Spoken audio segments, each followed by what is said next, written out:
When I opened my eyes, that song was still drifting past my ears. May you cross 1,000 waves and stay by your lover's side. A rundown old wooden house. I was lying in a rocking chair, clutching a pale yellow wooden top in my hand. On the earthen wall behind me hung 7 black and white photos. So much time had passed that the faces in them had gone blurry. I could barely recognize them anymore. Mom, little brother, little sister, third sister, and Dad. Are you all doing okay? I miss you, but I can hardly even remember what you looked like. It's all right. I'll be coming to find you soon. You have to recognize me, okay? I mumbled to myself while the music kept playing. My mind started to drift, and my eyelids grew heavier and heavier. The moment the song stopped, I closed my eyes. My hand went slack, and the top clattered to the floor, rolled in a circle, and slowly came to rest at the base of the photo wall. Outside the window, a shooting star streaked across the sky. The next thing I knew, there was a loud clang as a big door swung open. I sauntered out of the county detention center, cocky as ever. There wasn't a soul waiting outside. Mom and third sis are really something. Nobody even bothers to pick me up. Do they still think of me as their son, or what? It's so damn far. How the hell am I supposed to get back? I cursed a few times, then had no choice but to trudge, deflated, towards Sana Village. I'd been walking for nearly an hour and a half. I'd crossed the town and had just started up the mountain road to Sana Village. Suddenly, 7 or 8 masked men came charging out of the woods on either side and started raining punches and kicks down on me. Son of a bitch. Which one of you bastards dares mess with me? You want to find out what happens when I kill you? I tried to fight back, but there were too many of them, and they were vicious, all of them armed with wooden clubs. One club came down on my head, and everything went black. Who are you people? Everybody stop, right now. In my daze, I heard someone bellowing. The voice sounded oddly familiar. Then came a rustling sound as they all fled. And are you okay? How bad is it? I felt someone hoist me onto their back and set me down on some hard metal thing that dug into my butt. Just then, the sky suddenly changed color. A red shooting star burst out from the horizon, then vanished in an instant. My head throbbed like it was being stabbed with needles, and I passed out completely. I don't know how much time went by before a voice yanked me back. Zheng Xuejuan, you animal. How could you do this to me? What do you take me for? That voice, it was so familiar. Why did it sound like third sis? But didn't third sis pass away decades ago? Youting, if you want to blame someone, blame your brother. It was a young man's voice. I couldn't care less what your family's like now, but he's a convict. I don't want relatives like that. He paused, then continued in a slow, deliberate tone. That said, it's not like there's no room to negotiate. If you drop the dowry, I'm still willing to marry you. But once you move in, you have to cut all ties with this family. Otherwise, get out. Get the hell out of here. A clattering commotion erupted, mixed with furious cursing. The whole house descended into chaos. Su Youting, don't bite the hand that's feeding you. I'm giving you a chance here. If I call off this engagement, everyone will see you as damaged goods. You'll never get married your whole life. Zheng Xuejuan, you dare curse my daughter? I'll chop you to death. Lunatics. Your whole family's insane. The young man scrambled away on all fours. The house quickly went quiet, leaving only the sound of stifled sobbing. The next moment, I jolted awake. Where was I? Why was I lying in a bed? Who had covered me with a blanket? No, something wasn't right. This earthen wall wasn't nearly as old, and the newspapers pasted on it were crisp and new. Everything felt both familiar and foreign at once. I turned my head and saw the calendar on the wall, and froze on the spot. October 1st, 1983. National Day. 1983? I'm not dreaming, am I? Instinctively, I slapped myself. The pain was sharp and real, but my heart was trembling with excitement. It was real. All of it was real. I'd been reborn. Back to National Day, 1983. Which meant today, wasn't this the day third sis got dumped by her fiancé? That piece of trash from a moment ago, that was Zheng Xuejuan.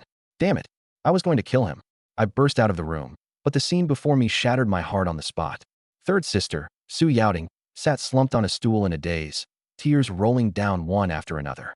Mom, Lin Shuyun, had collapsed onto the doorsill, covering her face and weeping bitterly. A kitchen cleaver lay tossed on the ground beside her.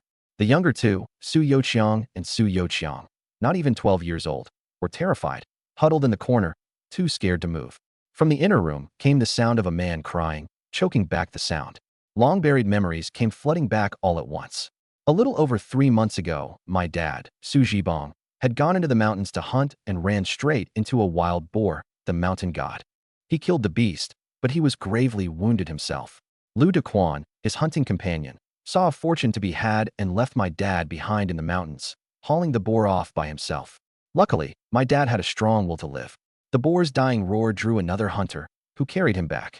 But the best window for treatment had been lost. The family spent every last cent.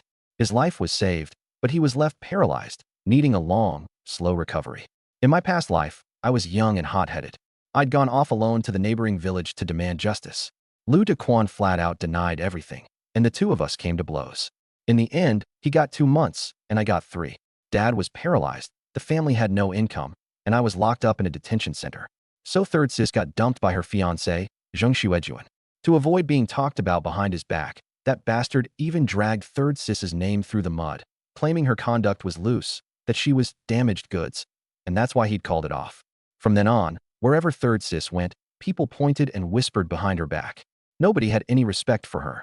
One day, she went into the mountains to chop firewood before dawn and was knocked unconscious. By the time she was found, she was stripped bare and passed out in a cornfield. A few months later, unable to bear the vicious gossip, third sis threw herself into the river.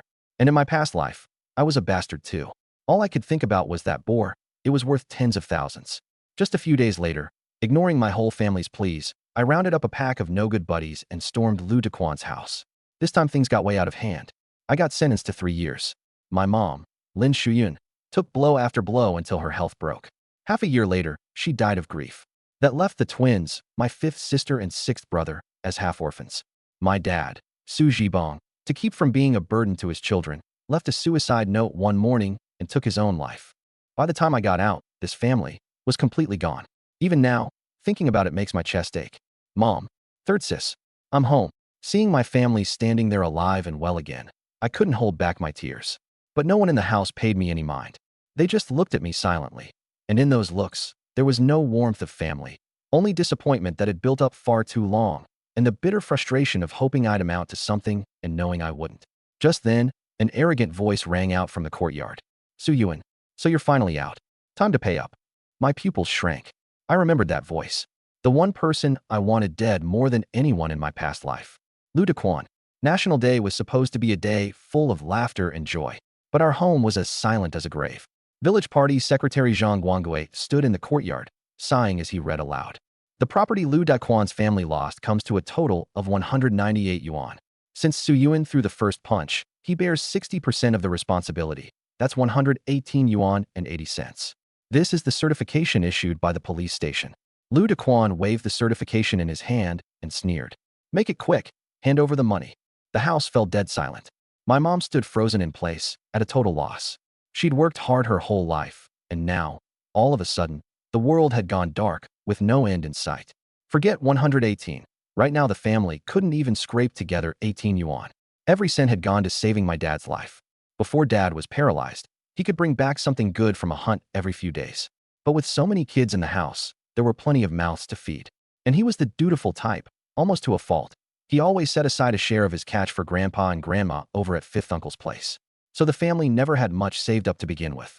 Paying for Dad's treatment had nearly emptied us out, and what little was left was barely enough to get by. And the only able-bodied worker in the family, me, was a good-for-nothing. From childhood, I'd been the village's notorious slacker, lazy, and always looking for an easy meal. I'd been living off my parents this whole time. How could I possibly shoulder a debt of 118.80? Dequan, brother, have a heart. As your old friend. Lying in bed in the inner room, my dad opened his mouth a few times, but the words of begging just wouldn't come out. Especially to Lu Dequan, a man he'd always looked down on in every way. As your old what? Spit it out. Lu Dequan shrugged, deliberately dragging over a stool and sitting down. You leave your sentence half finished, and there's no way I can help you even if I wanted to. Dad, don't beg him. I couldn't take it. It's just 118 yuan. I can handle it, trust me. Watching the despair on my whole family's faces over 118 yuan, I really wanted to just shout it out. I've been reborn, and I'm damn good at making money. Shut up. Dad shot me a glare, his eyes full of disappointment. He was probably thinking, how did I end up fathering such a lazy, good-for-nothing braggart? The words I'd been about to say, I swallowed back down. In my past life, this ended with my parents kneeling before Lu Dequan. Village Secretary Zhang Guangui finally couldn't stand to watch, and only then did he front the money in the name of the village committee. And it was precisely today's conflict that planted the seeds for my second clash with Lu Dequan, the one that ultimately landed me a 3-year sentence. Dequan, brother, I'm begging you, give me some more time.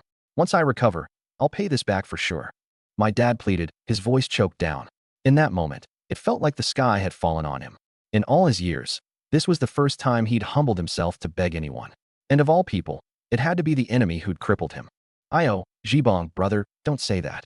Lu Dequan raised an eyebrow and tilted his head up, his face full of mockery. Your son's such a tough guy? Came straight to my house to beat me down. What need does he have for me to give him a way out? But then again, for old time's sake, if you can crawl over to my feet, I might just consider letting it slide. Dad, don't beg him.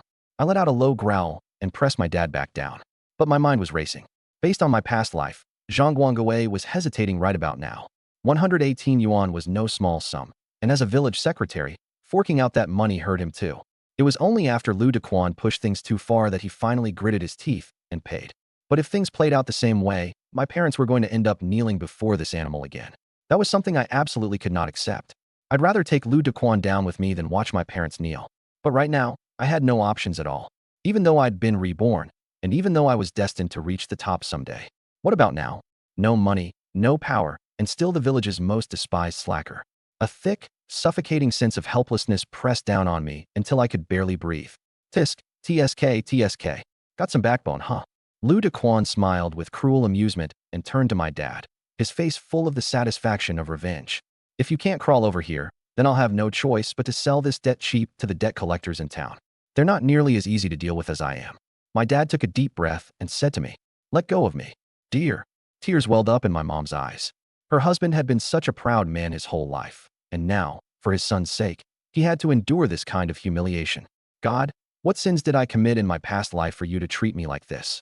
I silently shook my head, keeping my hand pressed firmly on my dad's, not loosening my grip one bit. Let go. My dad's voice dropped low. Watching my dad struggle to climb out of bed, I felt an indescribable ache inside. Was I really going to helplessly watch my parents get humiliated, just like in my past life? Just then, ding, a flash of light went off in my head. I had it.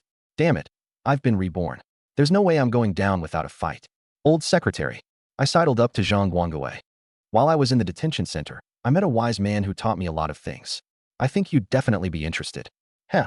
Zhang Guangwei shot me a sidelong glance. You want my help? Fine. Promise me you'll leave the village and stop being a burden to your parents. Give your little brother and sisters a shot at a decent life, and the committee will front this money. The old man had lived half a lifetime. He saw right through whatever I was scheming. He'd wanted to help all along, and now that I'd opened my mouth, he figured he'd use the chance to get the Jibong family rid of this bloodsucker. Huh, you old geezer, what kind of nonsense is that? If I leave, are you going to take care of my parents? Of course I didn't dare say that out loud. I could only force a sheepish smile. Old secretary, don't joke around. Just hear me out first. I paused, quickly pulling up memories from my past life. Old secretary, if I remember correctly, this whole area is overrun with wild boars. Every year the harvest gets cut nearly in half, and no amount of hunting makes a difference. Am I right? What exactly are you getting at? Zhang Guangwei was getting impatient. Full of confidence, I declared in a clear, loud voice.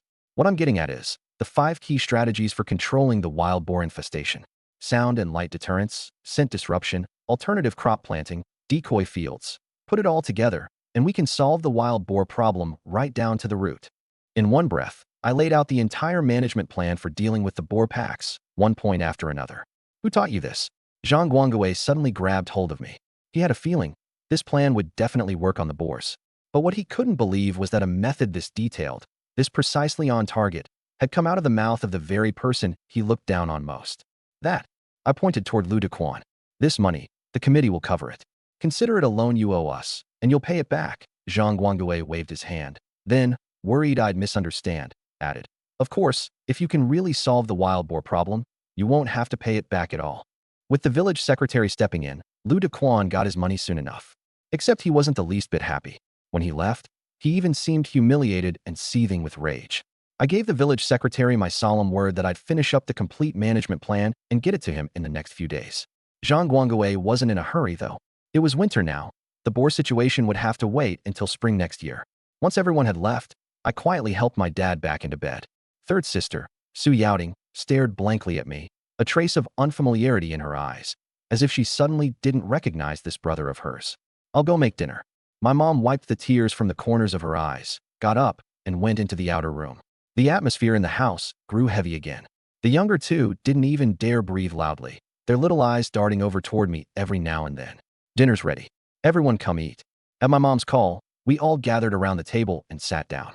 On it were a few bowls of vegetable congee and a small dish of pickled cabbage. This was already the best meal we'd had in half a month. It was National Day, after all, so when my mom cooked the congee, she'd added a few extra handfuls of rice on purpose. She didn't want anyone going hungry today. In a couple of days, I'll find a chance to go back to my parents' place, my mom said suddenly as we ate. I knew what that meant. She wanted to go back to her family to borrow money. Fourth, don't you have anything to say? Third sis suddenly looked over at me. I'm full. I set down my chopsticks and left, looking, for all the world, like I was fleeing the scene, terrified of getting tangled up in that debt. Third sis's expression instantly turned cold. So this was my fourth brother. Catching the disappointment in her eyes, I stopped and tossed out one line. I'm going up the mountain to try my luck. Then I strode out the door without another word of explanation. Given the way I'd behaved before, no matter how much I said, people would just take it as more excuses. Better to show them with actions than to run my mouth.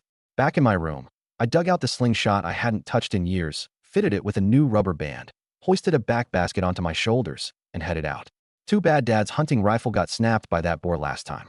Otherwise, I'd definitely be hauling back something big today. The thought filled me with a real sense of regret.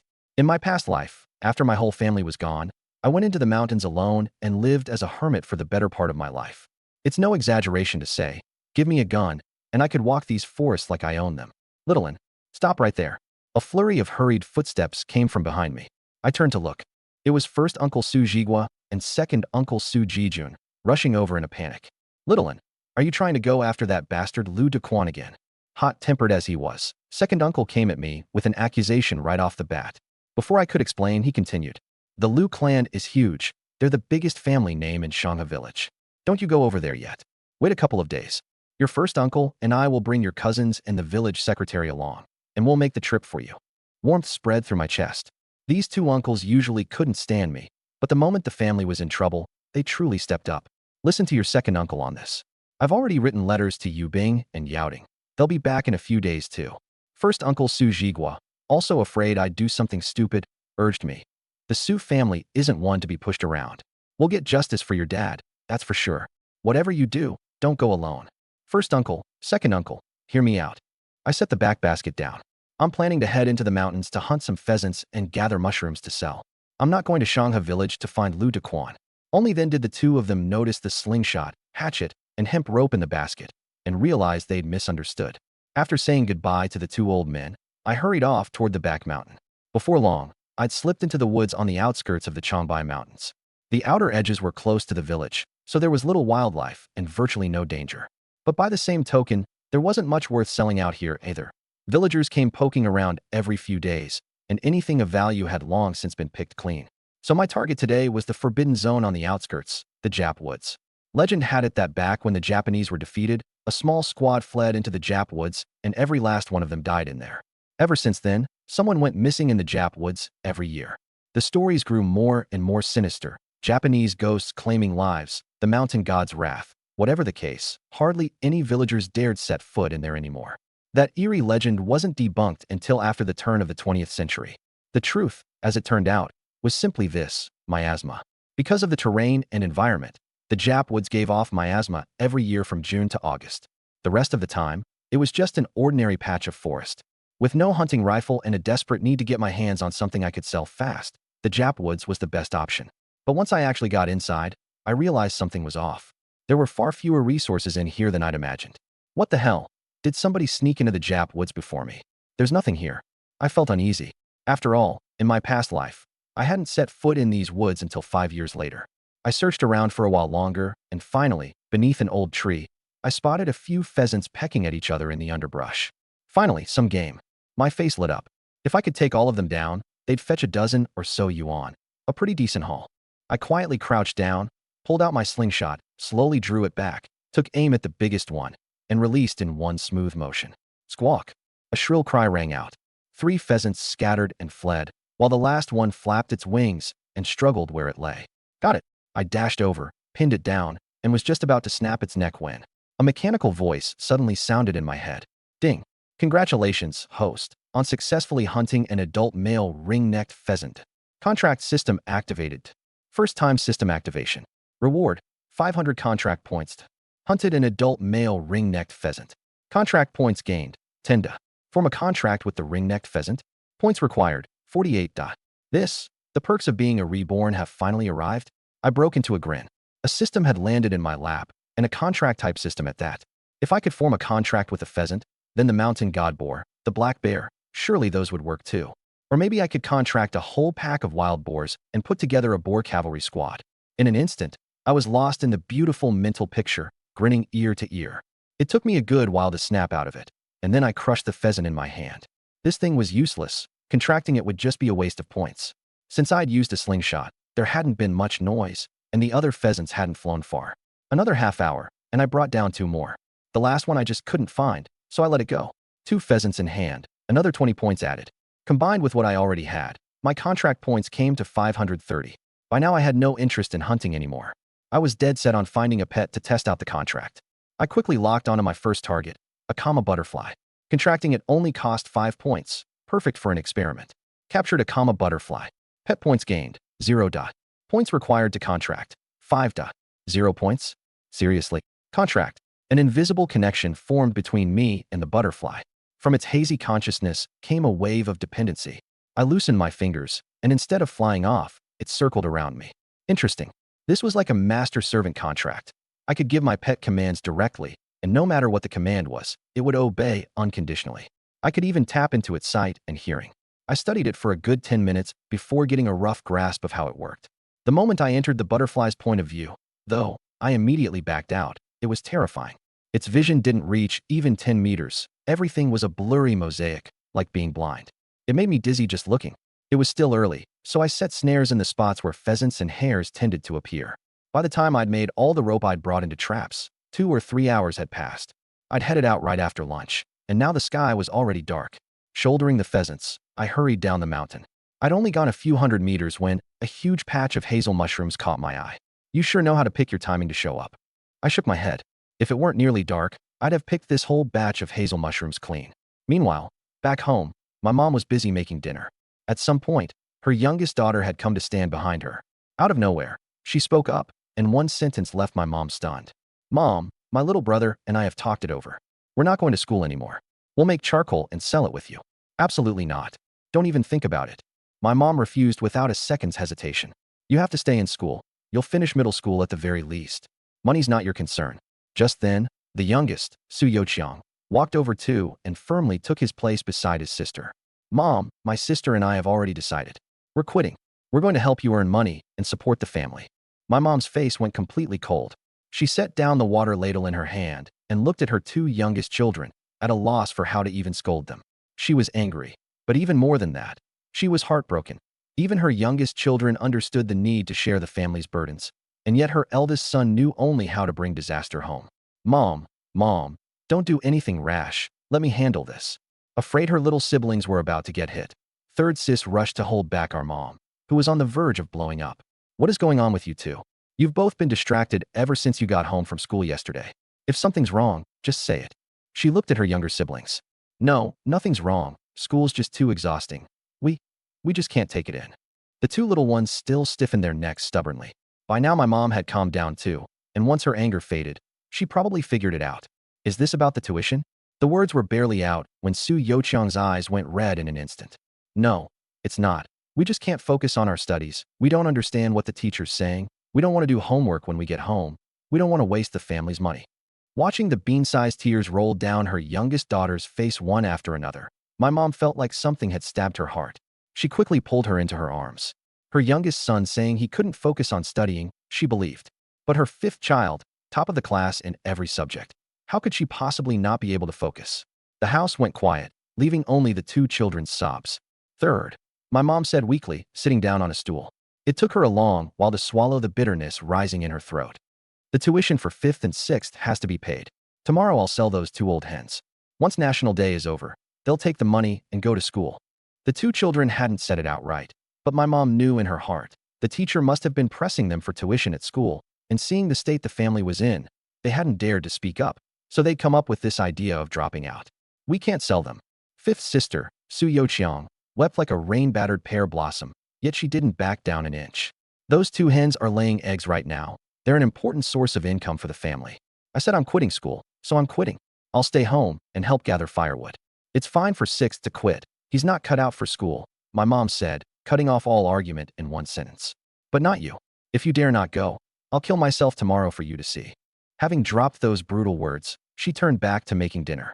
Su Yoqiang cried even harder. She didn't want to be a burden on the family, but the words, "I'm quitting," now blocked in her throat by that threat of her mom's, could no longer come out. A long silence followed. Then, as if she'd worked up an enormous amount of courage, third sis spoke in a deliberately breezy tone. Mom, I heard that Wang Yuliang from the next village is willing to pay 300 yuan in dowry to find a wife. What do you say? I'll go and be his. Smack. Before she could finish, a heavy slap landed on her face, and her fair cheek visibly flushed red. My mom's face was twisted with fury as she shouted, I'm not dead yet. It's not your place to sacrifice yourself. I, Lin Shuyun, would sooner work myself to death or starve to death than marry my daughter off to a 40-year-old bachelor. The house fell silent at once. Third sis covered her cheek, staring blankly at our mother. But the family can't even put food on the table anymore. With that 300 yuan, we could hold on until Dad recovers. That's the only way we'll get through this. There is no but. Even if I don't eat, drink, or sleep, I can still hold this family together. I don't need you to sacrifice yourself. Do you understand me? In that moment, my mom's aura was overwhelming. Her 3 children didn't dare breathe. It was the first time they'd ever seen their mother this furious. Sob sob. From the inner room came the sound of a man's stifled weeping. The voice was low, forced out from deep in his throat. You could tell he was fighting with everything he had to hold it in, hoarse and broken. My dad, Su Zhibong, was curled up in bed, his shoulders heaving violently, every sob like a convulsion. Both hands gripped the bedsheet so tightly that his knuckles went white and his veins bulged. He was full of regret. Back when he'd had the ability to provide for the family, every time he caught something good, he'd give more than half of it to his parents.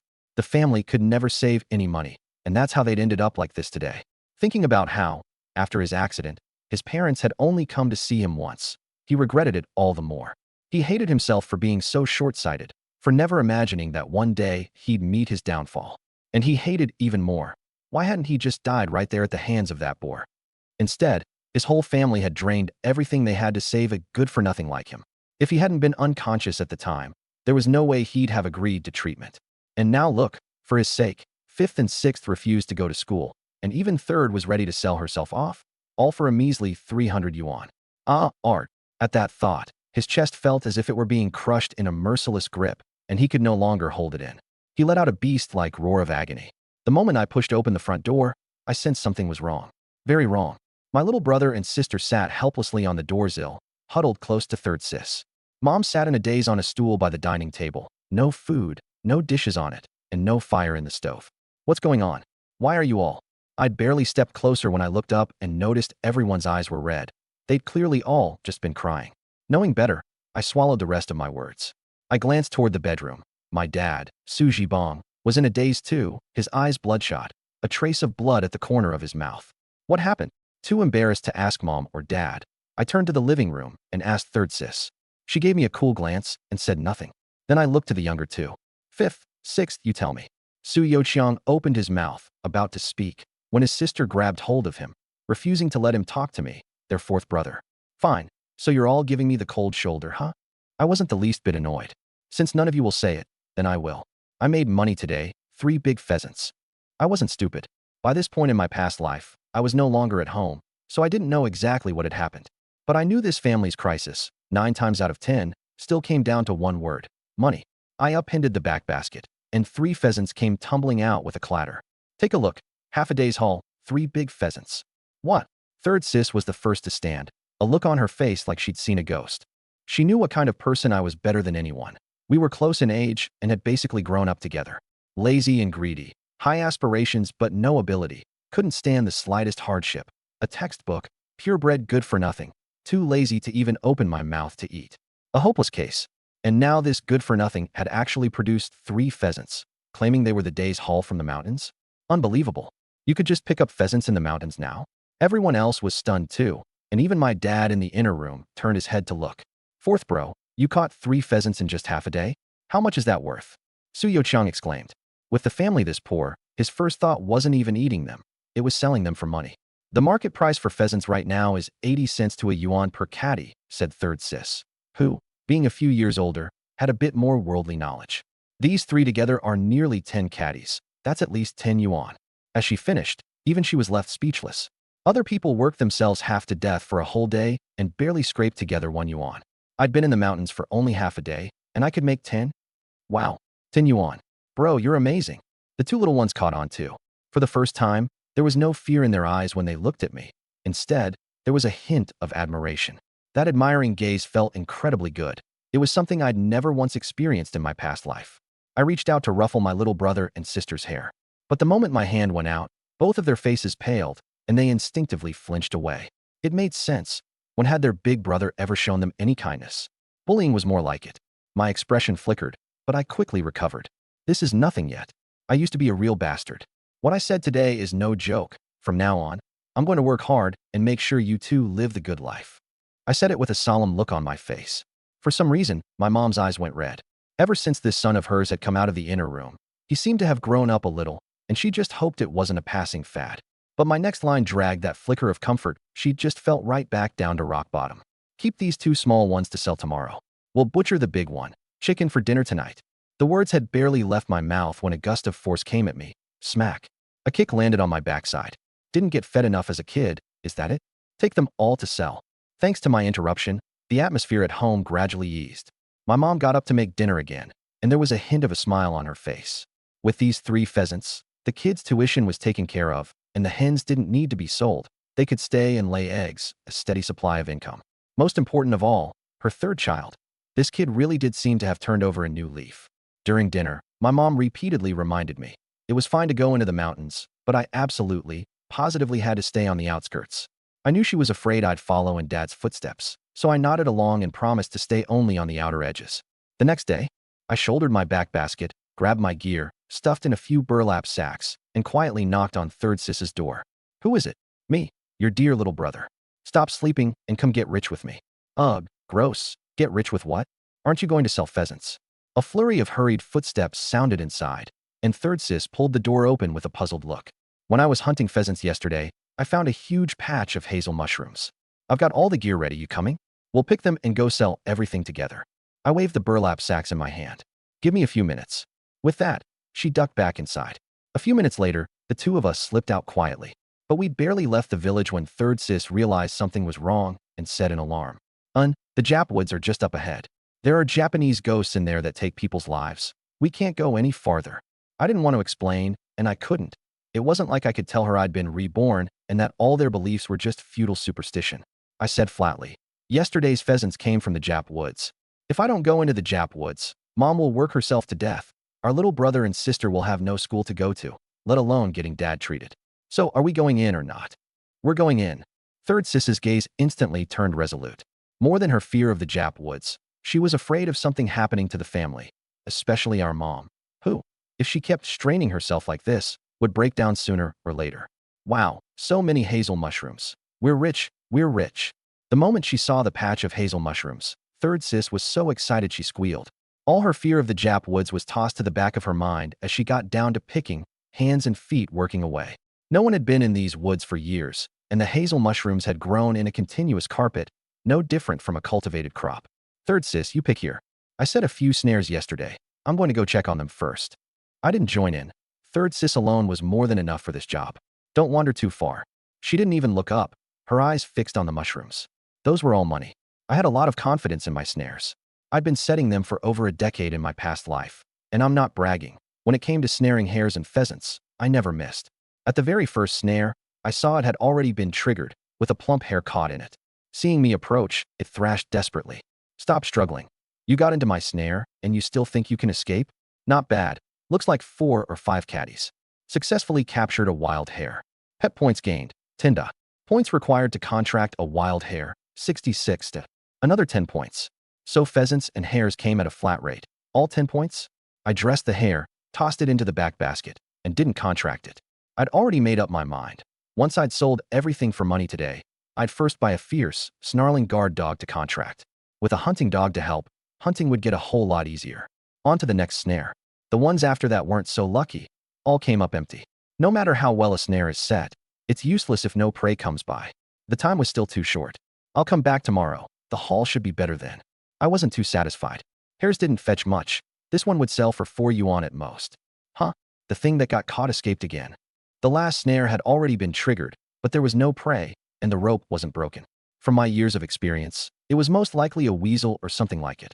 Only creatures with bodies that soft could get snared and still wriggle their way free. I reset the snare and headed back. Third Sis had already finished picking the hazel mushrooms and was sitting bored on a rock, waiting for me. There was quite a haul. It filled nearly half a burlap sack. What took you so long? I've been waiting forever. I set a few snares yesterday and went to check them. Bad luck. Only caught one hare. Another hare? Let me see. Hearing that I'd caught a hare, Third Sis hurriedly got up and ran over. When she saw the plump hare in the basket, her eyes narrowed into slits. So big. That'll sell for a good bit too. She had the look of someone who'd fallen straight into a money pit. Look at you, getting excited over so little. It's just a hare. In a few days I'll get you a big wild boar. Now that's worth real money. I'd meant to cheer her up, but the moment the words came out, Third Sis's face changed, and she said nervously, "Just stick to catching hares. Wild boars are far too risky. Don't do anything stupid. If something happened to you, I'm afraid Mom wouldn't be able to bear it." Seeing how nervous she was, I knew the business with Dad had left a shadow over her heart, so I gave an obedient nod. "Let's go." I grabbed the sack of hazel mushrooms before she could. Third Sis's outstretched hand froze, and a flicker of relief crossed her eyes. This fourth brother of hers really did seem to have changed. This isn't the way home, is it?" As we walked along, Third Sis noticed something was off. She rarely went into the mountains, but she still knew the general direction. "Yeah, we're not going home just yet. Nobody's been in these woods for years, so there's probably plenty of good stuff. Let's look around a bit more," I said casually.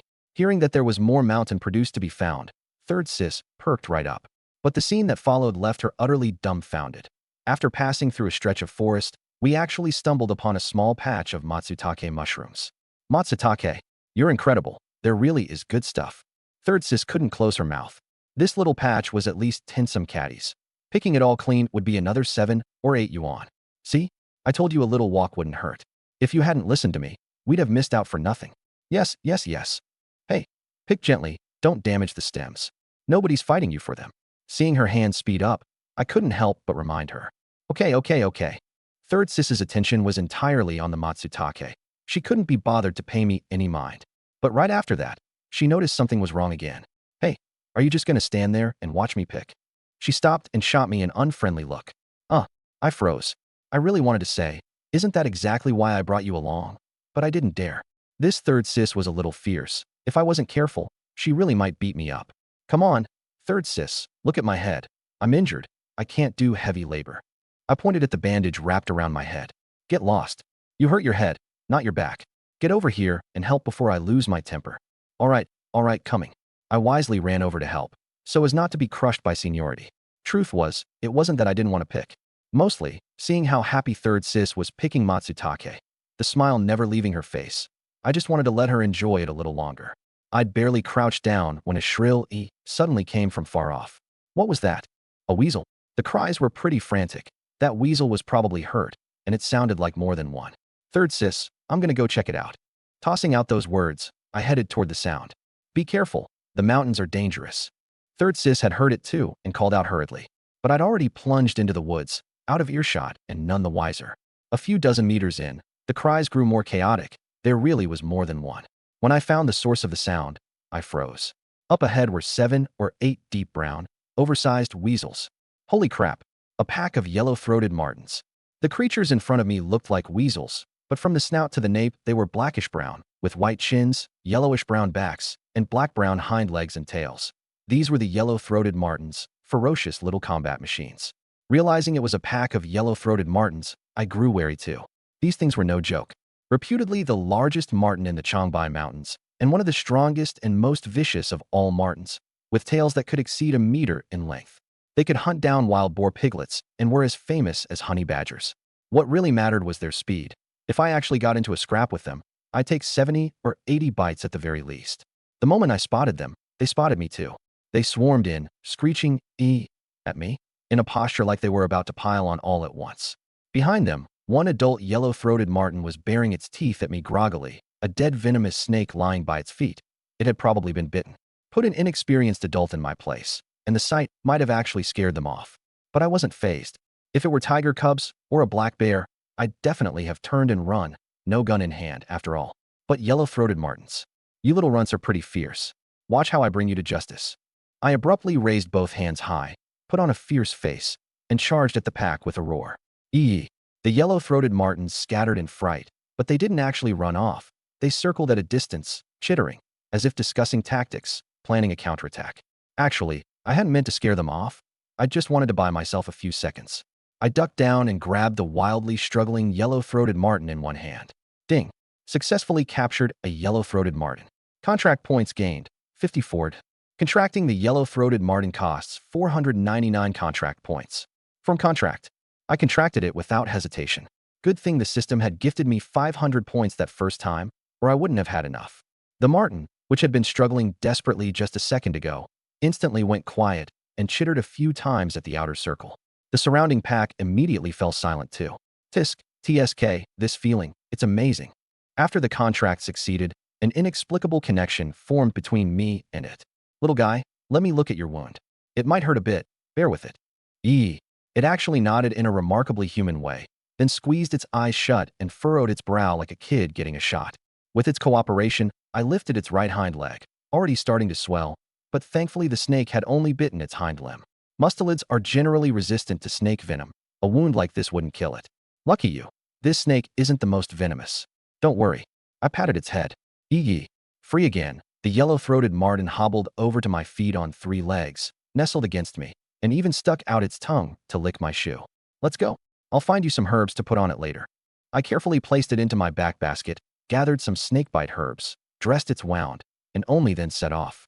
Eee! The little guy braced its front paws on the rim of the basket, poked its head out, and bid farewell to the pack behind us. Eee! After some communication I couldn't understand, the pack finally dispersed, reluctant to part. When I got back, Third Sis had finished picking the matsutake and was sitting bored on a rock, spacing out and calculating how much money we could make today. There you are. What took you so long? Was that a weasel screeching just now? Seeing me return, she picked up the burlap sack and walked over. She'd taken only 2 steps when her face suddenly changed. She flung the sack aside and rushed over. There's a yellow-throated marten in your basket. Grab it quick. And with that, she reached out to snatch the little guy poking its head out of the basket. Whoa! I quickly told the yellow-throated marten not to attack. Its bite force was staggering. One chomp could take off a person's finger. Third sis, don't be hasty. This is my pet. I dodged low to avoid her and hurried to explain. Your pet? Yeah, it just got bitten by a snake. I guess I saved it, and it ended up recognizing me as its master. Really? Third sis shot me a suspicious glance, then looked at the yellow-throated marten poking its head out. Listen to me. This thing may not be worth as much as a sable, but it can still sell for 60 or 70 yuan. How about we sell it? I'll get you a dog to raise later. Third sis still wasn't giving up. That was 60 or 70 yuan. Rice was only 2 mao a caddy. That could buy over 300 caddies. The yellow-throated marten seemed to understand, and it screeched at Third sis. Hey, take it easy. She's tougher than me. If she really wants to sell you off, there's no way I can stop her. I smiled bitterly. How could this little thing not tell who was the big boss around here? It was really asking for trouble. The yellow-throated marten immediately went silent, put on a pleading look, and even started whimpering softly. Has this thing turned into a spirit, or what? It not only understands speech, it knows how to act cute. Seeing its pitiful little display, Third sis lost any desire to sell it. What girl could resist a little animal that knew how to act cute? After the 2 of us tidied up a bit, we headed down the mountain. On the way, Third sis's motherly instincts kicked into full gear, and she teased the little guy the whole time. Just as we neared the foot of the mountain, the surrounding underbrush suddenly rustled. A pack of yellow-throated martens darted out, pheasants and hares in their mouths. They dropped the prey in front of the 2 of us, chittered a few times at the yellow-throated marten in Third sis's arms, and then slipped back into the bushes. This for us. Looking at the 3 hares and 2 pheasants before her, Third sis's eyes went wide. The marten pack had actually brought us prey. Damn, is this to thank me for saving their buddy's life? I was stunned too, but when I picked up a pheasant, my brow furrowed slightly. There were no contract points. Was it because I hadn't hunted it myself? What's wrong? Something off about the pheasant. Seeing my expression sour, Third sis asked. I shook my head and pointed at the yellow-throated marten in my arms. Third sis, tell me, is it better to sell this thing for 60 yuan, or to heal its wound and have it catch hares for us every single day? Third sis was stumped. She'd never heard of anyone raising a yellow-throated marten specifically for hunting. If it ran off, wouldn't that break your heart? I knew she didn't believe me, and I didn't bother explaining. Let's go. You'll have your answer in a couple of days. Talking all mysterious. Third sis rolled her eyes at me. Once we were out of the woods, I had the yellow-throated marten hide. The little guy chittered twice and tried to burrow into Third Sis's arms again. Third Sis didn't think anything of it, but I wasn't having it. You little brat, where do you think you're crawling to? What are you shouting for? You'll scare it off. I think it's great. Now hurry up and walk. Third Sis kicked me. What a dirty mind. Youting, Ewan, you two went hunting in the mountains? Yep, uncle. Oh my, where'd all these hares and pheasants come from? What's in the sacks? You two are gonna strike it rich. Auntie, we're heading home first. We'll chat later. We ran into villagers on the way, and seeing our bountiful haul, they all wanted to crowd around and find out where we'd hunted. Some of the older women even tried to reach out and touch our burlap sacks. I brushed them off with a few casual words and quickly pulled my sister along, hurrying out of the village. There were plenty of villages at the foot of the Changbai Mountains. Aside from going to town, the only nearby place that specifically bought mountain produce and fish catches was Shangha Village. Third Sis had wanted to go to town. It was a bit farther, but the prices were higher, and the man who bought mountain produce in Shangha Village was surnamed Lu, the same clan as Lu Dequan, the one who'd left our dad on the mountain to die. But I insisted on going to Shangha Village to sell. The buying station was easy to find, right on the outskirts of the village. Lu Jinjia was in his yard sorting through the mountain produce he'd bought. Third Sis and I walked into the yard carrying our back basket and burlap sacks. He hurriedly stood up. Here to sell some game? You two look unfamiliar. Not from this village, are you? You're Uncle Lu, right? We're from Sanha Village next door. My name's Su Yuan, and this is my sister, Su Youting. We caught some game up in the mountains today. Heard you buy it here, so we came to check it out. As I spoke, I handed over the 2 burlap sacks. Su Yuan? Lu Jinjia gave me a long, hard look. 3 months ago, the business between me and Lu Dequan had caused a stir throughout all of Shangha Village. Everyone knew about it. Though he and Lu Dequan didn't have much to do with each other, they were, after all, distant kin and from the same village. This kid suddenly showing up to sell him stuff. What exactly was he getting at? Ah, so it's the Su boy? Let me see what good stuff you've caught. Still, he put on a smile and took the burlap sacks. As a businessman, how could he turn away business? Not bad. Where'd you two pick all these hazel mushrooms?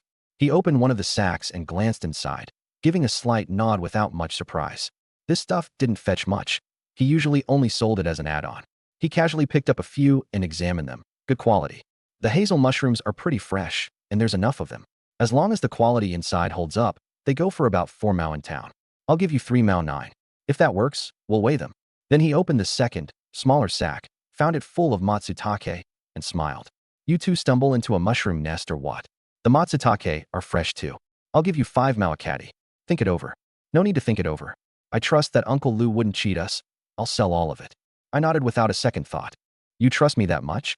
Lu Jinjia gave me another long look. He hadn't quoted an inflated price, but I was awfully quick to agree. Since we came here, of course we trust Uncle Lu's character. I gave a little smile. I'd asked my dad about the prices last night, and Lu hadn't cheated us. Besides, selling these wasn't really my main goal. I set down the back basket. Uncle Lu, sell these too. This many pheasants and hares. Has your dad's injury healed? Seeing what was in the basket, Lu Jinjia was a bit taken aback too. This many hares wasn't something 2 young folks could pull off. The only person he could think of was that hunter father of theirs, Su Jibong. Uncle Lu, why don't you just work out a price? All right, let me take a look at the goods first. He picked up a pheasant and his face changed slightly. There was a small wound on the pheasant's neck, like it had been bitten to death by a weasel. He switched to another, the same wound. Where'd you two get these pheasants? I've been buying mountain produce for years, and this is the first time I've seen a wound like this. Lu Jinjia asked out of curiosity. But one look at my smiling expression, and he smacked his own forehead, realizing he'd overstepped.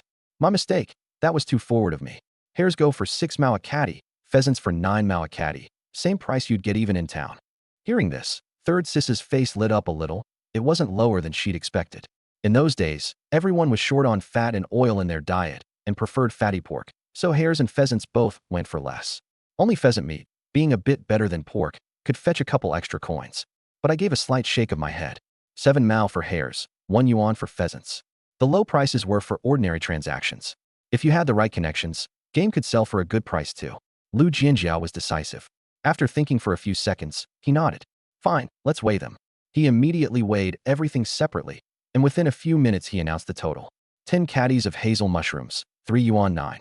7 caddies of matsutake, 3 yuan 5. 6 pheasants at 16 caddies, that's 16 yuan. 3 hares at 12 caddies, that's 8 yuan 4. 31 yuan, 8 total. I'll round it up to 32 for you. Third sis was over the moon. We'd actually sold it for 32 yuan. With this money, things at home could ease up a lot. I took the money, thanked him, and only then left with third sis. Is that kid really the one who got into a brawl with Lu Dequan and got hauled off last time? He doesn't seem like it. That presence of his. No way that's some green kid. Lu Jinjiao was secretly astonished. Can you tell me now? Why did you insist on selling here? I heard this Lu Jinjia is family with Lu Dequan. That's our family's enemy. Once we were out of Shangha village, third sis finally couldn't hold back. They may both be surnamed Lu, but their relationship isn't great. I shook my head, then pulled out 10 yuan and handed it to her. Take this 10 yuan as the money from selling the pheasants yesterday. Give it to mom. Don't mention the mushrooms. The rest of the money I've got big plans for. Third sis's face went cold, and she grabbed hold of me. You're going off again to live it up with those hooligan friends of yours. The family's in this state, and you still can't behave. Are you even human? If you dare take this money to those no-good friends of yours today, I'll disown you as my brother for the rest of my life. Third sis was truly upset. She'd just thought her brother had turned over a new leaf, and now, not even 2 days later, he'd shown his true colors. No matter what, she couldn't let money stay in my hands today. This money had to go into mom's hands. Oh, my dear sister, how did you go from that to bad-mouthing me? My head was spinning as I hurried to explain. By the time the two of us got home, my mom was already making lunch. What's up with you two? You both look strange. Seeing us come in one after the other, especially third sis in front with a heavy expression, my mom assumed we'd had a falling out. She came up and gave me a slap first, then took her daughter's hand. Third, did number 4 make you angry again? Third sis forced a smile, glanced at me, and under my pleading gaze, gave a slight shake of her head. He didn't make me angry. It's just the 10 yuan from selling the pheasants. Here, mom, hold on to it. With that, she handed the 10 yuan to my mom. Looking at the 10 yuan, my mom suddenly felt a weight lift from her heart. Heaven knew what this 10 yuan meant to our family. If nothing else, a sliver of hope to keep going. I let out a breath of relief too. Thankfully third sis hadn't exposed me. I pressed a hand to my chest, dug out the medicine, and went back to my room to let the yellow-throated marten out. The moment it was out, the little guy shrieked in excitement. It remembered my instructions, hiding inside my clothes without making a sound, and it had been holding it in the whole time. Shoo, you'll get us killed. Keep it down. I quickly covered its mouth and gave another command. No making noise inside the house either, at least not for the next couple of days. With the family this poor, I was really afraid that the moment it was exposed, my mom would grab it and sell it. Bro, what was that sound just now? Is there something in your room? Came the voice of the youngest, Su Youqiang, from outside. What sound? You heard wrong. There's no way I heard wrong. I said there's nothing, so there's nothing. Go play somewhere else. Then I'm coming in to look. Su Youqiang moved to push the door open. Scram. Oh. Su Youqiang, who'd been about to push the door open, obediently closed it and ran off to play elsewhere. I got up and bolted the door. I'd forgotten to earlier and nearly let my little brother barge in. I'm gonna put some medicine on you. It'll hurt a little, so whatever you do, hold it in and don't cry out. I mixed up the medicine, picked up the yellow-throated marten lying quietly on the bed, and examined its hind leg. Earlier, out in the wild with limited conditions, I'd only used some simple detox herbs. But when I unwrapped the cloth from its leg, I froze. The hind leg that had been swollen and discolored had actually returned to normal. How did your wound heal so fast? My God, what kind of leg is this? I was dumbfounded. Normally a wound like this would take at least 10 days to 2 weeks, and in just half a day, it was already half healed. But I quickly caught on. Maybe it was because of the system. Well, could it be that contracted pets get boosted healing too? Come on, your wound shouldn't be an issue anymore. Let's go hunting. I couldn't wait. I tucked it into my arms, shouldered the back basket, and dashed out. The butterfly I'd contracted yesterday flew out this time too, flapping its wings frantically just to keep up. Third sis silently watched my departing back, her face full of worry. Her mind was still full of what I'd said earlier. Sis, I want to save up to buy a hunting rifle. At the time, she'd been resistant, refusing no matter what. It was hunting that had gotten our dad into this state. But what I said afterward left her silent. Dad's treatment down the line takes money. The little one's schooling takes money.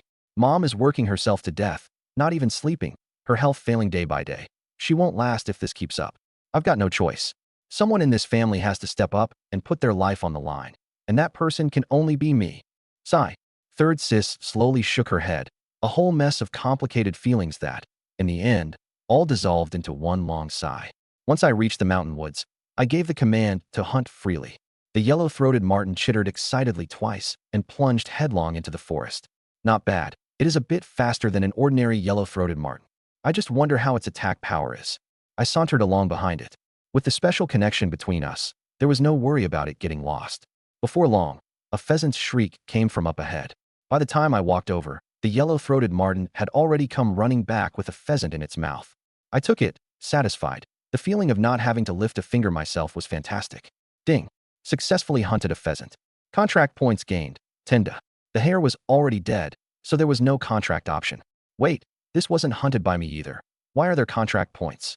Is it because of the contract? Since I contracted the yellow-throated martin, I can earn contract points from what it hunts too. Those martins earlier weren't contracted, so there were none. I'd more or less figured it out. I loaded the pheasant into the back basket and gave it a lesson. You don't need to carry the prey back. Just chirp a few times, and I'll come pick it up. That's the most efficient way, got it?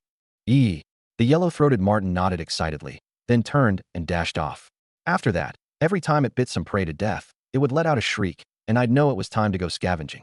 Successfully hunted a pheasant. Contract points gained. 10. Successfully hunted a pheasant. Contract points gained. 10. Well, all 10 points. Looks like 10 is the base rate. As long as there are contract points, it's always 10 to start. Just as I was wondering whether to call it back, a surge of intense emotion suddenly came from the martin's end, along with a powerful fighting spirit. Something happened. My face changed slightly. This was a yellow-throated martin I'd just contracted. I hadn't even earned back my investment yet. It had better not get hunted down by some other beast. I quickly switched to its point of view.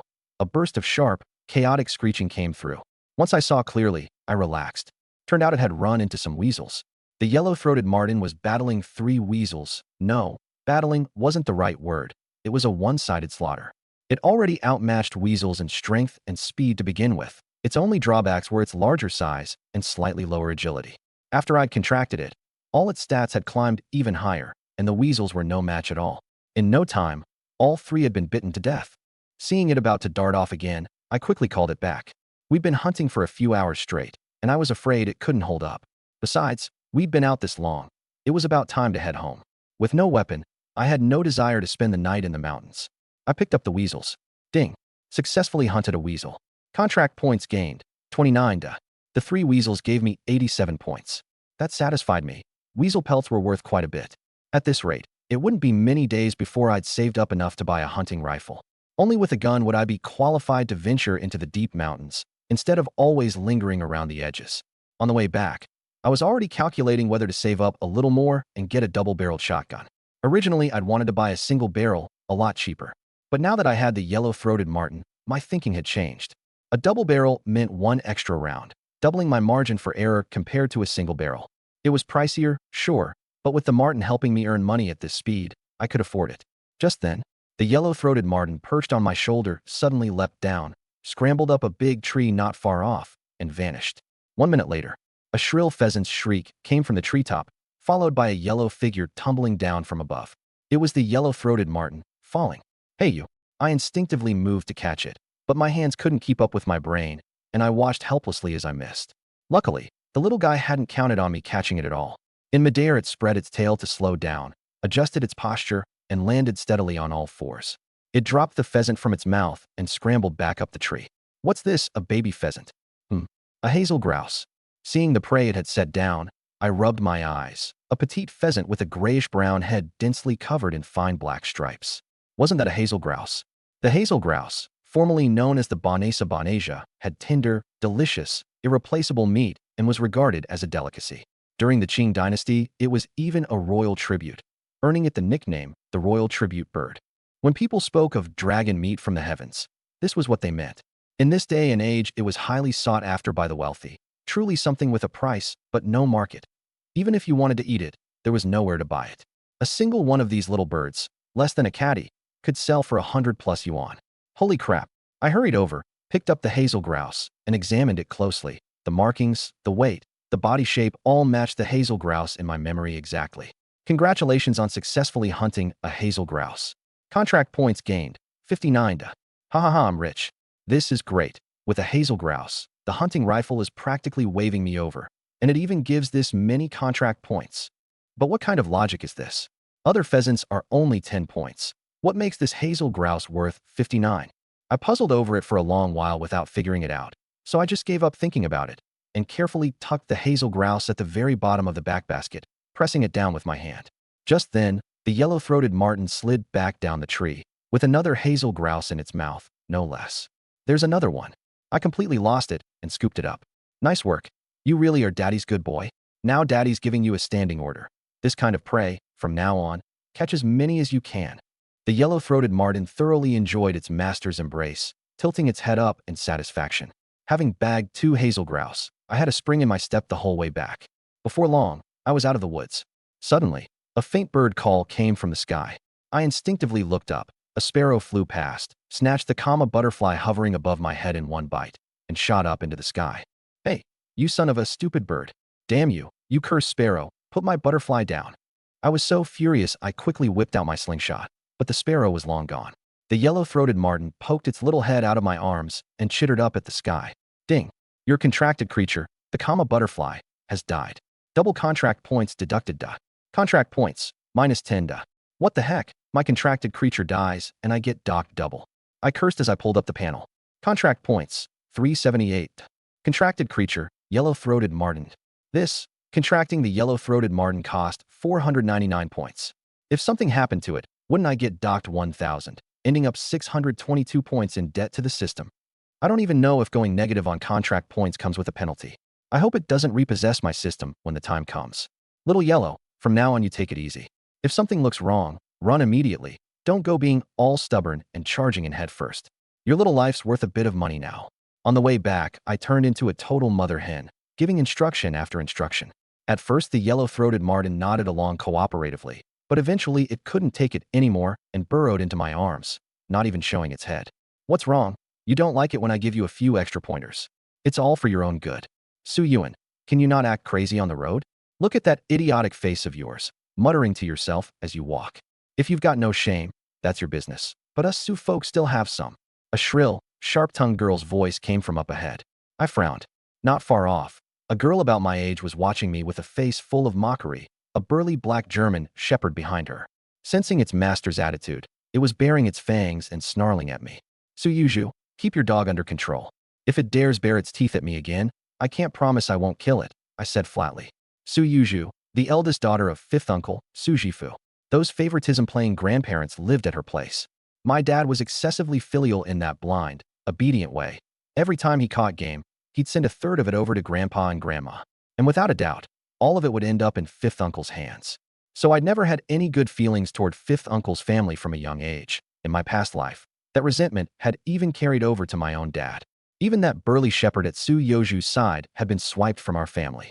2 years ago, the hunting dog my dad kept was killed by wolves. Later, he'd spent a fortune and pulled some strings to buy this purebred German shepherd. Rumor had it its parents were even police dogs. But he hadn't had it a week before Su Yuju secretly carried it back home. When my dad went to demand it back, Grandpa actually said, "Since your granddaughter likes it, you're her third uncle. Just give it to Yuju." My blindly filial dad was utterly unwilling, but once Grandpa had spoken, he had no choice but to let it go. No manners at all. Call me cousin, Su Yuju snapped, glaring at me. Far from restraining the dog, she even gave the shepherd a nudge with her foot, seemingly by accident. The shepherd got even bolder and charged right up in front of me, barking wildly, its ferocity enough to make an ordinary person's legs go weak. The commotion soon drew the surrounding villagers, and quite a few crowded over. The moment they saw the two of us, they perked up with interest. Su Yuju was fiery and never let herself lose out. And me, needless to say, I was the village's notorious heir-to-well, and somehow, at some point, I'd taken to butting heads with fifth uncle's family. Whenever these two ran into each other, there was sure to be a show. Scram! I wasn't about to indulge it. I kicked the shepherd square in the head, sending it staggering and nearly knocking it over. But the beast was tough. It shook its head, lowered its body, growled at me, and struck an attacking stance. Yet its eyes flicked towards Su Yuju. The meaning was clear. The moment Su Yuju gave the word, it would pounce and tear into me. My heart ached again. Such a fine dog. How could that old man bear to give it away? Even after being struck, it could suppress the urge to attack. That kind of self-restraint was second to none.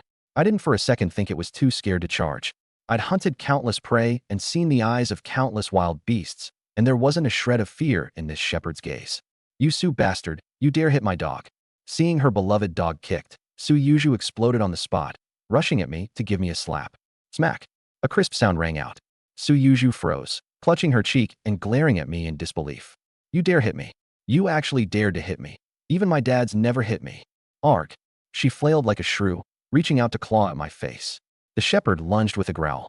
This terrified the villagers, and they grew anxious on my behalf. That was a hunting dog. If things went wrong, someone could die. Eee! At that moment, the yellow-throated marten let out a piercing shriek and shot out of my arms, sinking its teeth right into the shepherd's neck. Oh! Bitten on the neck, the shepherd shook its head frantically, flinging the yellow-throated marten off along with a string of blood droplets. Blackie, are you okay? Seeing her beloved dog's neck bleeding, Su Yuju forgot all about me and hurriedly cradled it to check the wound. There were two deep little holes where the neck met the belly. That's where the blood was coming from. Seeing it wasn't a vital spot, she relaxed, then turned to look at that yellow figure. The yellow-throated marten was crouched slightly, shielding me, the corner of its mouth still stained with the shepherd's blood. A honey dog. My God, what a huge honey dog. With the tail, it's nearly a meter long. No wonder it's so fierce. Turns out it's a honey dog. The villagers gasped at the sight of the yellow-throated marten. This was no common creature. Su family's number 4, it's protecting you. Is this honey dog yours? An elderly villager asked.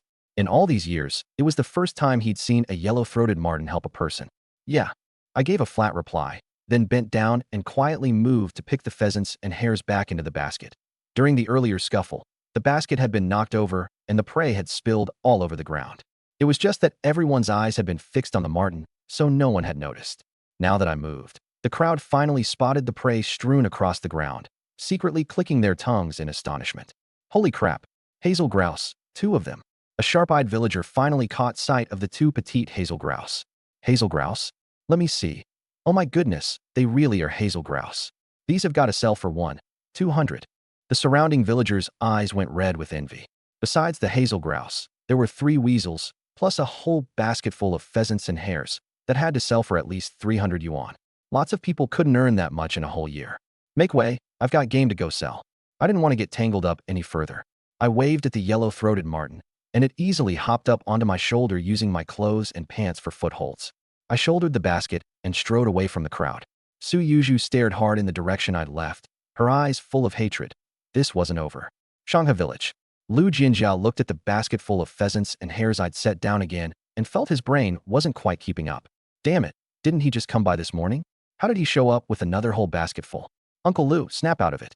What are you spacing out for, turning down money now? I waved my hand. You kid. He gave a smile and started sorting through the pheasants and hares. Today's a real eye-opener. Other folks sell once every 3 or 4 days, but you, one trip in the morning, another in the afternoon. Did you go restock some inventory, or what? That's not important. Take a look at these few things and tell me the price. If it's fair, I'll sell. I first pulled out the weasels sitting on top of the hazel grouse. Well now, where'd you get these weasels? These few are a nice size. I'll give you 17 yuan a pelt. He bought a lot of weasels, so he could quote a price at a glance. Just then he noticed I was still digging around and looked over curiously, right as I pulled out the hazel grouse. Oh, mother of mine, where did you get these 2 treasures? Lu Jinjia stepped forward excitedly to take them, but I stepped back. Price first. 2 hazel grouse. I'll give you 160 total. He mulled it over for a moment, then quoted what he considered a fair price. To his surprise, I slowly shook my head and put the hazel grouse back. Hey, little bro, what are you doing? Why are you putting them back? If the price doesn't work, we can talk it over. Lu Jinjia got anxious. Hazel grouse were rare goods. Pricey, sure, but everywhere you went, people would scramble for them. Hey, why are you taking the weasels back too? How about 90 apiece? He hurriedly reached over and held me back. Hazel grouse, 100 each. Weasels, 20 each. Everything else the same as before. I stated my price. Nobody does business like this. So I don't make a single cent, huh? Lu Jinjia was displeased. This price squeezed his profit margin down to almost nothing. I shook my head. Uncle Lu, the price is high, sure, but it also depends on where you sell. These 2 hazel grouse, take them to the supply and marketing co-op, and you'd get 80 at most. But what if you sell them to a restaurant? This stuff has a price, but no market. And that's just the surface value. Giving them as gifts is what really matters. Plenty of big bosses have a taste for this right now. Am I right, Uncle Lu? You kid, sharp as a tack. Lu Jinjiao laughed and shook his head. I'll give you 100 each for the hazel grouse. The weasels stay the same. Even if you go to town, this is the price. There's no way you'll get more. If you don't agree, then forget it. Still, he'd bumped the hazel grouse up to 100. Deal. We'll go with what you said. Weigh them. 200 for the hazel grouse, 51 for the weasels, 29 total for the hares and pheasants, 280 altogether. Count it. Once Lu Jinjia finished weighing, he pulled out a stack of 10 yuan notes and counted out 28, handing them over. I took them and counted, correct. I gave him a nod, shouldered the basket, and left. Sana Village, the Su family's old homestead. This is outrageous, absolutely outrageous. That little brat dares to hit my granddaughter. See if I don't break his legs.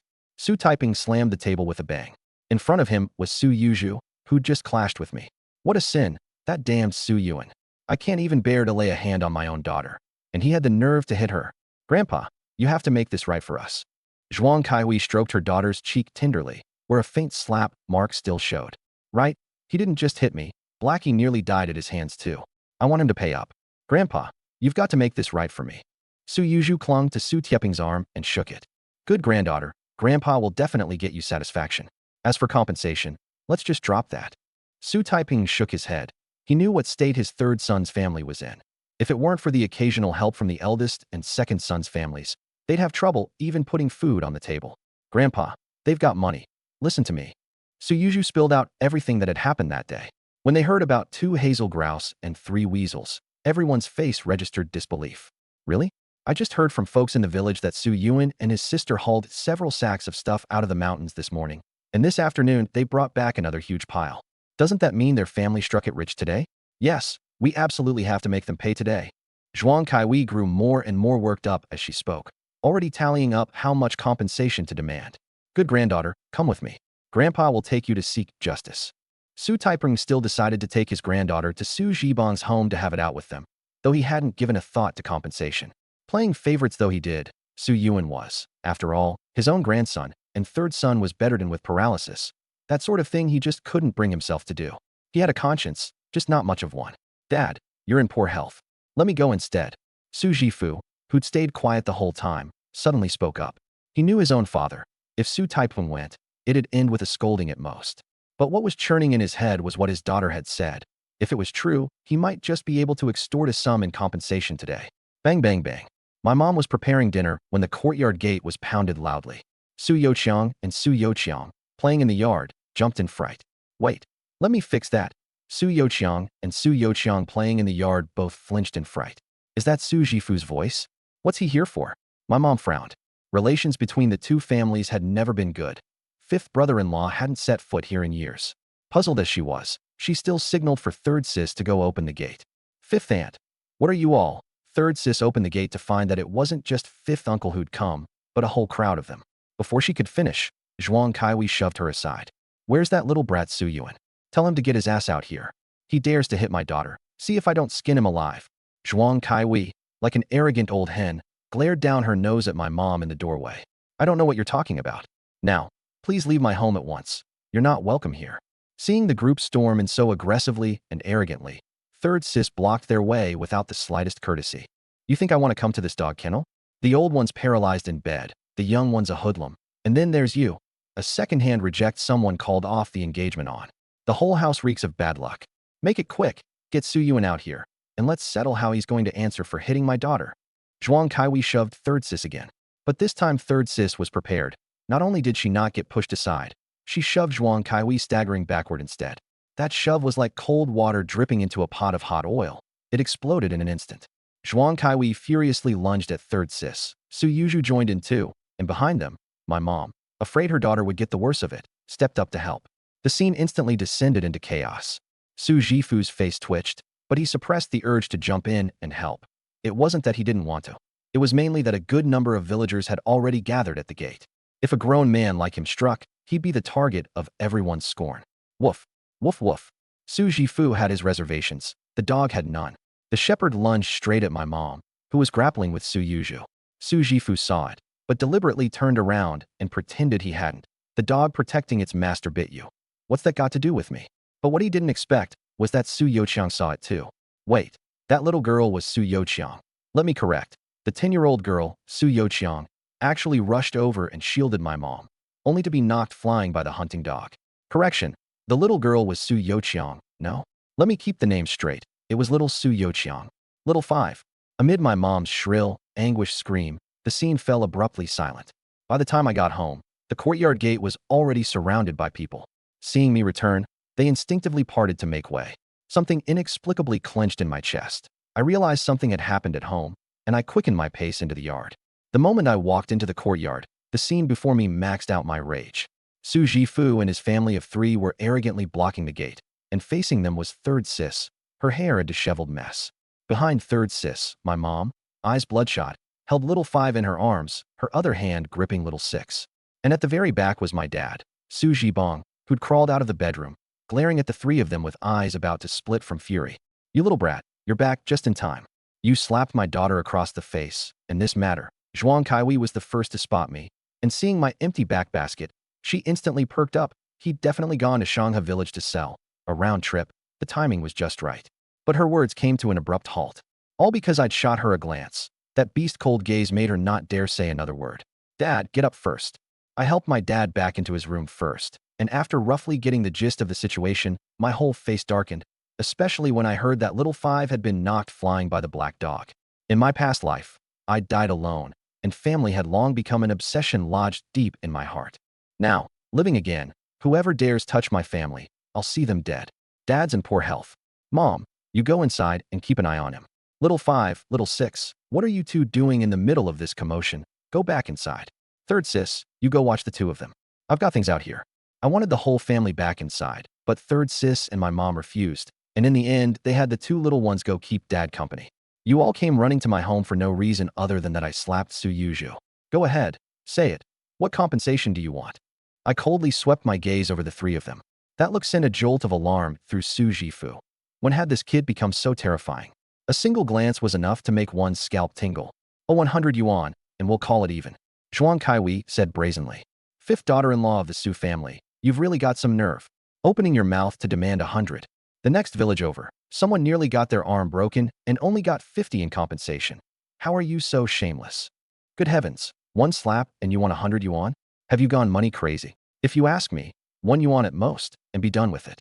The onlooking villagers all condemned Zhuang Kaiwei. "Shut up, all of you. This is none of your business. My daughter's been a treasure since birth. The whole family can't bear to lay a finger on her. 1 slap, and it's worth 100. Zhuang Kaiwei roared at the villagers like a shrew, then turned to my mom. "Third daughter-in-law, don't give me that no-money routine either. Your 2 kids hauled a whole basket full of pheasants and hares out of the mountains this morning, plus 2 burlap sacks of mountain produce to sell. And this afternoon your son bagged 2 hazel grouse, some weasels, and a whole pile of pheasants and hares. Your family's not short on money now. He hit my daughter, so today, this money, you're paying it whether you like it or not." My mom's gaze sharpened, and she looked at me and third sis in confusion. Her meaning was clear. "You 2 sold that whole huge haul this morning and told me it was only 10 yuan? And what's this about hazel grouse this afternoon?" But she also knew this wasn't the moment to press, so she pushed her doubts down. My face instantly soured. Crap, the jig was up. I hadn't even bought my hunting rifle yet, and you go and spill everything. What a rotten, no good piece of work. What are you thinking? 1 slap, and you want 100 in compensation? Are you insane? I'll pay 1 yuan. Take it or leave it. If you really want to make it a full 100, that's fine too. I'll give your daughter 99 more good slaps to round it out to 100. Deal. I couldn't be bothered wasting words with this pack of idiots. If they really wanted 100, sure, as long as it's 1 yuan per slap. As for that black dog barking wildly beside them from time to time, it hurt my little sister, so it can just wait to die. Impossible. Don't you dare hit me again. Hearing that I was about to make a move, Su Yuju shrieked. For as long as she could remember, my family had been servants to hers, tasked specifically with delivering food. For a servant to strike a master was an unforgivable outrage. Hitting you would just dirty my hands. Get lost, quick. The sight of you disgusts me. I grabbed the broom beside me and started driving them out. Su Jifu wasn't having it. He'd come for money, and with the money not yet in hand, there was no way he'd leave. Seeing the 3 of them refuse to budge, I didn't hold back and swung the broom right at their faces. Filial or not, scorned or not, as someone who'd lived a whole life already, I don't buy into moral blackmail. Of course, I was just putting on a show and didn't actually strike. With so many people watching, I didn't want to make things hard for my parents down the line. "You little brat, I'm your 5th uncle. You dare hit me." Su Jifu still tried to pull the Elder Authority Act to lecture me, but I wasn't buying any of it. "Still won't leave, huh? You won't cry till you see the coffin." I stuck the broom right into the chicken coop, stirred it around a few times, and pulled it out to a chaotic frenzy, chicken droppings flying everywhere. The villagers outside the gate saw the danger and bolted, but Su Jifu and the other 2 weren't so lucky, getting baptized with chicken crap right on their heads. Yeah, Su Yuju completely lost it, feeling like she stank from head to toe. Screw you and your. I gave another swing, and a lump of chicken droppings sailed 3 meters, landing precisely in Su Yuju's open mouth. Ack bleg. Bleg bleg. I'll kill you. Blackie, bite him to death for me. Su Yuju had completely snapped. The overpowering stench of chicken crap had robbed her of all reason. She just wanted me dead. Blackie lunged straight at me. You mangy mutt, I've been waiting all this time. I sneered. I hadn't grabbed the broom just to gross out the 3 of them. The main point was to deal with this shepherd. The instant it lunged, I brought the broom down on the dog's head. Before it even knocked me over, its head was already ringing. Before it could recover its senses, the yellow-throated marten shot out from my chest and clamped down on its neck. This time, no miss. The black dog let out a shrill, pitiful howl, rolling on the ground in pain. But the yellow-throated marten had its throat locked tight and, with no word from its master, absolutely would not let go. No matter how the dog struggled, it held on firmly. There really is a honey dog. Looks like the rumor at noon was true. The Sioux boys got a yellow-throated marten, and he relied on it to hunt a whole pile of pheasants up in the mountains. What luck! I've never seen such a big honey dog before. For real. I hear this thing can hunt prey more than 4 times its own size. Off the charts attack power. Oh woo, arf arf. The black dog's screams grew more and more frantic. Su Yuju wanted to rush over to save it, but didn't dare. So anxious, she was nearly in tears. Everybody stop right now. Su Yuan, tell your honey dog to stop. You've hurt my granddaughter's precious pet. I won't let this go. Su Taipeng had originally stayed home and hadn't come. But when a neighbor told him that 5th son's and 3rd son's families had come to blows, he couldn't sit still any longer. He never expected that the moment he arrived, he'd see his granddaughter's most beloved dog with its throat locked by a yellow-throated marten. He was beside himself. If something happened to this dog, how heartbroken Yuju would be. I gave him a flat, indifferent glance and paid him no mind whatsoever. You, 3rd daughter-in-law, if you still recognize me as your father-in-law, tell your son to stop right now. Seeing me ignore him, Su Taiping had no choice but to turn his aim on my mom. My mom hesitated. In truth, she very much wanted me to keep going, to let the villagers see that even though her husband was crippled, her family was not to be trifled with. She still had a son. But she didn't dare defy her father-in-law. In this era, the notion of respecting one's elders was deeply ingrained, not something that could change overnight. Sigh.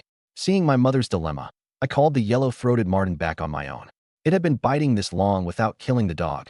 Biting more wouldn't change the outcome.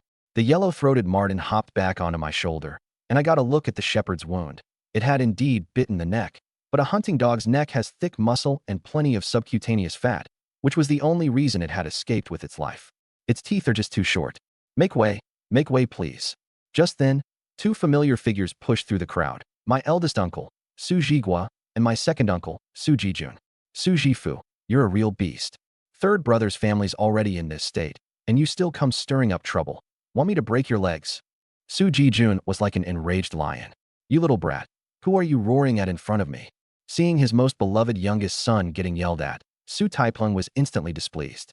But Su Jijun acted as if he hadn't even seen his own father, continuing to lay into Su Jifu. What are you still standing there for? Get the hell out of here now. This is an outrage. Su Taipeng was furious and headed straight for Su Jijun.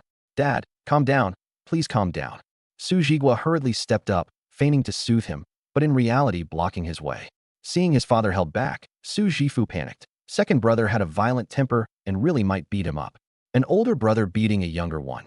Even if he complained to the village party secretary, it'd be useless. But just as he was about to beg for mercy, Su Jijun's fist, big as a sandbag, came swinging over, the motion so smooth it was like he'd been itching to do this for a long time. For a while, the whole courtyard was filled with nothing but Su Jifu's yowling. Stop! Su Jijun, you dare disobey me. Su Taiping was livid, but Su Jigua clung to him and refused to let go for anything. Dad, you're in poor health. If you go over now, you could easily get hurt by accident. Beautiful. Watching Su Jifu get beaten to a pulp, I felt an inexplicable satisfaction. Second uncle was second uncle after all. He really came through. Oh my goodness. You rotten fool, stop this instant. Grandma, Song Chuanxiang, rushed out of the crowd, heart aching, and started smacking Su Jijun all over. Afraid of hurting his own mother, Su Jijun could only step back, shooting Su Jifu a glare. You better behave yourself, kid. If you dare act like an animal again, I'll pick right back up next time. Su Jijun, you still dare call yourself the boss in front of your mother. Aren't you afraid of divine punishment? Song Chuanxiang's shrewish streak flared up, and she pointed at Su Jijun's nose and cursed him up and down, not giving her eldest son a shred of face. Though Su Jijun disliked his mother's favoritism, she was his mother after all, so he could only grit his teeth and take it. And this old lady was a fierce one, too. Seeing her most beloved son get beaten, she cursed without mercy, going on for a solid 10+ minutes, and actually leaving Su Jijun red-faced. Su Jigua had meant to put in a word for his second brother, only to get dragged into the cursing along with him. Humph, that's what you get for daring to hit me. Didn't know I had the imperial sword of authority on my side. If anyone was feeling most comfortable right now, it had to be Su Jifu. The feeling of having his mother stand up for him was just great. My face, however, grew darker and darker. The more I listened, the more it felt like this old hag was cursing our whole family. Enough! How long are you going to keep cursing? Don't act like a shrew. If you don't feel ashamed, I sure do. I finally roared out the words I'd been holding in. The moment they left my mouth, the whole scene fell abruptly silent, everyone staring at me in disbelief. Even the tongue-lashed Su Jigua and Su Jijun wore looks of shock. Has this kid gone mad, daring to say something so blatantly unfilial? Arg, you little beast. You dare curse me. This is monstrously unfilial. You'll be branded a disgrace. You'll be drowned in a pig cage. Heavens above, send down a thunderbolt and strike this beast dead. He actually dared to curse his own grandmother. Everybody come look. Unfilial, so unfilial. That one word, shrew, instantly shattered Song Chuanxiang's composure, and it came from her own grandson, no less.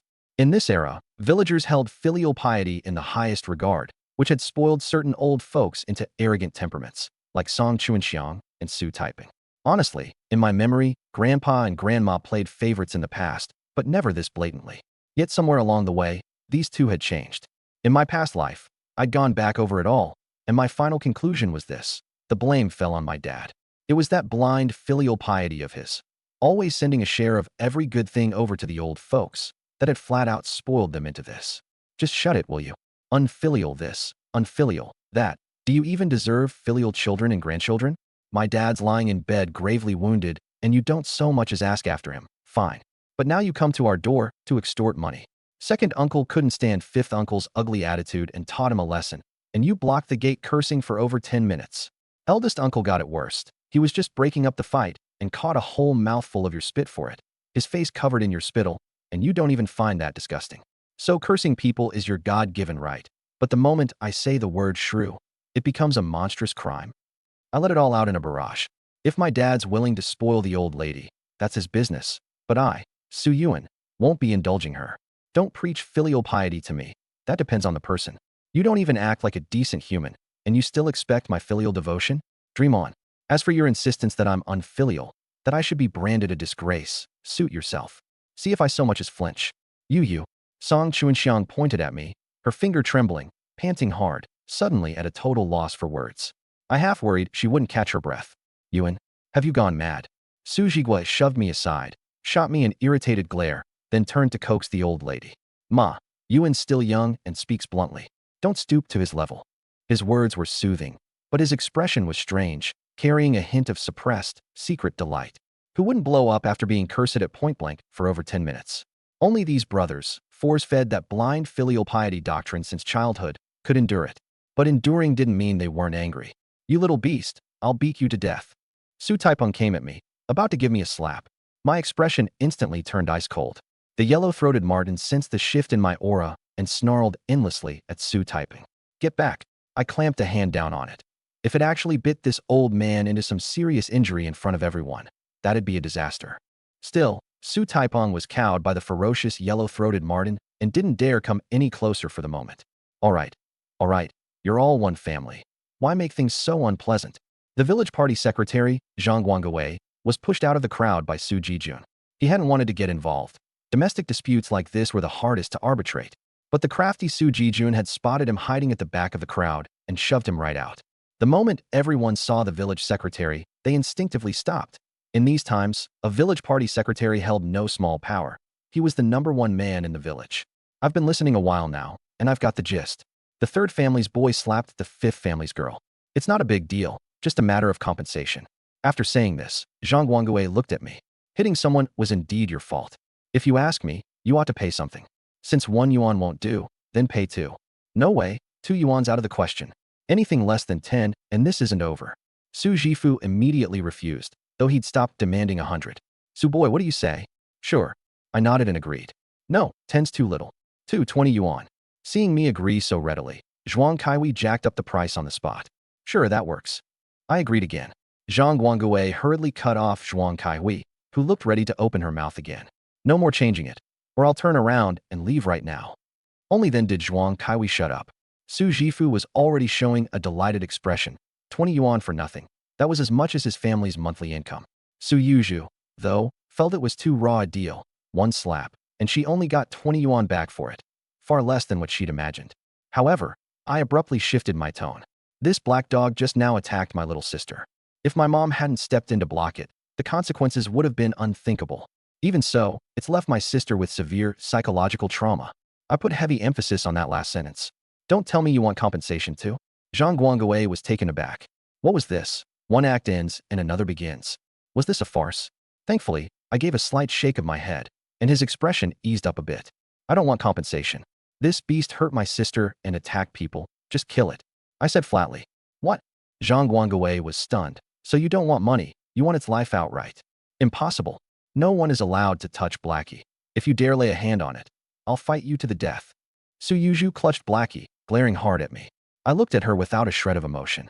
I'll give you back your own words. No one is allowed to touch my family. This dog is done for. I mean it. You just try it. I'll wring your head right off. Su Jifu bellowed. Enough. Stop arguing, all of you. Seeing both sides about to blow up again, the village secretary lost his temper too. Since both sides are in the wrong, I hereby declare this settled. It all cancels out. Whoever stirs up more trouble, I'll have the militia haul them off and lock them up for a few days. Seeing the village secretary get angry, I said nothing more. I didn't want to cause trouble right now. I just wanted to lie low and build myself up. Su Jifu wanted to keep arguing, but one sweeping glare from the village secretary, and he silently nodded too. Since it's all settled, everyone disperse. Go on home, all of you. At the village secretary's signal, the militia captain stepped up on his own to break up the crowd. At that moment, Zhuang Kaiwei seemed to remember something and leaned over to Su Jifu's ear, muttering a few words. Su Jifu's expression went from a frown to sudden clarity, and finally to gleeful delight. Abruptly, he said loudly, the matter of hitting my daughter can be dropped, but that 50 yuan my third brother, Su Jibong, owes our family has to be paid back. What? Su the third owes Su Jifu 50 yuan. The villagers who'd just left circled back around. It was nearly mealtime, but hardly anyone was willing to leave. Bullshit. Since when did I cough? Owe you 50 yuan. Cough. Su Jibong's furious voice came from inside the house, punctuated by violent coughing. Su Jifu lifted his head smugly. Third brother, could it be you've forgotten? Last time you got hurt, that 50 yuan dad gave you. The money may have come from dad's hand, but the one who put up the cash was me. If your family had never had the money, fine, I wouldn't have asked. But now your kids had a stroke of dumb luck and picked up 2 hazel grouse. So this account needs to be properly settled. Debts must be repaid. That's the way of the world. Everybody, judge for yourselves. With that, he looked to the villagers. Put that way, though fifth is a bit over the line, he does have a point. I sympathize with Jibong's family, but debts must be repaid. It's hard for me to say much. It really should be paid back. Whose fault is it that his kid picked up 2 hazel grouse? The villagers murmured among themselves, some in favor, some against, some mocking, and some green with envy. Bullshit, that money was f't. Su Jibong roared, and midway through his words, a mouthful of fresh blood spurted out. Dad, what's wrong? Don't scare me. Little 5 and little 6 burst into tears at once. Dad, third sis's face went pale, and she rushed into the house. I hurried after her too, and seeing my dad's face gone ashen, his breath faint and flickering, I had murder in my heart. Honey, my mom's face went white as a sheet, her voice trembling. I'll go get old Blindy. My third sister spun around and ran off through the crowd. Don't worry too much. This is just a flare-up from that illness he caught out in the snow last time. It won't kill him. Coughing up that old blood actually makes him feel better. Old Blindy tucked Su Jibong's hand back under the blanket, offering comfort. Everyone finally let out a breath, the tension on their faces easing up. Old Blindy, sir, can I have a word? I pulled him off to a corner, away from my mom's eyes, and asked quietly, if, and I mean if, okay, my dad gets so worked up he coughs up blood again like just now. Would he be in any danger? Nah, your dad doesn't have a heart condition. Anger won't kill him. Worst case, he coughs up a couple mouthfuls of blood. No big deal. Old Blindy shook his head on reflex. Then it hit him. What kind of twisted idea was this? This kid wanted his old man to cough up blood again. Hey, wait, what's wrong with you, boy? You mean the guy lying in there is your MMPH? Before he could finish, I clapped a hand over his mouth. The two of us doing that drew every eye in the room. It's nothing. I was just asking the old man about a private matter. Mom, you keep an eye on Dad. I'll go deal with things outside.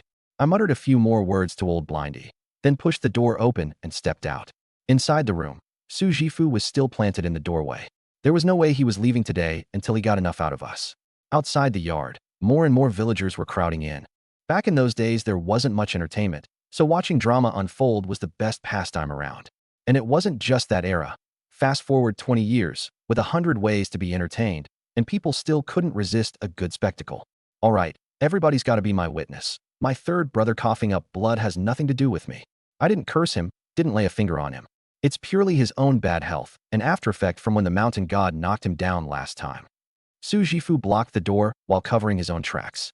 The villagers pointed and murmured, most of it aimed at Su Jifu, saying what a piece of garbage he was, pushing his third brother's family to the brink like this. Fifth son, let's just drop it. Third son's health is bad. Let's head home, Su Taiping said, his tone turning serious. As much as he doted on his youngest, Su Jibong was still his kid, and he couldn't push him to his death. Besides, that 50 yuan came from the old couple's own pockets. It had nothing to do with Su Jifu. Even Song Chuanxiang, who always spoiled Su Jifu, frowned and stayed quiet. Normally, with her fiery temper, she'd have jumped in to help by now. But the third son had just coughed up blood. Dad, that little bastard hit my daughter and smeared chicken crap all over me. This is not over. First, that little punk Su Yuan gets down on his knees and apologizes to my daughter. Then we talk about the 50 bucks. Su Jifu snapped. Su Taiping nodded without hesitation. Just an apology. What's the big deal? And right then, I walked out of the inner room. Grandson, come here and kneel down to apologize to your cousin. I'll smooth things over for you on the 50 yuan. I kneel and apologize to him. You'll smooth things over for me. I stared at Su Taiping in disbelief, so angry I actually laughed. Are you out of your mind, old man? Your whole clan goes crazy over money and comes making trouble at my house, and I haven't even settled the score with you. Yet you want me to apologize to him? You've gone senile. You plague-ridden little punk. Is that any way to talk to your grandfather? Everybody take a look. This is the Su family's boy. Lazy good-for-nothing, sucks his parents dry every single day, and now he's cursing out his own grandfather in public. I say we just kick him out of the village. Zhuang Kaiwei reeked of chicken crap from head to toe and had worked herself into a frenzy. Forget whatever relation he was to the old man or that he was her husband's nephew. This was not over. Zhuang Kai, MMPH. Inside the room, my mom couldn't hold back anymore. Her son had told her over and over not to make a sound before he went out, but she was ready to go out and give this woman a piece of her mind. The second she made a sound, though, my third sister clapped a hand over her mouth. Mom, don't say anything. Little brother said no matter what, you can't make a sound. Of everyone in the family, only my third sister had a rough read on what I was thinking. But your dad, my mom seemed to catch on to something. Was her son planning to burn every bridge with the fifth son's family? But one look at Su Jibong's ashen face and her heart softened again, afraid her husband couldn't take it. He'll be fine. Didn't little brother just pull old Blindy aside to whisper about something? I bet it was about Dad's health. He must know Dad can handle it. My third sister was sure of herself. Seeing our mom still worried, she added, Come on, Mom. Aren't we all right here? If little brother can't handle it, I'll go out there with you and raise hell. Nobody's getting off easy. As she said it, a flash of something crazed lit up her eyes too. Hearing my mom's voice go quiet inside, I let out a secret sigh of relief, thinking, sorry, Mom. Hold that anger in for now. Sooner or later, your son will let you set it free. I turned back to Zhuang Kaiwei and said flatly, All right, enough of the crap. Talking's useless. So what if I sponge off my family? So what if I don't respect my grandfather? You left one out. I even got thrown in the slammer for 3 months. So what? What's it to you? Kick me out of the village? I'd love to see who's got the guts to kick Su Yuan out of this village. I jerked my head up, a beast-like ferocity flashing in my eyes. The look made Zhuang Caihui's breath catch, and she suddenly remembered this little bastard had just gotten out and wasn't exactly right in the head. Just like that, she wilted like a frostbitten eggplant. Quit yapping at me. Don't care if you just got out or not. Murderers pay with their lives, debtors pay their debts. Even if the king of heaven himself showed up today, that 50 yuan is coming out. Su Jifu shielded his wife and glared viciously at me. You dare lay a hand on me, and I'll ship you right back inside. Stop shouting. Nobody said we wouldn't pay. I already gave the 50 to my dad. Go ask him for it. I stepped aside and gestured for them to go in and get it themselves. Get it? I will. You think I won't dare? Su Jifu sneered and started forward, but I blocked him as he tried to pass. What's your problem? Whoever's owed gets paid back. Whoever lent it does the asking. Since Grandpa's the one who lent the money to my dad, then he's the one who has to come collect it himself. My eyes went cold as I looked at Su Taipeng. Bullshit. What kind of logic is that? He's my father. What's wrong with me getting it back for him? Su Jifu scoffed. So the guy lying in there isn't his son, huh? If he dares admit the two of them aren't father and son, I'll hand over the money right now. I tilted my head at Su Taipeng. Want the money? Go get it yourself. You? Su Jifu was at a loss for words. He could only lean in close to his father and mutter, Dad, it's all on you now. I'll say this up front. If you help the third son today, you're grinding my face into the dirt. And if that's how it is, we split the household tomorrow. No way. Before Su Taipeng could even open his mouth, Song Chuanxiang was the first to jump in. Old man, what are you waiting for? Go on. You really want to force Afu to split from us? If you can't bring yourself to do it, fine, find a chance to give the money back to the third son later. But right now you cannot make Afu lose face. Hearing this, Su Tieping's expression eased a little, as if he'd found the excuse he needed to convince himself. He sighed, then raised his voice to the villagers around him. Fine. Since that's how it is, I'll go make things clear. The money goes back to the fifth son for now, and once the harvest comes in from the fields, I'll get 50 yuan to the third son separately. He figured he was being perfectly reasonable. The money was the fifth son's, so it had to be returned. And he'd left himself an out with no room for criticism, promising to give the third son money separately down the road. See, it's not that I won't give it. It's that what the fifth son paid has to be returned, and I'll make it up when I've got the cash. But nobody was a fool. The crowd let out a collective sigh. The old man was clearly playing favorites with the fifth son's family. Back when Su III was healthy, the first thing he did with any game he caught was bring it to his parents. Now that he was paralyzed, the first ones to squeeze him were the very parents who'd taken the most from him. Su Jigua and Su Jijun's faces changed dramatically. They glanced at each other, but in the end held their tongues. Their father was the one asking for the money now, and if they stepped in, they'd just end up in a shouting match with the old man without solving anything. They'd have to figure something out afterward. Their disappointment in their parents deepened another notch. My heart clenched, too. Even though I'd guessed the outcome, it still stung something awful, not for myself, but for my dad, who deserved better. Half a lifetime of devotion, and these people had never once treated him like family. Come with me. I nodded silently, turned, and led Su Taipeng inside, not sparing so much as a glance for this so-called grandfather. The moment Su Taipeng stepped through the door, every eye turned to him. My mom and third sister looked at him coldly, like he was a total stranger. Little 5 and little 6 had a trace of sorrow in their eyes. Grandpa.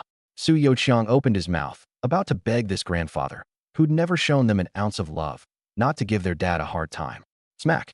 Su Youqiang's little sister Su Youqiang's small hand cracked across his mouth. I'm warning you, do not beg him, or I'll beat you to death. She was only 12, but that Manchurian tiger temper of hers erupted right then. The slap left Su Youqiang too scared to make a peep, head bowed like a cowed quail. I silently gave little 5 a thumbs up, then pulled out the 50 yuan I'd prepared earlier and pressed it into my dad's hand by the bedside. Dad, Grandpa's here for the money. Whether you give it to him is your call. With that, I retreated to my mother's side, and my third sister and I flanked her on either side, pinning her in place. Though my third sister didn't know exactly what I was planning, she'd picked up on enough and backed me unconditionally. Dad's blind devotion problem needed fixing. The room fell silent all at once. For a long while, Su Taipeng opened his mouth several times without a sound coming out. It wasn't until Su Jifu's impatient urging came from outside that he finally made up his mind. Third son, the money came from the fifth son. You'd better give it back to him. Su Taipeng sighed. He said it after all. Su Jibang's body trembled. He struggled to turn over, eyes bloodshot as he looked at the old man before him, and forced out every word. I hunted these mountains for over 20 years. Every time I bagged something good, you were the first ones I brought it to. Plus extra during every holiday. You do the math. How much have I given you over all these years? 100 or 2 a year. Over a dozen years. How much is that? And you? The second I got paralyzed, you casually hand over 50 yuan, and now you're taking even that back. The more he spoke, the more worked up he got, until he was nearly screaming at the end. Third son, don't dredge up all that ancient history. Mom and Dad raised you. Shouldn't you be grateful? And here you are, keeping a tally over a few things you gave us. Su Jifu's punchable voice drifted in from outside, followed by a few more prods at the old man. Third son, give the money back to the fifth son for now. I promise, once the harvest comes in, I'll get it back to you for sure. Su Taipeng gritted his teeth and spoke again. The corner of my mouth curled up slightly. Wait for the next harvest? Who's he trying to fool? It was already October, winter's dormancy right around the corner. There wasn't a damn thing left to harvest in those fields. Silent tears slid down the corners of Su Zhibang's eyes.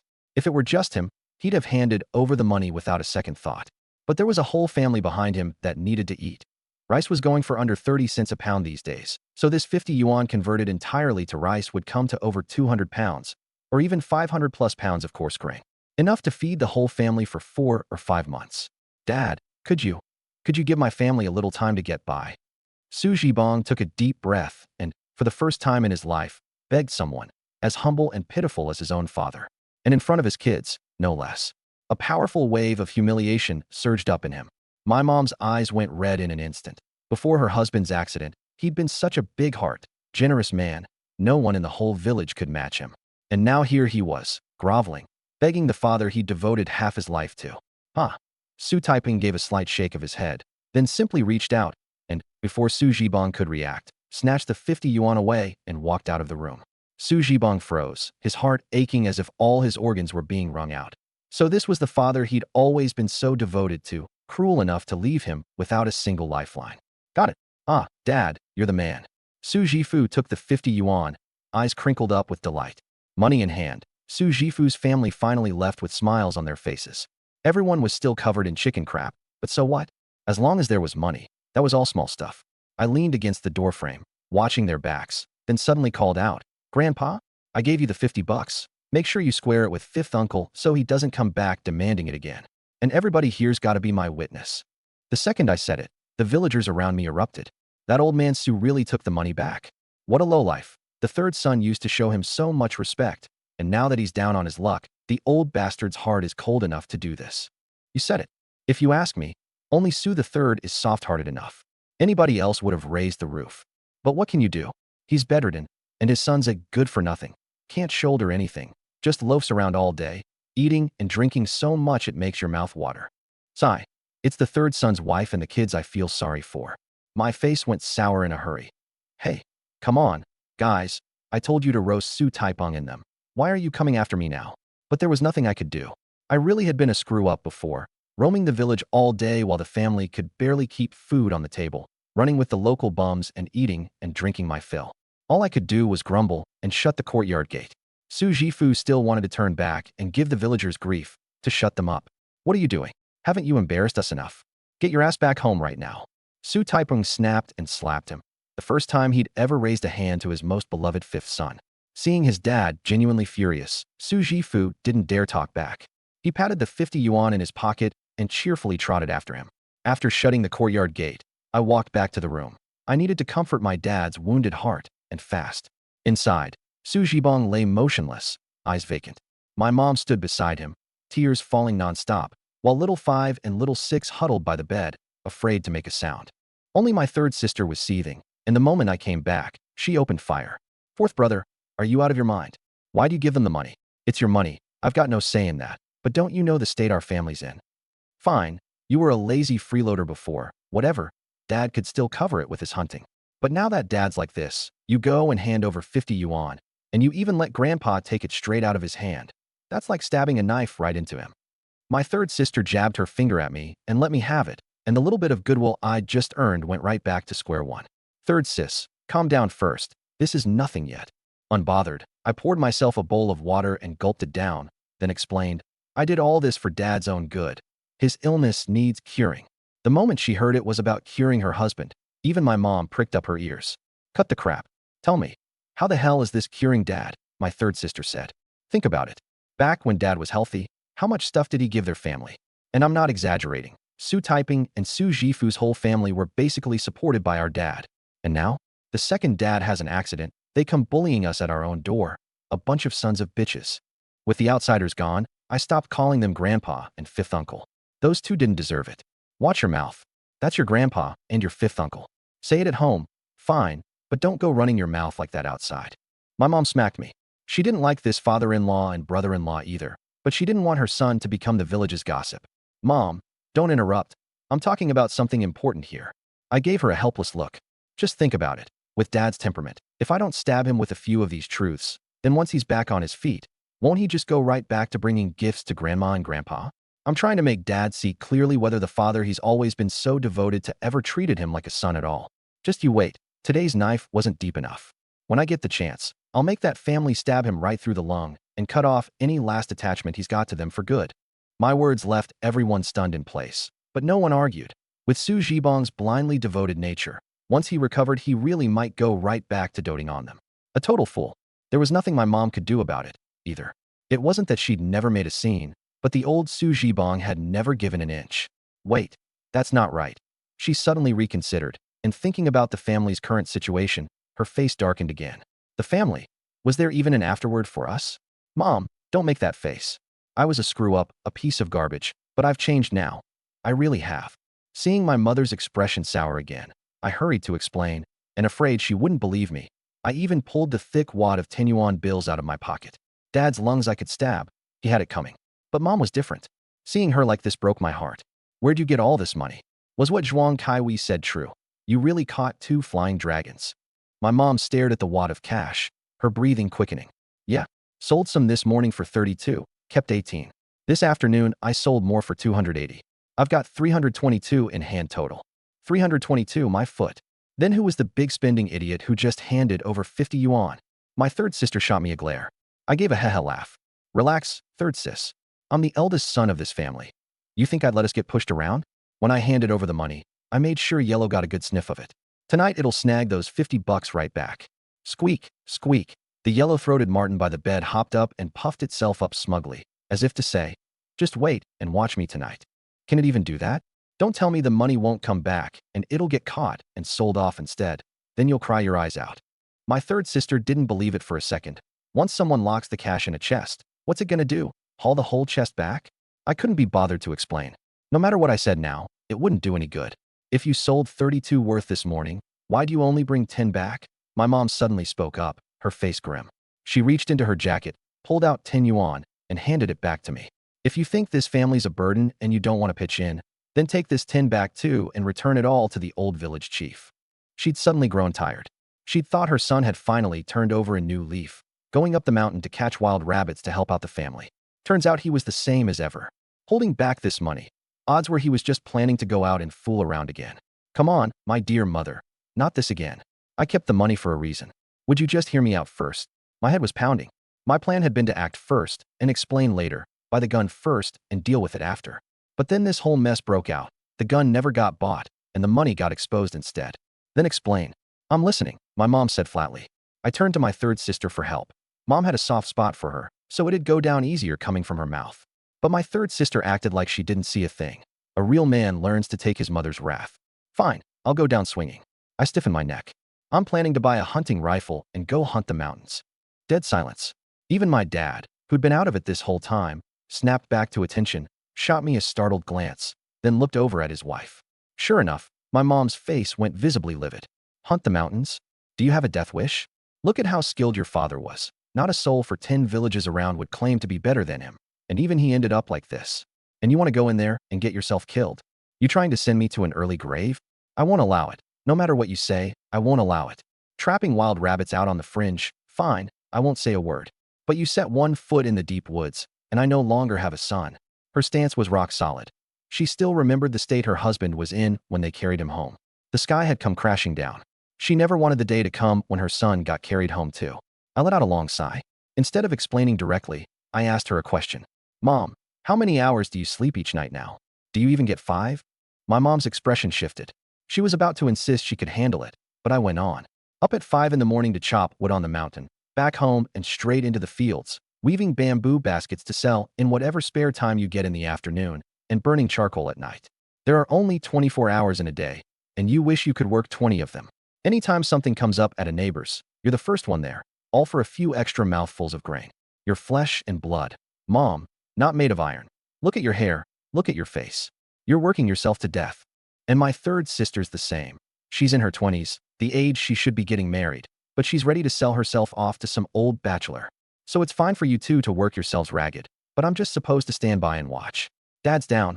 I'm the man of this family now. If anyone's going to risk their life, it should be me. Today I'm going to stand tall. This rifle, I'm buying it, and that's final. I stiffened my neck and got the whole thing out, bracing myself for the crushing blow. But after a long wait, My mom didn't move.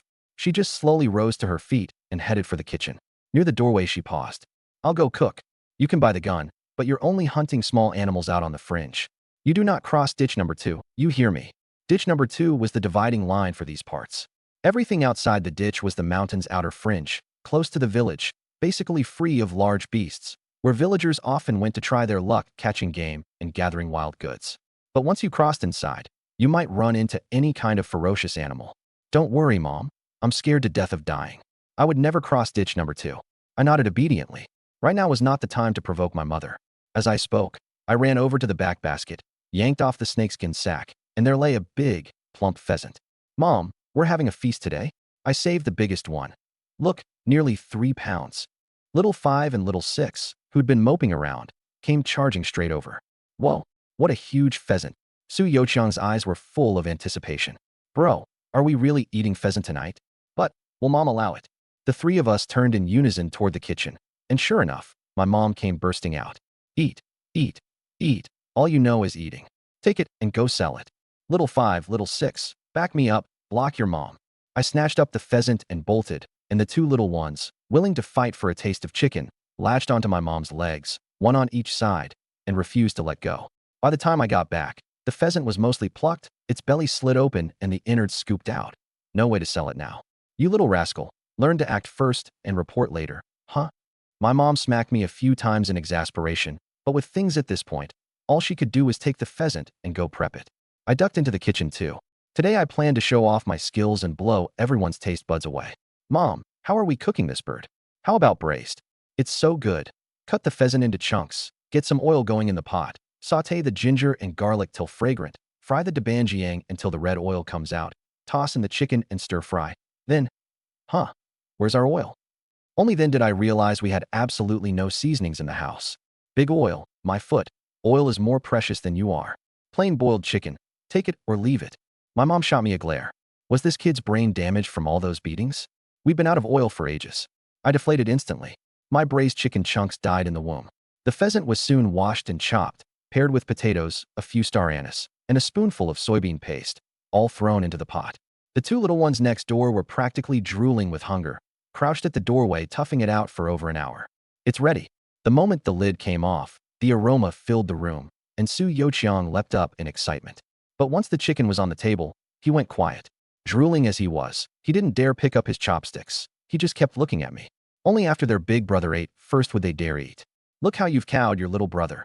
My mom was furious, and she landed a hard smack on the back of my head. The blow made me flinch, and I glared irritably at Su Youqiang. You little brat, you're messing with me on purpose, aren't you? Su Youqiang flinched too. Oh no, big brother got hit again. Tonight he's definitely gonna make me pay. His eyes reddened in an instant. In the past, whenever I bullied my little siblings, my mom would give me a beating, and come nightfall, I'd make them pay for it.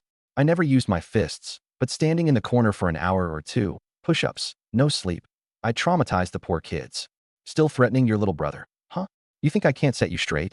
My mom's hand went up again. No, I'd never threaten him. I quickly grabbed the big drumstick and dropped it into my little brother's bowl, which finally stopped that slap. Here, little 5, you eat too. I dropped the other drumstick into Su Youqiang's sister's, Su Youqiang's bowl. Everyone in the room stared at me like they'd seen a ghost. This food-hoarding guy turned over a new leaf today, serving the little ones on his own. Even my mom gave me a second look. What are you all staring at? Eat. I put a piece of chicken in each person's bowl, and seeing no one pick up their chopsticks, I couldn't help but urge them on. Only then did they dig in. I'd served everyone else, but didn't eat myself, just watched quietly. Not that I couldn't bear to. Mostly my heart was still hung up on that braised chicken that never got made. Before long, Su Youqiang's sister was somehow eating and silently crying at the same time, and the sight broke my heart. What's wrong? What's wrong? Is it that mom's cooking is bad, and you're crying because it tastes awful? I said I should cook, and she wouldn't let me. My mom shot me another hard glare. This kid never stops talking nonsense. Su Youqiang's sister bowed her head and shook it, bean-sized tears flinging off. She said softly, I'm not sad. I'm happy. This is the first time 4th brother has ever served me food. Now I have a big brother who loves me too. Hiss. My heart ached like it had been jabbed with a needle. Eat up. Your brother used to be an animal, but never again, I promise. I'll take good care of you all, and we'll eat chicken every day. I stroked my little sister's head, my heart aching. Nightfall. The yellow-throated marten slipped silently up to Su Tieping's house. Scaling the wall, and squeezing in beneath the eaves. The first room, seeing through its eyes, I made out Su Taiping and Song Chuanxiang, and promptly had it back out. Knowing Su Jifu's nature, once that money was in hand, there was no way he'd hand it off to anyone else. He'd either keep it on him or stash it away. The Martin darted into the second room, and sure enough, there was Su Jifu, sound asleep and snoring away. Found you. I immediately gave the search command. It hopped soundlessly onto the bed, rummaged through his clothes, and quickly fished out that bundle of 5 10-yuan bills. That's it. Hurry, grab it, and bring it back. I directed from home, in hiding. Squeak, squeak. Having found the goods, the Martin let out an excited cry. Woof, woof, woof. Furious barking suddenly erupted outside the house. Oh crap. I panicked and hurriedly ordered it to run. This dumb Martin. What's it yowling for inside someone's house? Is it nuts? Great. Now it had been caught by the dog and blown its cover. There was no way I was claiming to know it. The Martin knew the situation was dire, too, and shot out in a streak. The barking quickly woke the whole household. A kerosene lamp lit up, and Su Taipeng came out first, club in hand. Blackie, what did you see? The black dog just barked furiously in the direction the Martin had fled. Ah, my $50. It's gone. Su Jifu's scream, like a pig being slaughtered, came from inside the room. At dawn, before the sky had even brightened, I set out for the town. Am I imagining it?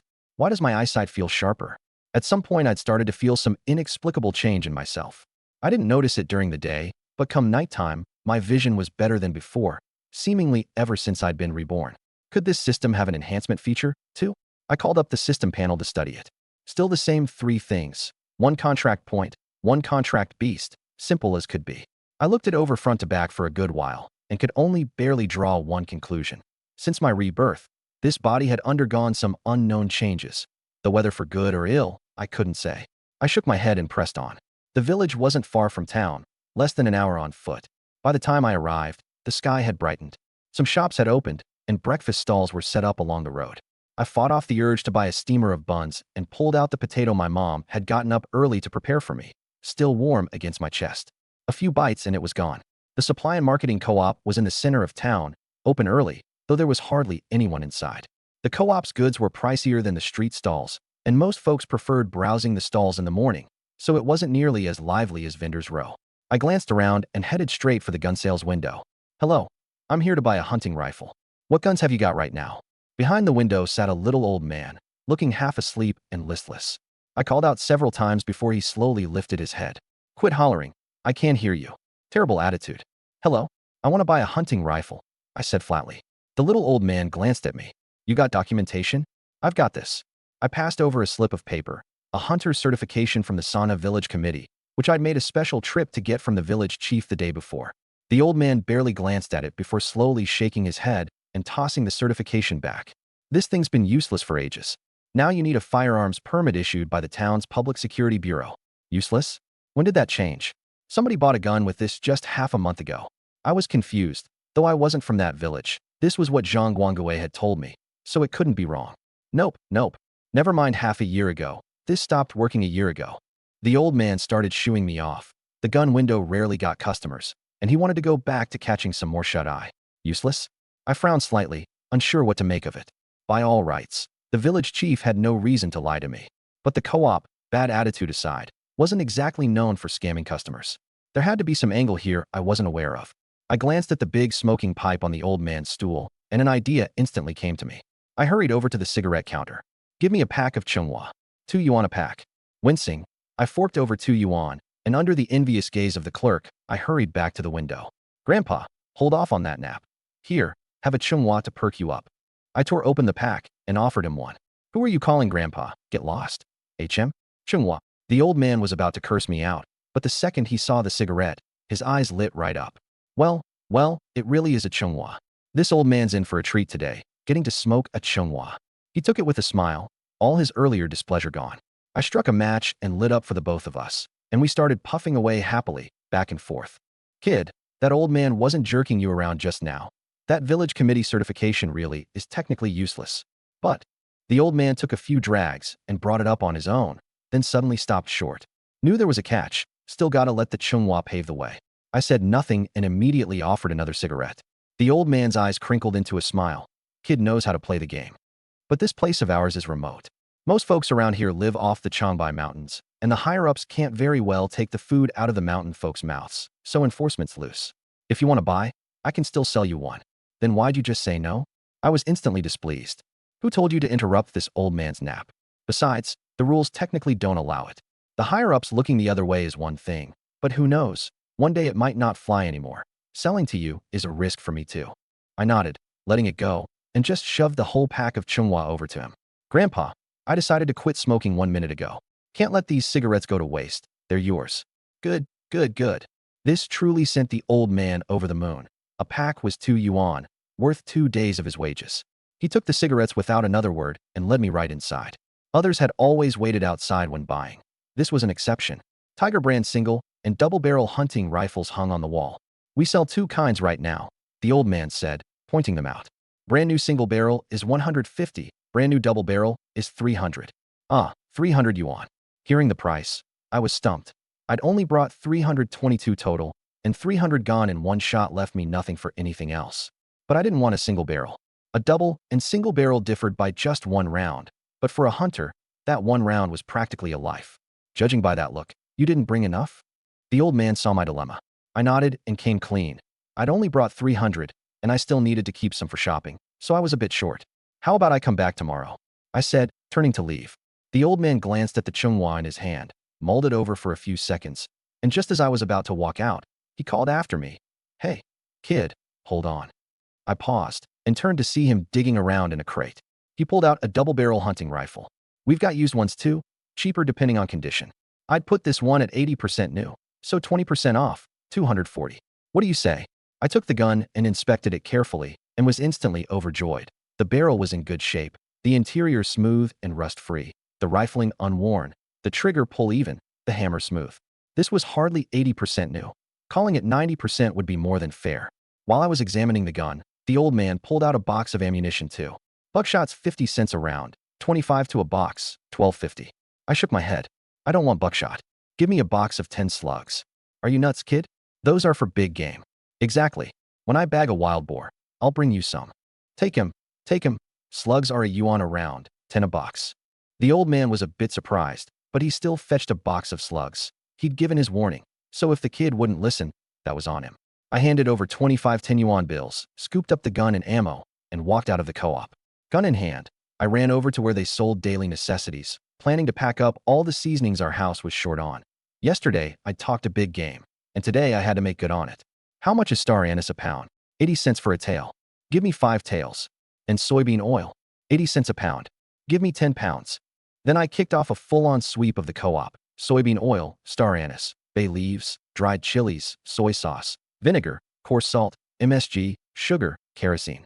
I bought a whole heap of things large and small, and it only came to 21 yuan. I'd left home with 322, spent 250 on the gun, plus this 21.50 left. Out of the co-op, I detoured to the pork stall. Buying meat, young man. Lucky you came early. This nice fatty cut's still here, a yuan a pound. Want me to cut you some? The butcher was pretty enthusiastic, gesturing at a big hunk of fat. I looked at that jiggling fat, and a wave of nausea rose from the pit of my stomach. No. Cut me this pure lean cut. Give me 6 pounds. The boss shot me a surprised look. Someone actually buying lean meat on purpose these days? Not a drop of grease in it. But he didn't say much. Normally the lean meat would sit for half a day after the fatty stuff sold out, and today, before he'd even made his first sale, he'd moved 6 pounds. A real good Samaritan. Supplies squared away, I hoisted the bamboo basket onto my back and headed home. Passing the bun shop, on the way in I hadn't been willing to buy any, but now with the gun in hand my hesitation was gone. I asked, 15 cents apiece, haggled a bit, and got 14 meat buns for 2 yuan. And so, I went home carrying a big bag of supplies and 48 yuan. My third sister was cooking rice porridge, and my mom had already gone to chop firewood. Ever since Dad's accident, she'd done this every day without fail. Get the gun? Porridge is almost ready. Go wash up and get ready to eat, my third sister said, knowing I'd gone to buy the gun. Yeah, got it. I set down the bamboo basket, washed my face, and stowed the gun away in my room. When I came back out, the 2 little ones were already sitting at the table sipping porridge. The porridge was so thin you could stick chopsticks in and they wouldn't stand up, but this counted as good eating in our house. Most of the time, they had boiled coarse grain. Hold off on the porridge. Take a look at what this is. I plopped the bag of meat buns on the table. Whoa, big meat buns. Su Yoqiang shrieked, and just like that, the porridge in his bowl lost all its appeal. Can I have one? He looked at me pleadingly. What kind of silly question is that? You want to save him to breed more? Dig in. I laughed and stuffed one into each of their hands. So good. I haven't had a big meat bun in forever. Su Yoqiang bit off more than half in one go, juice running down the corner of his mouth. Su Yoqiang's sister was calmer, but she was still a 12-year-old girl after all, cheeks stuffed full, her little eyes brimming with bliss. Buying so many buns, how much did that cost? My third sister ladled out a bowl of porridge and took a meat bun over to Dad on the bed. Though he was bedridden now, he could feed himself. No need to spoon-feed him. Not much, just 2 yuan. I didn't eat. I'd had one on the way to tide me over, so I just had a little porridge now. 2 yuan. And that's not much? Just you wait for Mom to come back and dish out your punishment. My third sister pursed her lips and picked up a meat bun herself, scolding with her words, but not really looking all that reproachful. I didn't answer. I slurped down my porridge, grabbed the back basket, and pulled the goods out one by one. Whoa, so much meat. Is this soybean oil? Fourth brother, did you rob the co-op? Su Yoqiang's mouth hung wide open, and the sight of those 2 pounds of sugar especially sent him into a frenzy. No kid can resist sugar. You didn't spend all the money, did you? My third sister frowned, her heart aching. This must have cost an arm and a leg. There's 48 left, remember to give it to Mom. I honestly pulled out the money and handed it over. You're done for. I'm telling you, until Mom beats your butt into 8 pieces, you'll never know what real suffering is. My third sister trembled with heartache and made up her mind on the spot. When Mom disciplined this kid today, she would not beg for mercy. She'd help her beat him. What a piece of work. Money burning a hole in his pocket if it's not all spent. Huh. Haha. Well, she's got to catch me first. I'll have made my escape long before she gets back. Oh, and quit burning charcoal. It doesn't fetch much money. I was in a rush today and forgot to buy materials for fish traps. You guys grab some materials and weave me a few. I teased my little brother and sister a bit more, checked the time, and figured Mom would be back soon. Time to bolt, otherwise I really was in for a beating. I grabbed 2 meat buns, went into my room, and slung the gun onto my back. Passing my dad's room, I saw he'd finished his porridge, but the meat bun was untouched. Dad, eat it, don't save it. I'll buy more tomorrow. It's a waste if you don't eat it. Your dad used to eat plenty, save it for you kids. Su Zhibong worked his mouth, hesitating a moment. You be careful. Stick to the fringe today, just pheasants and rabbits. Tonight I'll go over some things with you. Once you've got the hang of it, work your way in slowly. He was a hunter too, and he knew there was no way to keep a hunter from crossing ditch number 2. Hunting big game was practically a hunter's faith. And knowing his own son, odds were the deep woods were exactly where he was headed. Don't worry. I'm going in to make a living, not to stir up trouble. I'll be careful. I nodded solemnly, then left under my family's watchful eyes. The yellow-throated marten popped out from who knows where and nimbly scaled my pant leg up onto my shoulder. I cut into the mountains, crossing ditch number 2 without stopping. The fringe woods had practically been trampled flat by people. What good stuff could be left there? Hunting there. Forget supporting a family. I'd starve to death myself. An hour of trekking over hills and ridges, and I finally reached my destination for this trip, Old Baldy Mountain. The mountain was made up of several gentle hills, densely wooded, rarely visited by anyone but hunters. Though it couldn't compare to the real deep woods, it had pretty much everything you'd want, and running into anything wouldn't be surprising. Squeak, squeak. The moment we entered the mountains, the marten got so excited it bounced up and down, like it had come home. Doesn't add up. Animals shouldn't be scarce this time of year. So why haven't I seen so much as a single hare? I searched for a good while. Forget wolves and tigers. There wasn't a trace of wild boar or roe deer, either. I pressed on a bit more before I finally spotted signs of movement. Not far ahead, a large patch of shrubs had been snapped clean off at 20 or 30 centimeters above the ground, the brakes fresh. My heart leapt with joy. Experience from my past life let me recognize it at a glance. These were the tracks of a wild boar herd. Finally, you're here. Daddy's been dying to see you. I bent slightly and began tracking slowly along the trail. I followed along with Yellow. This herd of boars was sizable, the tracks obvious, no need to search, and no chance of losing them, with scattered droppings along the way. They should be just up ahead. Go scout the path. Looking at the fresh droppings in front of me, I knew I was about to run right into them. It was just the dense brush blocking my view that kept me from seeing them. Afraid of a head-on collision if I went further, I had the marten lead the way. Squeak, squeak. Taking the order, it slipped into the woods, and I flicked off the safety and followed behind. A few minutes later, its excited emotions came through into my mind. Found them. I immediately switched to its viewpoint. The marten was crouched in a big tree, and ahead of it were close to 20 wild boars, every one of them powerfully built. What startled me even more was one especially massive boar in the herd, probably over 500 pounds. The shrubs all around had basically been raised by this bunch. What a huge boar. If I can bag that thing and haul it home, the whole village will have to bow down to me. Just as I was working out how to make my move, a snake's tail swept across my field of vision. Oh crap, where'd this spicy noodle come from? Caught off guard, I stumbled back several steps in fright, and my viewpoint snapped back to my own body. Then it clicked. That was the marten's viewpoint. I switched back at once. The marten was no mongoose. Its venom resistance wasn't strong. A bite to a limb was one thing, but a bite to the neck came with a real risk of goodbye. The scene switched over, and I let out a breath. The spicy noodle's head had already been bitten off, hanging limp in the marten's mouth. I shook my head and left it to its own devices. Through its eyes, I found a perfect hunting spot. This was a huge boar herd, and it had a boar king holding court, too. A herd with a boar king was extremely dangerous, and ordinary hunters would give it a wide berth on sight. After a gunshot, a small herd would flee in a panic, but a herd with a boar king was different. At its single command, the boars would come charging in, squealing. Even the mountain god would have to shimmy up a tree to lay low, let alone a small-time hunter like me. I followed the route the marten had scouted and climbed up a well-hidden big tree. By my estimate, the herd was about 100 meters off, right at the limit of the rifle's effective range, and I was downwind, too.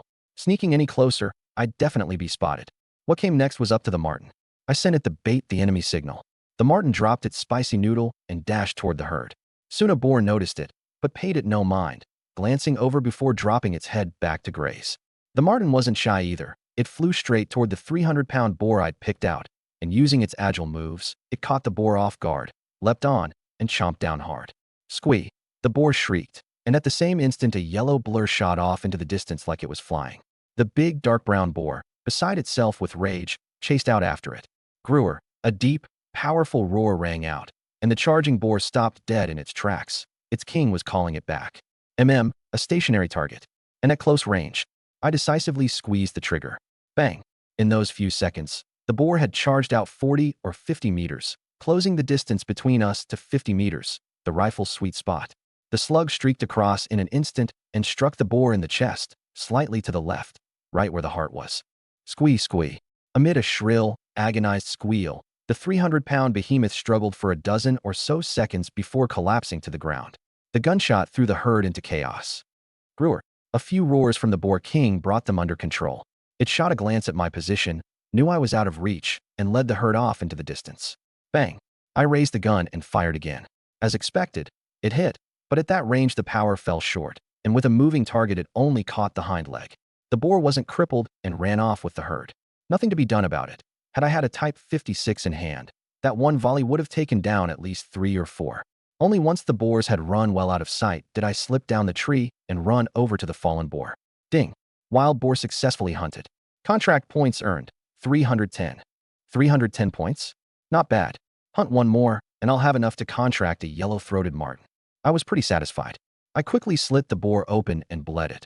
Otherwise the blood would seep into the meat, giving it a gamey, tough taste and dragging down its price. Then hung the innards on a nearby branch. In these parts, game was a gift from nature, and after bagging a big one, you had to hang the innards on a tree as a tribute to the mountain, thanking it and praying for a smooth hunt next time. Of course, there was a deeper layer, too. The bloody smell from gutting easily drew large beasts, and the innards would divert their attention, which went a long way toward keeping a hunter alive. With the innards hung up, I fashioned a crude sledge out of a few branches and dragged the bled-out boar away. Squeak, squeak. The marten came running back and darted up onto the sledge in a streak, still carrying its half-eaten spicy noodle in its mouth. You steer clear of that thing from now on. It's deadly poisonous. You've got some resistance, sure, but one real bite, and there's still a risk of you kicking the bucket.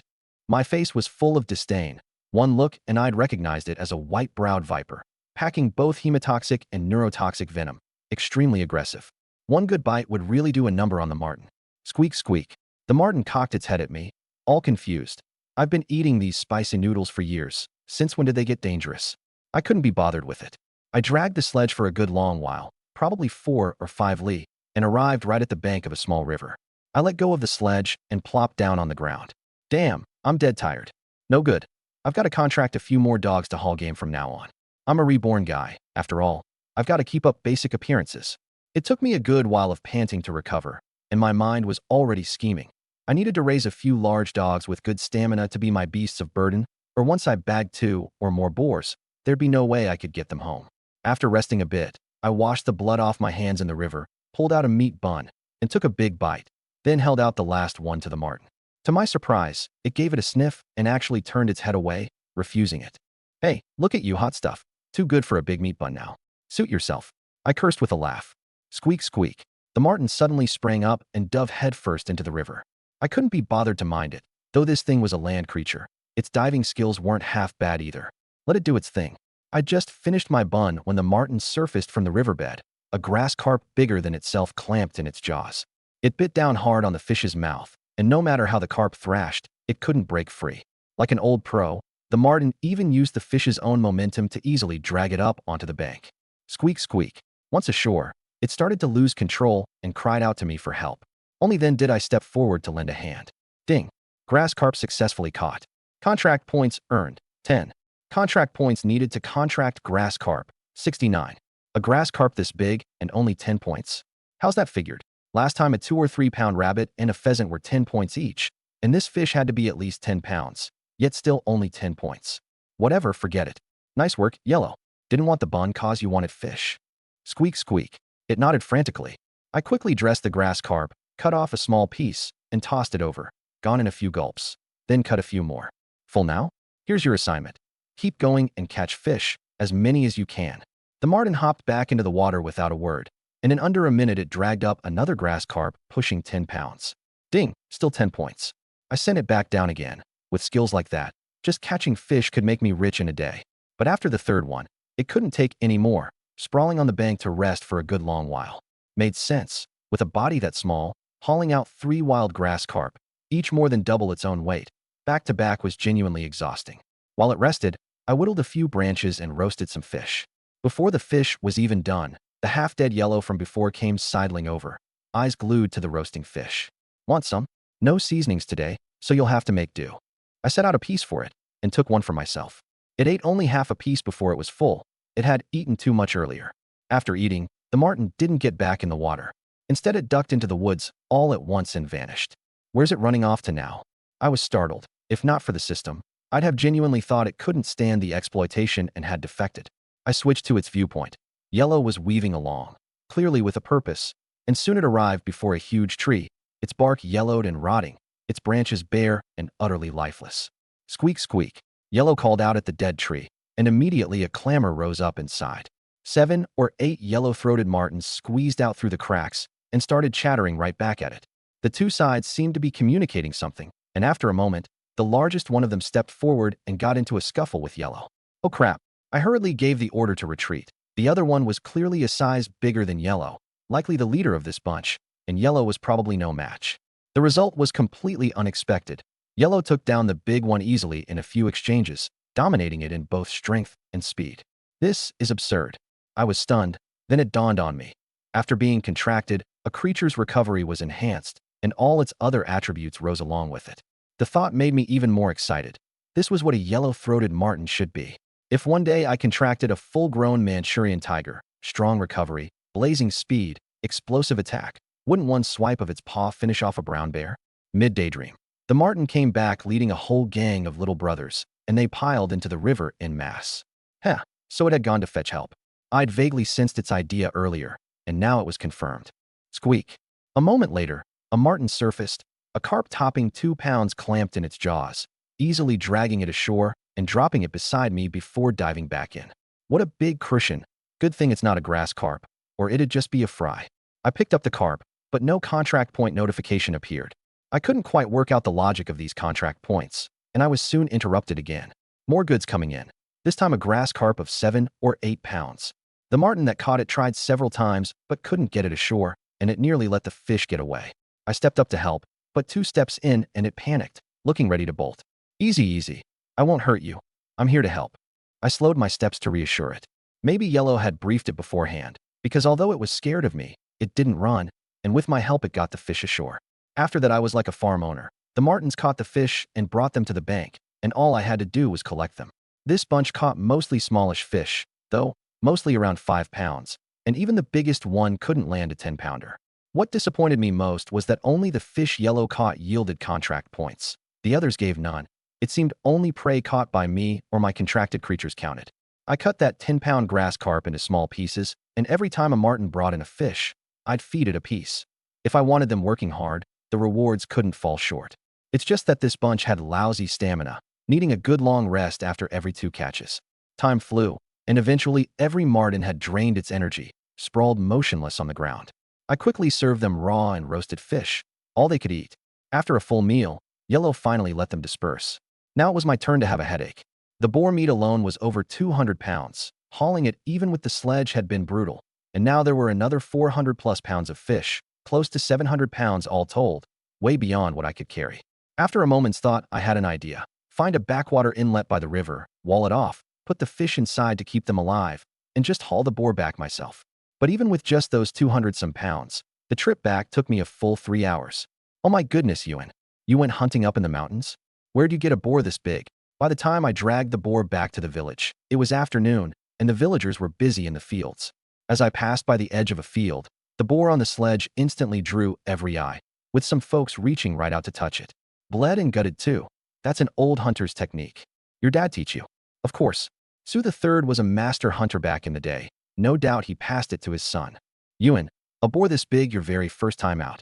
Auntie's family hasn't had meat in ages. Share a little for us to taste, would you? Not much, just a chunk of the leg will do. And Auntie was already pointing at the boar to beg for meat. Times were poor for every family in that era.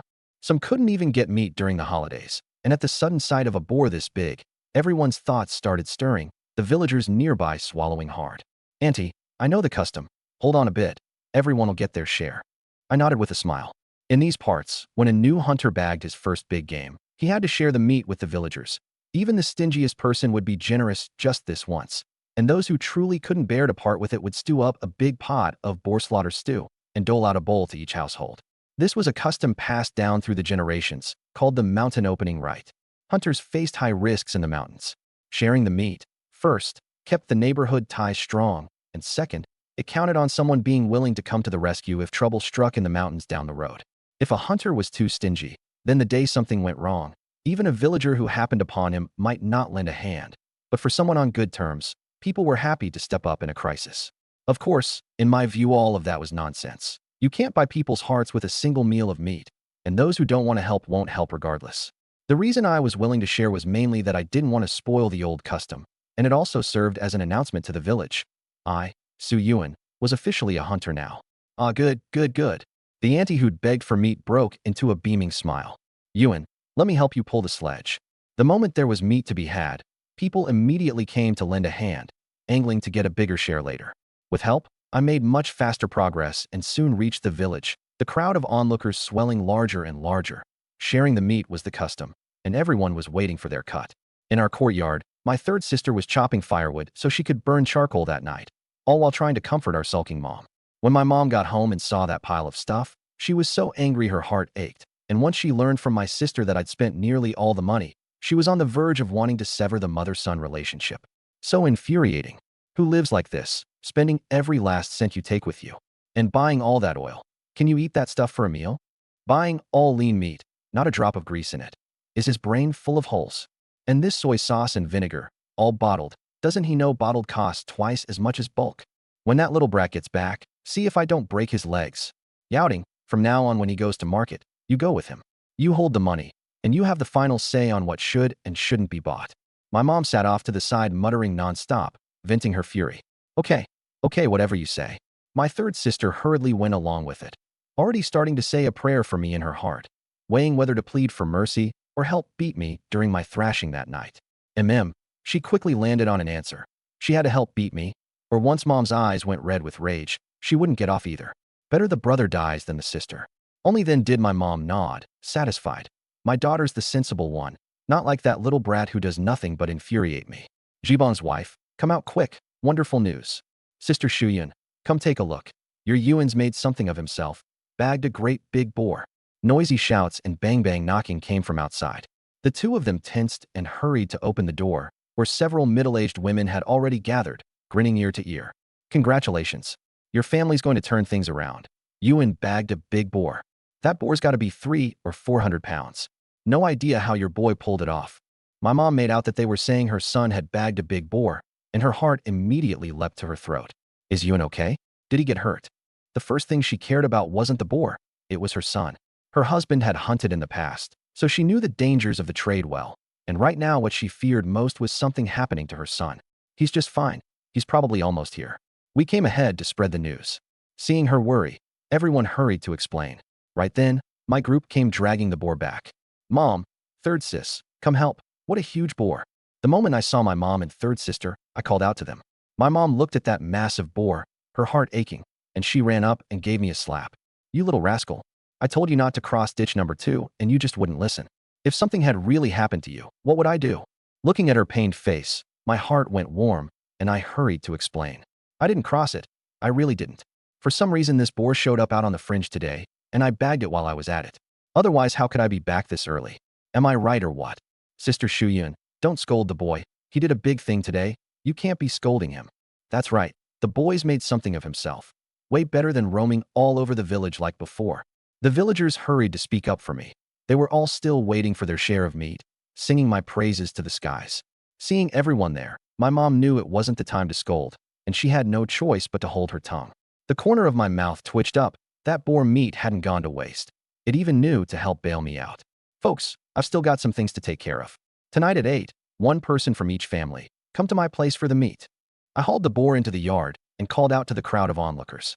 Hearing this, everyone got excited, and only then did they slowly disperse. Mom, there's more game up in the mountains.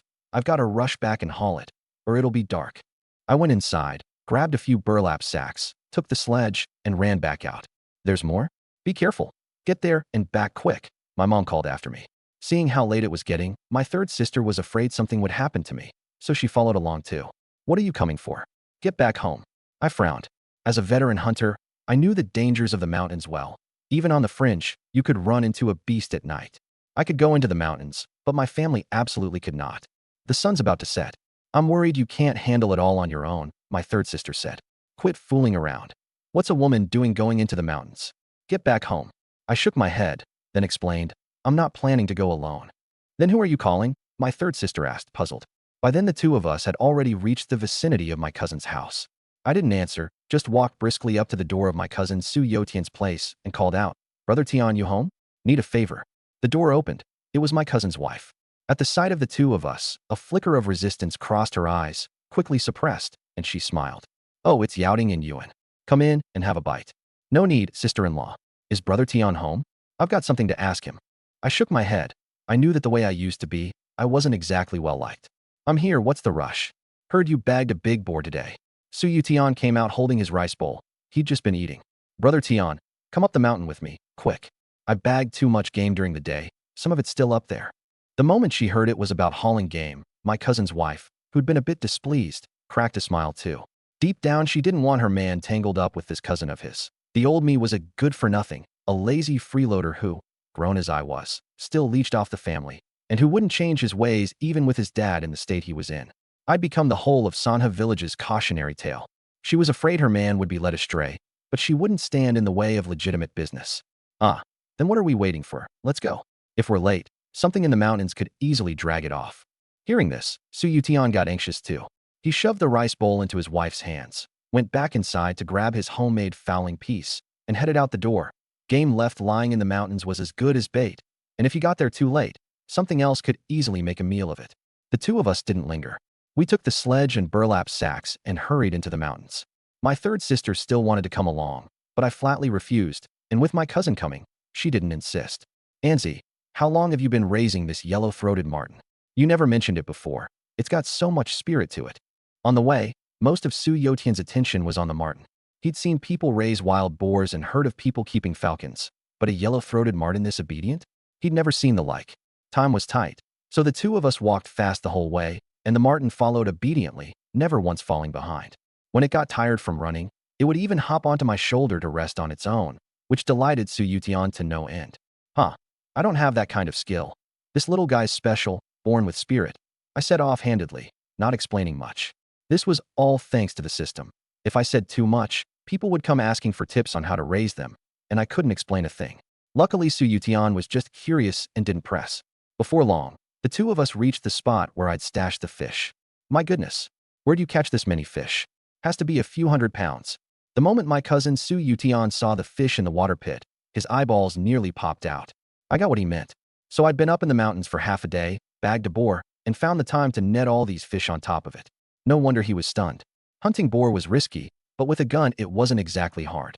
Catching fish was different, one at a time, and the key thing was he hadn't seen a single tool. It couldn't be that I'd caught them all barehanded, could it? Let's get them back first, it's getting dark. If we're late, the family will worry, I urged him. By now the water's surface had gone pale, and it was probably close to nightfall.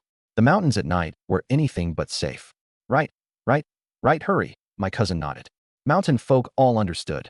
The mountains by day and the mountains by night were worlds apart. In the daytime hunters had guns and could strut around. But come night it flipped. No matter how good your gun, if you couldn't see, you couldn't fire it. The fish were soon bagged up, 6 full burlap sacks. It took the two of us working together to pull the wooden sledge as we hurried back. Night felt all the same, and it would probably take 2 hours to walk out. All manner of insect calls rang out through the mountains in one big din, downright unnerving. Thankfully, we didn't run into any danger the whole way. Once out of the woods, I didn't head home. I hauled the fish straight to Shangha village. Uncle Lu, come out, got fish to sell. I bellowed at the top of my lungs before I'd even arrived. Creak. The door was pushed open from the inside, and someone came out. Not Lu Jinjia, but Lu Dequan. The very Lu Dequan who'd abandoned his own father to die for the sake of one big beast. My expression darkened instantly.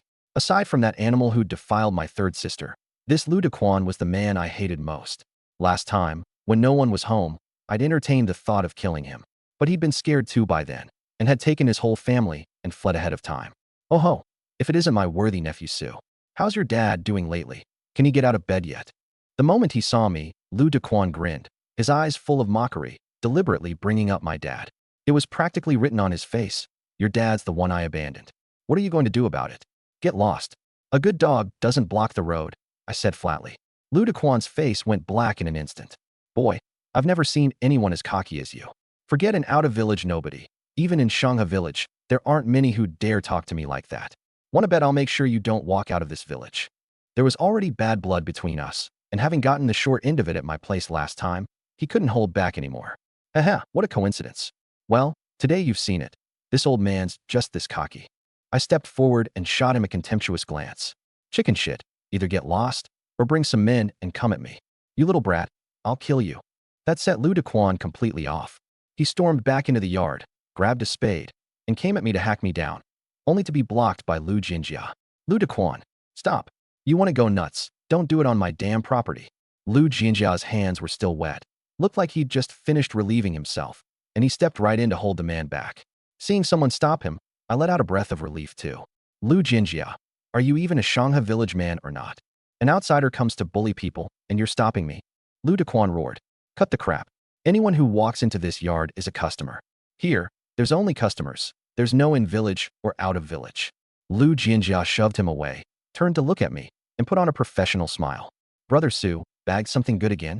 He smilingly welcomed me into the yard, and as he passed Lu Dequan, he tossed out coolly. That hazel grouse from last time was sold to someone else ages ago. Go look elsewhere. Lu Dequan watched the two of us chatting and laughing, his face shifting between light and dark, and in the end he flung his arm in fury and left. He was displeased, but there was nothing he could do. Lu Jinjia was no simple figure. He had a voice in Shangha village and connections in town, so he wasn't the least bit afraid of him. But he wasn't willing to let it go. He hurried off toward the village, planning to round up some men and come back to give me another beating. He didn't notice that a yellow-throated marten had, at some point, already fallen in behind him. Uncle Lu, what's the deal with you two? I probed, feigning nonchalance. I knew the two of them didn't get along, but that was many years down the line. From the scene, just now, things were already pretty bad between them even now. Ugh, this guy heard from somewhere that I'd taken in 2 hazel grouse and wanted to buy them for a gift, but I turned him down. Lu Jinjiao explained on his own initiative. Don't overthink it, brother. In my eyes, the customer is king. I'll definitely take your side. He wasn't willing to offend me over the likes of Lu Dequan. After all, I was a bit of an eerie character. In the span of just 2 days, this was already my 3rd time coming to sell game, and all that game had been killed by bites from unidentified creatures. Just asking is all. Uncle Lu, I brought some fish today, name your price. I smiled, and my cousin and I pushed the fish in, kept 2 snakeheads, and unloaded all the rest. All fish, huh? A flicker of disappointment crossed Lu Jinjia's eyes. Someone coming this late. He'd figured there'd be something good. Turned out it was all common crucian carp, common carp, and grass carp. Grass carp, 50 cents. Carp, 40 cents. Crucian, 30 cents. But since yours are wild, I'll bump each up a dime. He gave them a few glances and quoted the prices without much enthusiasm. The prices were fair enough. I did some quick math. Close enough, I'd sell it all. The three of us sorted and weighed them. Crucian, 83 pounds. Carp, 138 pounds. Grass carp is the most, 198 pounds. For 119 pounds, all told. Lu Jianjia's abacus flew, and he had it figured in no time, then handed me the ledger. Crucian at 40 cents, carp at 50, grass carp at 60, 221 yuan total. Check it over. If it's all good, I'll get the money. No problem, that price works. I took it and looked, it was right. Lu Jianjia went back inside and brought out 2 bundles of large denomination bills to hand me. 10 notes to a bundle, plus 2 10 yuan notes and a 1 yuan note. But as he reached his hand out, I didn't move a muscle, my gaze gone blank. He called out several times, and I didn't respond. It wasn't until my cousin gave me a shove from behind that I snapped out of it. Oh, spaced out, sorry about that. What's up? You seem out of sorts. Lu Jianjia glanced at me curiously, then swept his eyes toward the road outside the yard and lowered his voice. That Lu Dequan is a shallow, petty guy, holds grudges something fierce. You two get going, quick, and try to come during the day from now on. Thanks, Uncle Lu, see you around. I gave the money in my hand a little wave and left with my cousin. Out of the yard, I pulled out 4 large bills and held them over. Brother Tian, here's 40 yuan, take it. This was the rule of the mountains. When you ask someone to go into the mountains to haul game, you have to share meat or share money. It was easy to run into beasts up there, and those who went in bore the risk. That's way too much. All I did was help carry, did nothing, really, and we're family, I can't take it. Su Yutian hurriedly pushed it back. Take it. Even brothers keep clear accounts. Whoever I get to carry, I've got to pay. Put it away and don't lose it. I won't be making it up. I stuffed it into his pocket without another word and put the rest of the money away. Cousin, take the sledge on back first. I forgot something. I'll go find Lu Jinjiao again. All right, be careful. It's getting late. Su Yutian didn't think much of it. He was still a little dazed even now, just lifting some game, and he'd gotten 40 yuan out of it. He'd heard of people sharing money for helping haul game, but he'd never once run into it himself. Over on the other side, Lu Dequan came hurrying toward Lu Jianjia's place with a bunch of men in tow. By the time they got there, I was long gone.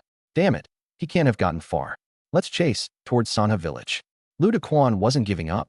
He still meant to head me off. Everyone, the one you're chasing is Su Zhibang's son. Su Zhibang's paralyzed in bed already. You're still going to give his son a hard time? Aren't you afraid the guy'll fight you to the death? Lu Jinjiao once again planted himself in front of the crowd. Su Zhibang's son? That paralyzed Su Zhibang. Hearing it was his family, everyone hesitated. In those days, people still had sympathy for the weak. And on second thought, this Su Yuan was a reckless sort who'd done time, and when pushed he was prone to extremes. Most villagers didn't want to touch that kind of trouble. Take my advice, it's the middle of the night. Don't go traipsing around with Lu Dequan. That Su Yuan is a customer of mine. Just call it doing me, Lu Jinjia, a favor, all right? The folks who'd had no real stomach for it to begin with quickly dispersed. Hey, my dear Uncle Lu, what are you doing? Let them come. On a tree not far off, a yellow-throated marten crouched. I took it all in, my face full of helplessness. I'd been waiting for Lu Dequan to bring men to come at me. A whole crowd beating up on me alone. If I hurt someone in self-defense, how perfectly justified would that be? Damn it. Lu Jinjia, you'd better remember this. Seeing his men driven off, Lu Dequan was seething. He flung out a vicious threat and left. As he was nearly home, there was suddenly a commotion up ahead, and a black shape came charging straight at him. What the hell? What kind of creature is that? Lu Dequan stumbled back several steps in fright before steadying himself. The black shape vanished in the blink of an eye. He hadn't gotten a clear look and just took it for a feral cat. And just as he let his guard down, a gust of force came from behind him. A sharp pain exploded at the back of his head, and he was knocked flat to the ground. Then came blow after blow, one club strike after another. Who the hell dares hit me? Got the guts, let me up. Su Yuan. Is it you, you son of a bitch? You just wait, see how I'll kill you. Lu Dequan howled and howled, trying several times to turn and get a clear look. But the moment he lifted his head, another club came down right on it. And the sky was dark, there was no way to make out who it was. The one behind him struck with vicious force, club blow after club blow, as if he really meant to beat him to death. Lu Dequan panicked too, and could only curl up tight to guard his vitals, hollering for help at the top of his lungs. The racket was too much. A kerosene lamp flickered on in a house up ahead, and there was the sound of a door opening. Consider yourself lucky today. I'll spare your dog's life for now. I cursed under my breath, then took off running into the distance, gone in the blink of an eye. At some point, I'm not sure when. The pitch-black night had stopped looking so black to my eyes. I could make out the rough shapes of things. Relying on this ability, I quickly got out of Shangha village and caught up with my cousin Su Yutian. At the village entrance, a group of people were waiting anxiously. So late and still not back? Nothing's happened to them, has it? Su Yotian's wife paced back and forth nervously, glancing toward the mountains now and then, already regretting not having stopped her man. I'm going into the mountains to find them. Su Youting couldn't sit still either and got up to leave, only to be stopped by second great uncle. Nonsense. What are you going in for? To add to the mess. They both have guns. They can defend themselves even if they run into a beast. Just wait here and behave. Su Jijun scolded with a stern face. But his own expression betrayed his anxiety. Your second great uncle's right. Su Jigua shook his head. Danger in the mountains is relative. With Yutian along, nothing will go wrong. And say we really did have to go in. It'd be me and second brother going, not you. Su Youting fell silent. She'd genuinely been anxious just now. After all, it was her brother who'd called the man in, and if something really happened, she wouldn't know how to face second great uncle's family. Earlier, when the two of us were slow to return, Su Jijun had fetched his eldest brother, thinking to go into the mountains to look. It was Su Jigua who'd talked him out of it. They had no idea which direction into the woods we'd gone, so going in would just be a wasted search. Suddenly, sharp-eyed Su Youting spotted a thread of light outside the village and cried out, "There's a light." Everyone looked where she pointed, and sure enough there was light shining over from the road outside the village, growing brighter and brighter. My cousins and my figures appeared before them all as well. These two kids are finally back. Su Jijun slapped his thigh and let out a breath of relief. Great uncle, second great uncle, how come you're all here? I asked, puzzled. You little brats, you two went into the mountains and weren't back this late. How could we not come? Su Jigua shot me an exasperated glare, then stepped up to help pull the sledge, meaning also to see what we'd bagged, only to look and find the sledge empty. This is sold on the way? Yeah, it was all fish, and fish don't keep, so we made a detour to Shangha village to sell them. That's why we're back late. I offered a few words of explanation, and the group headed home. By now my house was completely mobbed by a huge crowd, all villagers waiting for their share of meat. As the host, I couldn't even squeeze in. Everyone make way. At least let me through, or how am I going to share the meat with you? I had no choice but to play my trump card. At the words, share the meat, everyone remembered they were blocking the way and hurriedly stepped aside. Yuan, heard you had so much game you couldn't haul it all back alone, that you just want to fetch it. How come we don't see anything? Sold it in Shangha village, was it? Couldn't carry it all yourself? Just how much did you bag? Going into the mountains for you is like restocking inventory. You're really going to get rich this time. And you sold it off ahead of time. That scared of sharing with us? The villagers' eyes gleamed as they greeted me one after another. Some were sincere, some wanted a bigger share of meat, and some were starting to turn sour with envy. I didn't take offense, answering each with a smile. In my past life, I'd heard every kind of nasty remark there was. These, twice as biting, and I could still take them in stride.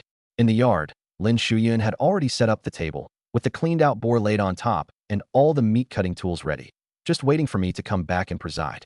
Still, she gave me a scolding. Selling fish was fine, but couldn't I have come back to say a word first? Made the whole family sick with worry over you two. I hurriedly promised I wouldn't dare do it again, coaxed my mom into a good mood, and only then started sharing out the meat. Everyone, hear me out.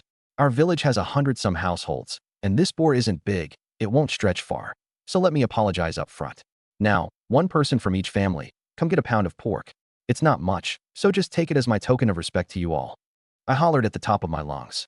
Great uncle and second great uncle had already gotten to work cutting the meat into pieces, and my third sister helped with the weighing.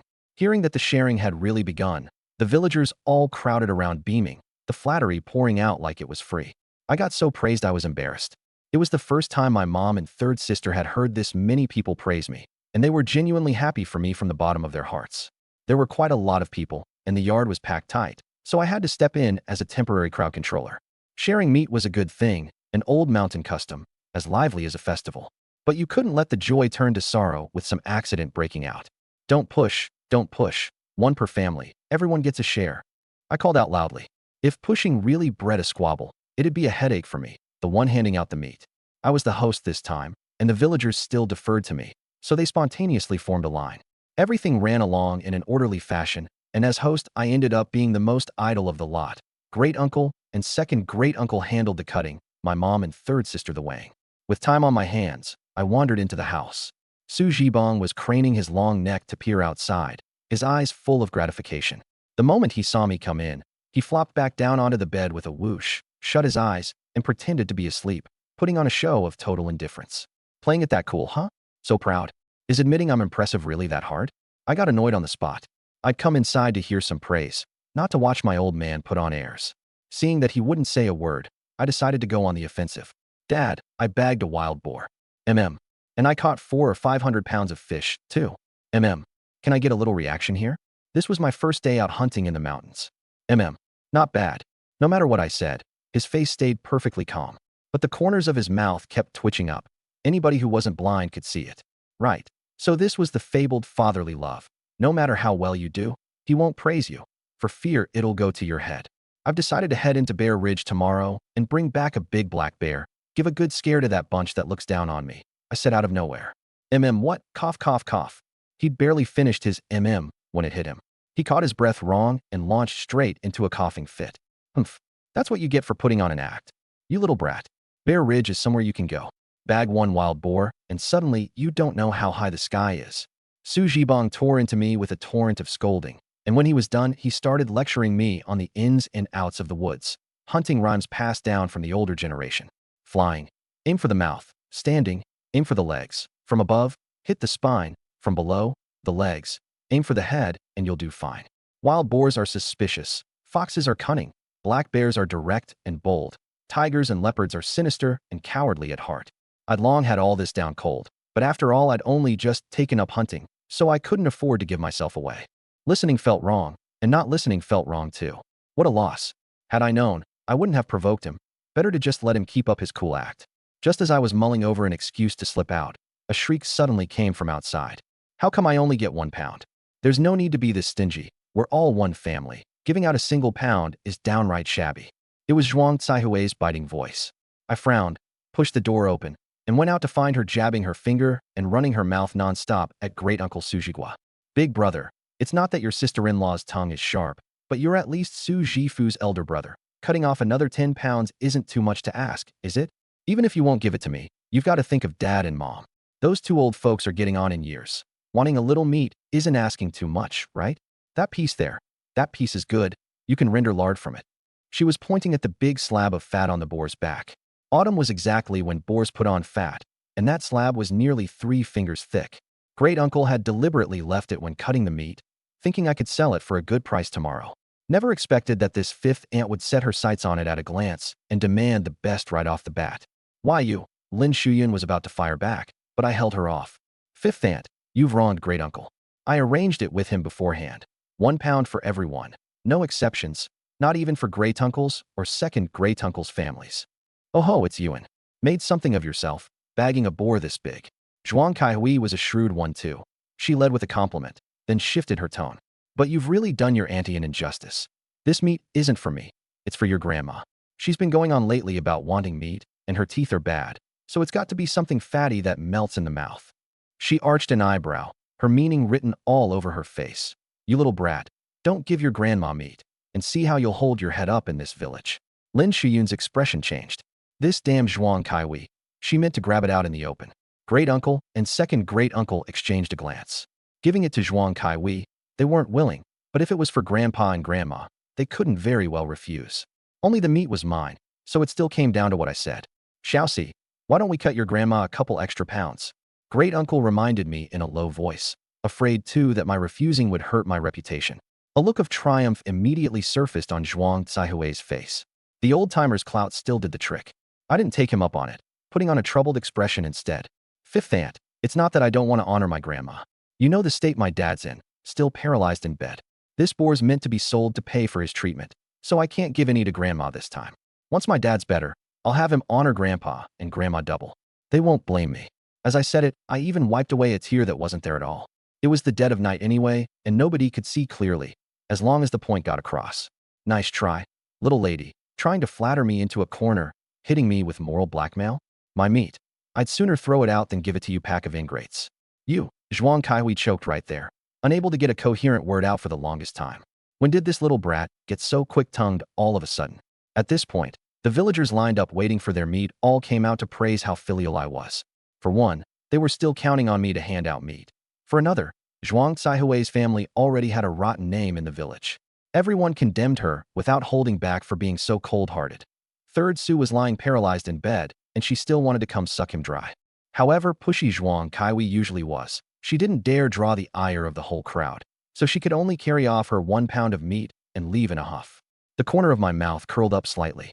But then, thinking about how she'd made off with a pound after all, I felt a bit put out again. Suddenly, I felt something tugging frantically at my pant leg. I looked down. The yellow-throated marten had my cuff clenched in its teeth and was pulling me outward, as if it wanted to take me somewhere. I hesitated a few seconds, then followed along. It was late. The villagers' attention was all on the pork, and no one noticed me heading out. Once out of the yard, the marten suddenly picked up speed, dashing excitedly toward the edge of the village. My interest was piqued too. This little guy was so worked up. Had it found something good again? Man and beast were soon out of the village. Just as we were about to enter the mountains, I hesitated and was mulling over whether to go home for my gun. From a towering ancient tree in the distance came a burst of urgent, shrill screeching and hooting, along with the faint sound of tearing. That call, an owl fighting a hawk. Having been a hunter all these years, one listened and I could guess pretty much what it was. The marten stopped in its tracks, chittering wildly up at the sky, signaling me to look up. That unknown raptor's cries grew more and more anguished. Holy crap, an owl hunting a raptor? It hit me in an instant. I'd stumbled onto a clash of the ages. At the top of the giant tree, a black shape with a wingspan over 5 feet lunged again and again at the nest above. Each silent dive was accompanied by a shrill scream, then abruptly cut short, probably meaning that one was done for. Hey, what did you bring me here for? I can't even climb up. I told you to hunt pheasants and rabbits. How'd you end up fixating on owls? Always picking the hard targets. Aren't those supposed to be your natural enemy? Mid scolding, it dawned on me. As one of the largest marten species, the yellow-throated marten genuinely wasn't afraid of owls. Its sharp teeth, keen claws, plus an adult's 6 or 7 pounds, gave it the wherewithal to go head-to-head. And owls generally wouldn't provoke a creature this agile and fierce. The next second, the marten, whether I'd egged it on or not, actually went scrambling up the trunk, yowling as it climbed. Damn it, are you insane?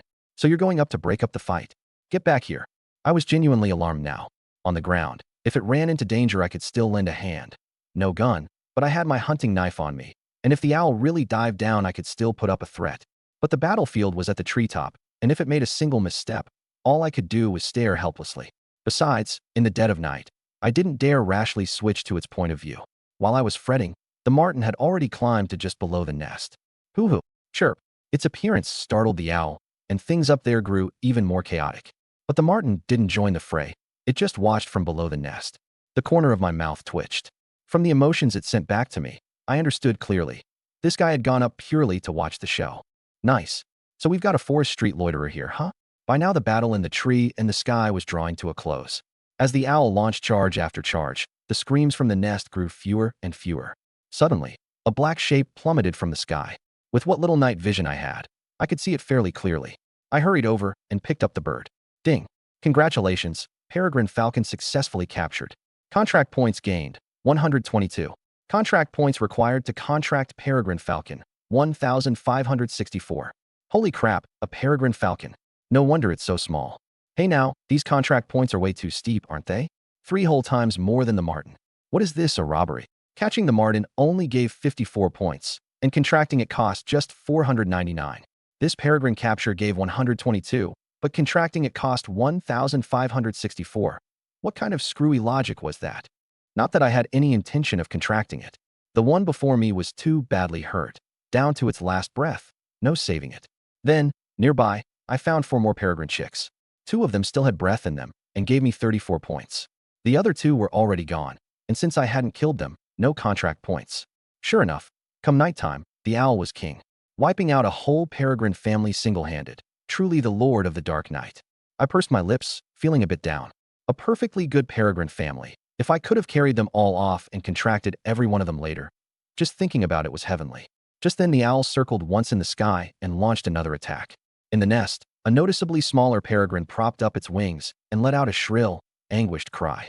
It didn't know what was attacking it, only that in the span of a dozen-odd minutes, its mate and its chicks had all been snatched away. All it could do was let out the most ferocious, most helpless cries. The next moment, the black shape swooped in soundlessly, its hard, sharp talons piercing straight through the bird's body. Screech! The peregrine gave a mournful cry as it was carried off. At that very moment, the marten suddenly darted forward a few steps. The owl, which had been fixed on the marten, was startled and reflexively loosened its talons, dropping the peregrine from its beak. Chitter chitter. The marten let out a few mischievous, odd cries and scampered nimbly down the tree. Time to bail. In the old days, forget darting out to scare an owl. It wouldn't have even dared climb this tree. But ever since it started following me, it felt like it had gotten smarter, faster, and stronger. This transformation gave it full confidence, which was exactly why today it could easily beat its big brother and become the new leader of its marten pack. Down below, just as I was worrying about its safety, there was another burst of flapping overhead. Another black shape dropped from the tree, and wouldn't you know it, landed not far in front of me. Screech. A shrill, feeble cry came out. That black shape flapped its wings trying to fly, without success. The moment I saw it hit the ground, my heart leapt. This peregrine looked like it could be saved. I pounced and pinned it down. Ding. Congratulations, peregrine falcon successfully captured. Contract points gained, 128. Contract points required to contract peregrine falcon, 1,664. Screech. Grip tight. The peregrine struggled harder, its beak stabbing wildly at me, until I clamped its beak shut with one hand. Hoo-hoo. The owl flew down too. Seeing its prey caught by the two-legged beast, it didn't rush to attack, but instead perched on a branch and glared at me hard, staring until my scalp went numb. No hunter wants to face off against an owl at night. They were the reaper of the dark. But making me give up the peregrine? That was absolutely out of the question. This thing was a bug-like existence, dubbed the fighter jet of the skies. It had only suffered from a disadvantage in vision at night, otherwise it wouldn't have been wiped out. This was to be my prized fighter in days to come. No way was I letting go. Luckily, the marten came back just then, hopping onto my shoulder and baring its teeth at the owl. It too was a nocturnal animal. Its vision couldn't match the owl's freakish level, but it wasn't blind in the dark either, and with its keen senses, an owl would have a hard time launching a silent sneak attack. Cradling the peregrine, I slowly backed toward the village. Something kept nagging at me. A body this big, it was probably an eagle owl, and one swipe from it would be no joke. Fortunately, the eagle owl didn't attack, and I made it home without incident. By now, the villagers there for the meet had all dispersed, and only my third sister, Su Yaoting, was left in the yard, cleaning up. Where'd you run off to this late at night? Never serious about anything all day, and no thought to stay and help. She spotted me the moment I walked in and couldn't help complaining. The relatives were all busy while I, the host, had slipped off. What kind of behavior was that? Suddenly her gaze froze, landing on the peregrine in my arms. This is a baby eagle? My goodness, you were out for just a little while, and actually came back with an eagle. An eagle? Where? At the word eagle, little 5 and little 6 came shooting out. Wow, it really is an eagle. Su Youqiang hooped exaggeratedly, instantly drawing everyone's eyes. An eagle, something that soared through the skies. Who wouldn't be curious? Brother, can I pet it? Even Su Youqiang, who had little interest in animals, showed longing. Not now. Its foot's injured, and it's still a little fierce. I shook my head and skirted around the two little ones on my way inside. Only then did everyone realize. The eagle's belly was all bloody, its feathers stained red. Once indoors, I tore open the feathers on the peregrine's belly. Several bleeding wounds were revealed, left by the owl's sharp talons. Luckily, the marten had acted in time, so the injuries weren't too deep. Perhaps knowing I was saving it, the peregrine watched me weakly and didn't resist even as I plucked its feathers. Fourth brother, doesn't it hurt? Seeing me pluck feathers with a few quick tugs, Su Youqiang couldn't quite bear to watch. It hurts, but if it wants to live, it has to endure. I examined the wounds. No vital spots hit, just a leg fractured in the fall. I cleaned everything with warm water and made sure there was nothing foreign inside before instructing. Go get me some plant ash. I'll go. The two little ones scrambled to their feet, and in the blink of an eye brought back a big pile of plant ash. I took 2 large bowls of it and pinched out a tiny bit at a time to dab on the peregrine to stop the bleeding. Little guy, you really are lucky, surviving a situation that should have meant certain death. If not for the marten, this peregrine would have been done for today. I found a large back basket, lined it with straw, put the peregrine inside, and covered it with a board. After a moment's thought, I moved the board aside again and put the marten from my shoulder in as well. Keep an eye on it. Don't let anything happen to it. Country rats were big and plentiful. Wouldn't do for it to survive the owl only to get carried off by a rat later. Come on, stop staring. Once it's healed, I'll take you two out to play. On my way out, I scooped up the 2 little ones and took them along too, giving them no chance to touch the peregrine. The yard had already been tidied up. Great-uncle and second great-uncle had moved the leftover pork into the cellar, the one my dad had dug back when he used to hunt. This time of year, the cellar was a few degrees colder than outside.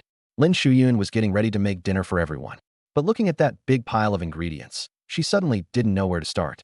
In all her years, it was the first time she'd cooked a meal this lavish.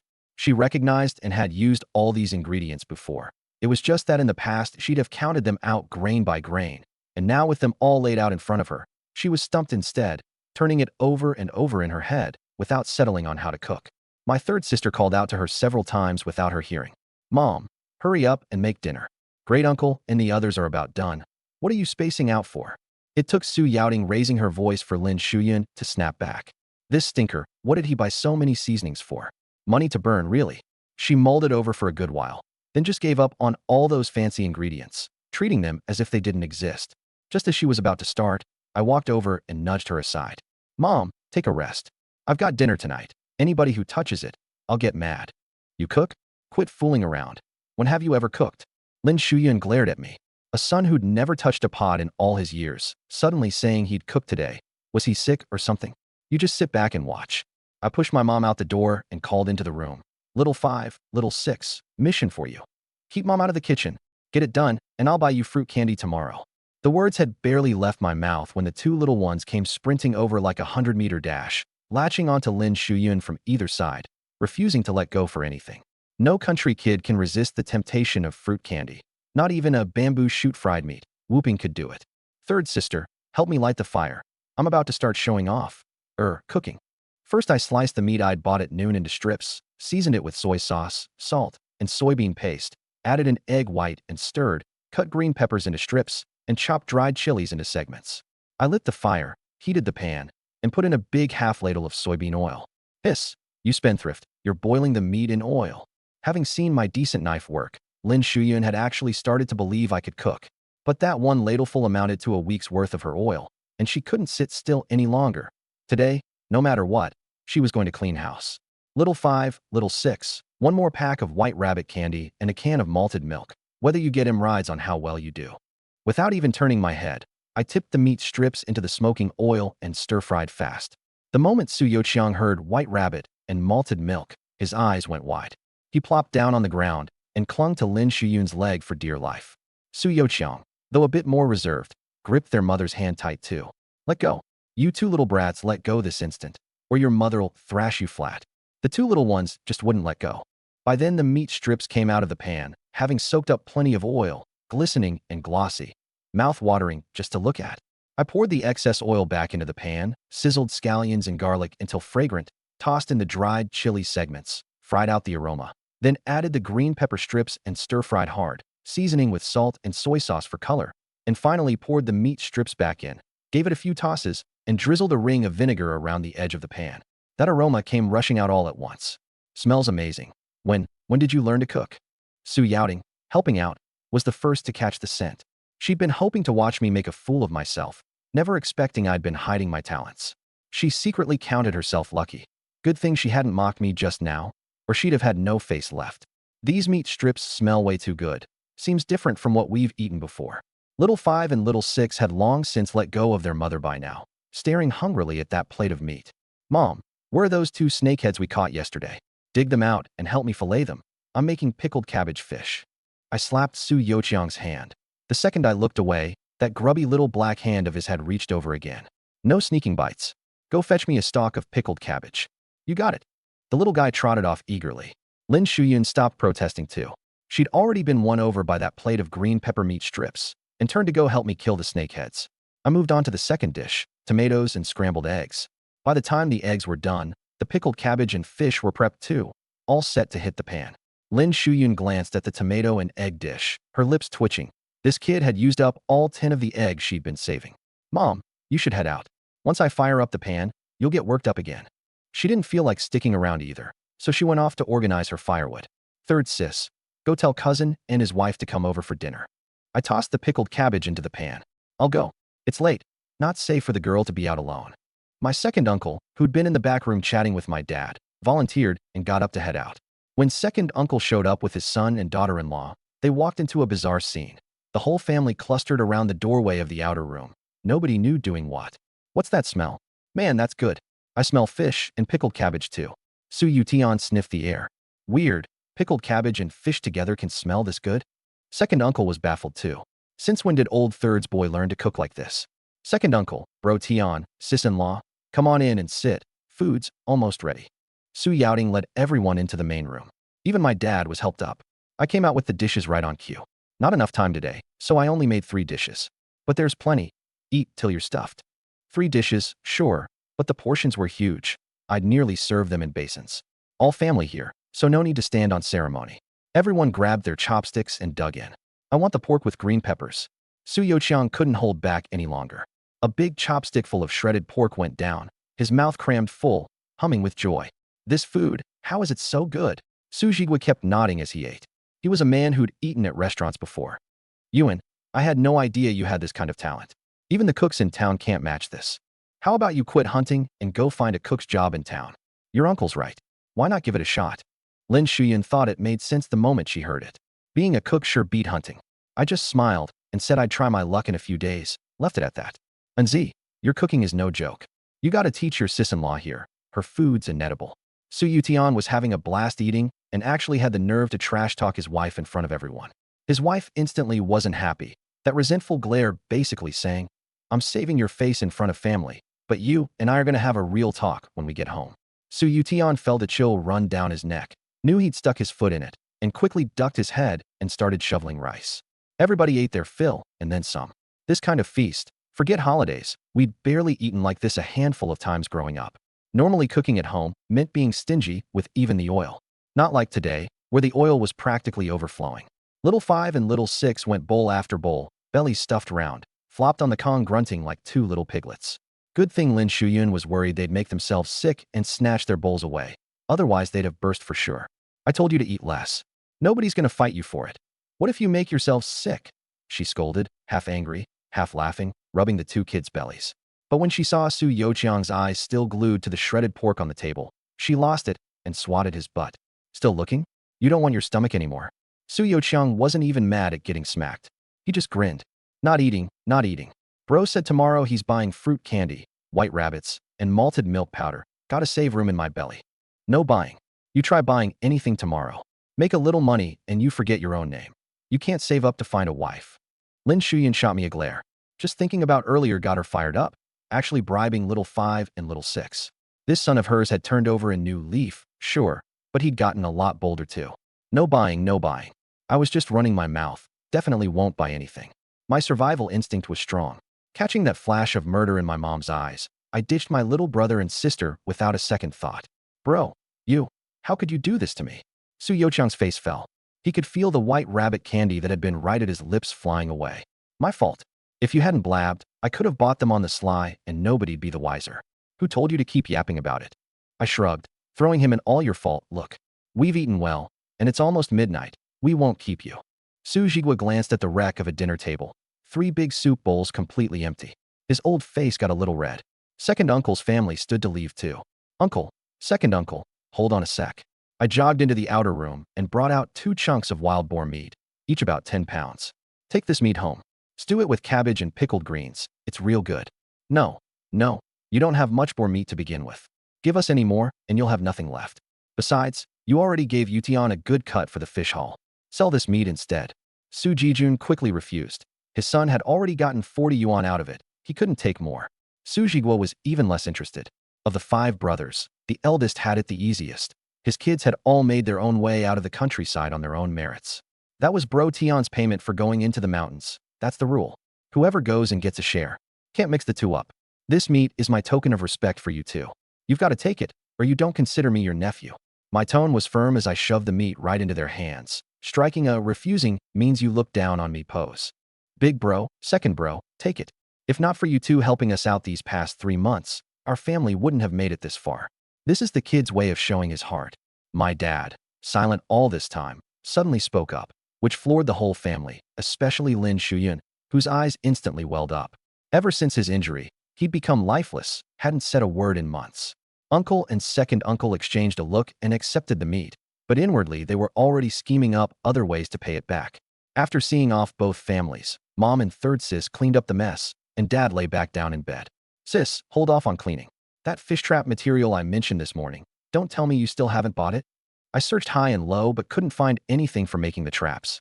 Su Youting froze mid-motion. then dramatically smacked her own forehead. Oh, how'd I forget that?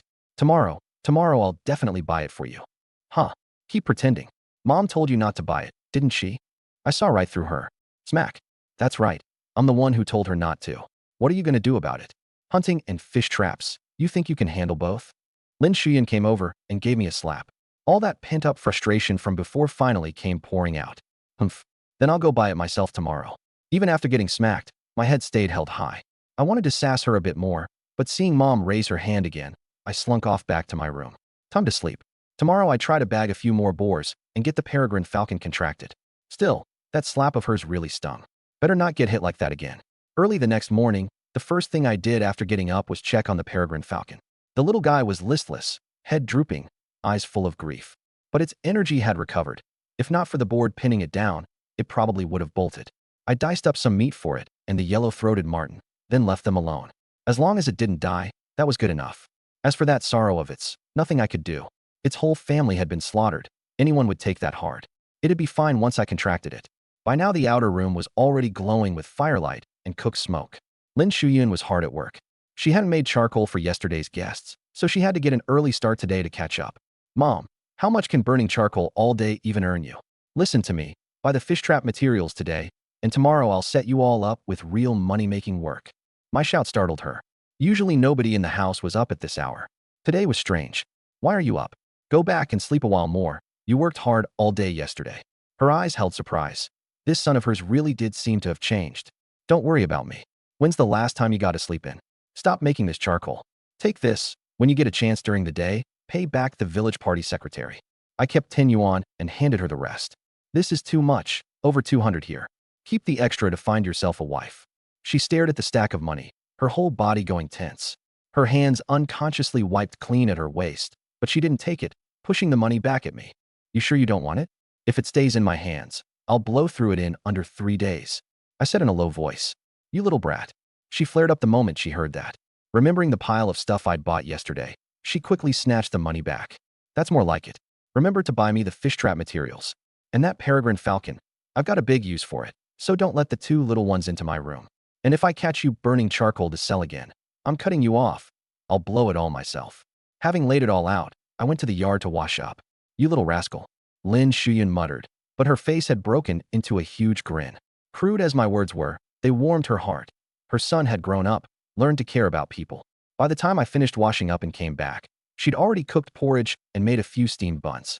After breakfast, I went back to my room and slung my hunting rifle over my shoulder. The yellow-throated marten crawled out of the back basket on its own and hopped up onto my shoulder. I hadn't actually planned on going into the mountains today, but that peregrine falcon dangling just out of reach was killing me. Today, no matter what, I'd bag 2 big ones and max out the contract points. Off to the mountains again. Can't you rest a few days? Your dad used to go in just once a week. Seeing me with rifle and marten, Lin Shuyan knew I was headed up the mountain again. This boy used to be so lazy that everyone, man and dog, couldn't stand him. Now he'd turned around, sure, but he'd overshot straight into workaholic territory. Rest for what? Little 5 and little 6 tuition, 3rd sis's dowry, dad's treatment costs, the money we owe the 2 uncles. Until I've squared away every last one of these, how am I supposed to rest? I waved without looking back and strode out the door. First I stopped by cousin Su Yotian's place. I was going after big game today, and one person couldn't drag it back. Better to call for backup now than have to come back for it later. Unfortunately, both cousin and his wife were out, so I had to head into the mountains alone. Host, Su Yuan. Contract points, 1018. Contracted creature, yellow-throated marten. Contracting the yellow-throated marten requires 1,664 points. 664 short. Not much. 2 more boars would do it. Mornings in the mountains were damp, shrouded in mist. At this hour, the nocturnal animals had returned to their dens. In the daytime, ones hadn't headed out yet. Even the beasts were still resting. And right now, one ox of a person was scrambling eagerly up the mountain, with a smaller ox, the yellow-throated marten, trailing behind. I was heading for the same patch of forest as yesterday. A boar herd that big couldn't have run far. Bag 1 more, and that's another 300 contract points in the bank. Sweet. Damn it, this makes no sense. Did these pigs wise up? How's there not even a single hair left? The dream was full, reality was bony. I searched the spot where I'd shot boars yesterday 3 or 4 times over, front to back. Not a trace, let alone the herd itself. These dumbass rocks boars, did they seriously move house? Eventually, I reached my conclusion. The boar herd had bolted, led away by the boar king. Well, hell, looks like I'm coming up empty today. No boars meant nothing to contract the falcon with. Just then the bushes beside me rustled. The yellow-throated marten strolled over with an ungrateful, don't-know-you swagger, a brown sable clamped in its jaws. It expertly climbed up onto my shoulder, tossed the sable into the back basket, shot me a contemptuous glance, then turned and walked off again. Holy crap, an actual sable. It can even bring back one of these. I stared in shock at the direction it had gone. Not long ago, to fire it up, I'd made a bet with it over who could catch more game. And this thing went at it like it was on drugs, hauling back one catch after another. As its so-called master, I hadn't even gotten the chance to pull a trigger. But the corners of my mouth kept climbing higher. The marten was too good. At this rate, even if I struck out completely, I'd still rack up enough points to contract the falcon. Sure enough, beast taming was the highest form of hunting. No matter how skilled a hunter is, he's still just one man. Pets are a whole different story. I was already mulling it over. What if I contracted that whole pack of yellow-throated martens? Then I'd have a whole combat squad. Just as I was sinking into that daydream, a surge of intense terror came flooding in from the marten's end, a thick, overwhelming sense of death pouring straight into my brain through the contract. Oh no, my heart lurched. I knew the marten was in trouble. I grabbed my rifle and rushed forward, splitting my focus to slip into its point of view. I saw the marten trembling all over, sprinting toward me like it had gone mad, and behind it was a lynx. Damn tiger cub. My heart sank. As fierce as the marten was, it was still only a small predator. Running into a lynx was basically serving itself up as dinner. It wouldn't last more than a few rounds. I immediately raised my rifle, planning to use the gunshot to scare off the lynx and buy some time. Bang! A gunshot exploded through the forest. Birds and beasts scattered, but I hadn't fired it. What the hell? There's another hunter in this forest, and he's right where the marten is. I slipped back into its point of view and finally saw the full picture. Behind the marten was the lynx, and behind the lynx were several hunting dogs. What was going on? Someone can tame a lynx these days. What? You got a system too. Bang! Without thinking, I fired another shot into the air. Whether or not this lynx was somebody's pet, firing off shots could at least buy the marten some time. But what happened next left me completely stunned. The gunshots didn't scare the lynx off. If anything, they made it more frantic. The lynx had explosive power. In an instant, it closed the gap on the marten. Nothing for it. I ordered the marten to get up a tree and stall until I could get there. Unexpectedly, the lynx breezed right past the tree, didn't even spare a glance at the marten up in the branches, had zero interest. I stopped dead. Something was off. This lynx wasn't acting right. There was an obvious wound on its hind leg. Well, turned out to be a false alarm. I got it now. The lynx wasn't chasing the marten. It was running for its life. It was the prey the hunters were after. The lynx was fleeing straight in my direction. I was even mulling over whether to just take it down while I was at it. The prey was someone else's, but whatever, contract points were all I cared about.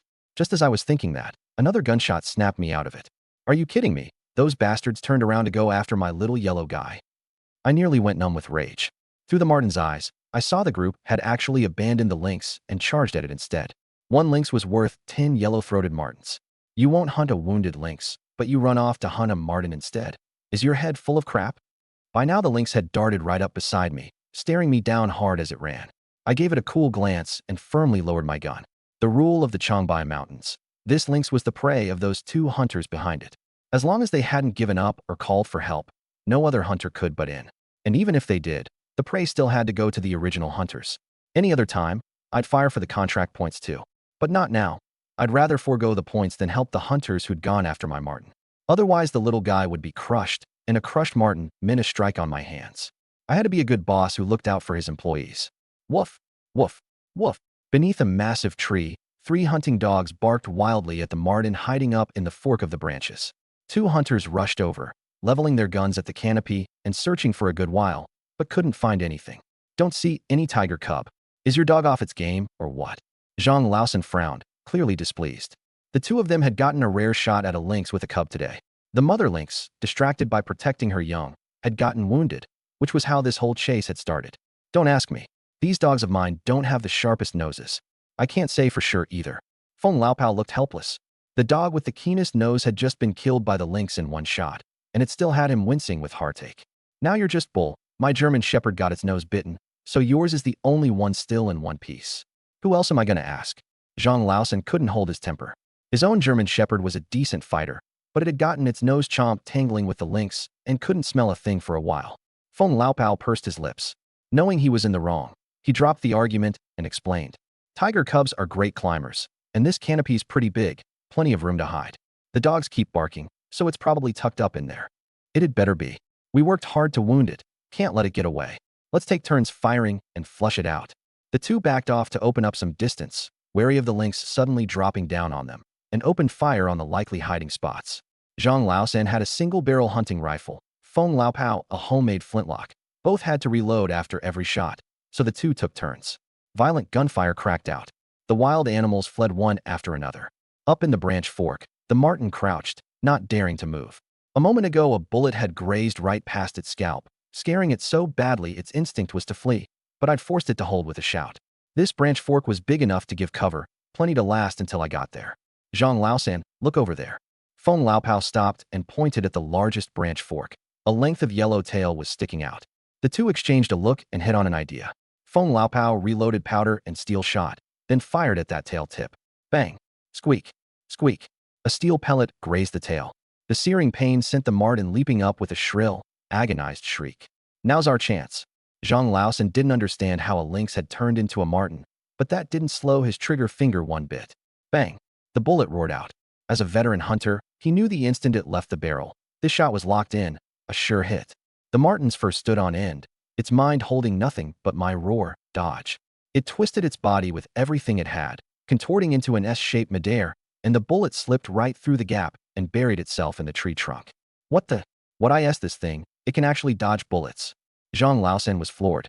A near-certain shot had come up empty, and the point wasn't that he'd missed. It was that this marten could work a pole like a stripper. But dodging the shot had also knocked the marten down out of the tree, and the three hunting dogs pounced in a flash. The two sides tangled into one mass. The marten came to its senses and didn't go head-to-head. It relied entirely on its agile footwork to weave around them, every so often raking the dogs with its claws. This is a marten? Since when did martens get this fierce? Feng Laopao stared at the gashes all over his dogs, his whole worldview cracking. 1 against 3, and it's still tearing up my dogs. Whatever the hell it is, I'll blow it away with one shot. Seeing the dogs couldn't take it down, and his own wounded German shepherd was too sluggish, becoming the main target instead, Zhang Laosan moved to fire right then and there. Don't fire yet, you'll hit the dogs. Feng Laopao rushed to stop him, afraid he'd shoot his own hounds. His tracking dog had already been killed by the lynx. That was loss enough. He couldn't afford to lose another. Relax, I won't touch your precious babies. Zhang Laosan shoved him off in annoyance and was about to fire, but that marten seemed to read his mind, deliberately hugging close to the hounds to stay off his line of fire. Well, I'll be damned. This marten's practically got a brain. Even knows how to dodge the muzzle. Zhang Laosan was stunned all over again, strong and freakishly smart. Terrifying. It's uncanny, all right. I've run these mountains my whole life and never seen a marten this tough. The more Feng Laopao watched, the more unsettled he got. 3 dogs couldn't take down 1 marten. Call your dogs back. I'll shoot it and finish this. No rush. My main muscle I left behind is here now. This marten is dead for sure. Feng Laopao gave a smug little laugh. From the rear, a huge crossbred wolf dog came sprinting up, charging straight at the yellow-throated marten. 7 parts wolf dog in looks, with traits of a mastiff and a German shepherd mixed in. Clearly a mutt, and a size bigger than a purebred wolf dog. That gaping maw could probably swallow the marten whole. Stop. Just then my furious roar rang out. I'd arrived. Wasn't this the hunter who'd fired those warning shots earlier? How'd he sneak up on us? Zhang Laosan froze. Running into another hunter in the mountains, firing warning shots at each other was the rule, a signal. In the forest you couldn't see one another, so a warning shot meant, someone's here, don't fire blind. It kept people from being mistaken for beasts and shot. So the two hadn't paid much mind to my 2 earlier shots. They never expected me to actually come find them. Now this was interesting. What exactly was this guy after? Get lost, or don't blame me for what happens next. Zhang Laosan's tone was ice cold, both hands already gripping his rifle tight. In the deep woods, no one but your partner could be trusted, least of all a lone stranger charging in menacingly with a face full of rage. Screw your don't blame you, you old bastard. That yellow-throated marten is mine. Call your dogs off right now, or I'm shooting. I stayed back at a distance, not approaching. We didn't know each other, and rushing in close could turn ugly, maybe deadly. Right now the priority was saving my little yellow guy. The marten had spotted me too. It tried a few times to break through toward me, but couldn't. The dogs had nearly sealed off every escape route, that crossbred wolf dog especially. So vicious it kept driving the marten into danger. One beat too slow, and the marten would have been done for. Not gonna say anything, huh? Then let me help these dogs cool off. Seeing the two men wouldn't call off the hounds, a flash of cold ruthlessness crossed my eyes. I raised the rifle and took aim right at the dogs. "Su kid, don't do anything rash. I'll call the dogs off right now." Feng Laopao quickly signaled, blew a whistle to halt his hounds, then turned to explain to Zhang Laosan. "This is a young fella from our village. You know his dad, Su Zhibong, the one who got hit by the mountain god's wrath out hunting. Don't do anything stupid." He knew Zhang Laosan had a domineering streak and worried he'd give me a hard time. At the whistle, Feng Laopao's dogs pulled back to his side, but Zhang Laosan's German shepherd didn't stop. "Thanks, Uncle Feng. It took me a while to place this man. I only knew his surname was Feng, that he was the village's professional hunting dog breeder. Couldn't remember his given name for the life of me. In my last life, after I left, I'd barely kept in touch with anyone from the village, and my memories had gone fuzzy. I hadn't even noticed him earlier." Squeak.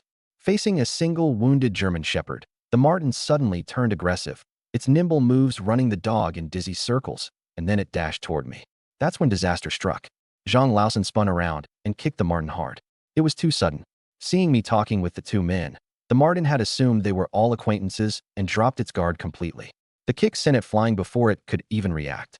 That kick had brutal force behind it, no restraint at all. The marten struggled several times but couldn't get back on its feet. My brain went blank with a buzzing roar, my eyes filled with the sight of it fighting to stand. Feng Laopao was dumbfounded too, cursing Zhang Laosan inwardly. "Are you out of your mind? What's the point of provoking a hothead like Su Yuan?" He genuinely looked down on a good-for-nothing lazybones like me, a punk who'd been trouble since childhood and loved stirring up problems. He just wanted to let me take my marten and leave, ending it there. He never expected Zhang Laosan to suddenly throw a fit. "You say this marten's yours, so it's yours? What proof do you have? Call to it, and see if it dares answer." Zhang Laosan sneered. He was confident. That kick had already sent the marten off to meet its maker. One marten meant nothing to him, but he'd just lost track of a valuable lynx and was seething inside. Hearing this guy was Su Zhibong's son, he was even less inclined to let it slide. Hence the kick. "You're asking to die." I was furious. Someone who's lived a whole lifetime already has a different mindset than everyone else. When most people hit a conflict, they think about consequences first, whether they can handle it. But to someone like me who'd already died once, it came down to 8 words. Take life and death lightly. If you don't like it, throw down. I raised the rifle straight up, aiming at Zhang Laosan. "Whoa, hey, Su kid, don't do anything crazy. If you actually kill someone, you go down with him. It's not worth it." Feng Laopao was aghast. He knew this kid was impulsive, but this impulsive? Rolling up and jamming a gun in a man's face? Zhang Laosan's wounded German shepherd kept barking wildly at me. "Not bad. You've got the guts to put a gun to a man's head. You dare fire? You even know how to fire." Zhang Laosan forced a calm front, but inside he was scrambling in a panic, already regretting that kick. Still, backing down was out of the question. "Oh good lord, please stop talking. Young men are hot-tempered. They'll do anything." Feng Laopao worked to soothe both sides. He truly regretted coming out with Zhang Laosan for a lousy 10 yuan, lost his best hunting dog, and now got dragged into this mess. Old Feng, no offense, but panicking does jack squat. I'm betting he doesn't have the nerve to shoot. Seeing me hold still, Zhang Laosan settled down, certain I wouldn't dare, and got mouthier by the second. My eyes narrowed slightly. If it were just Zhang Laosan alone, I might really have fired.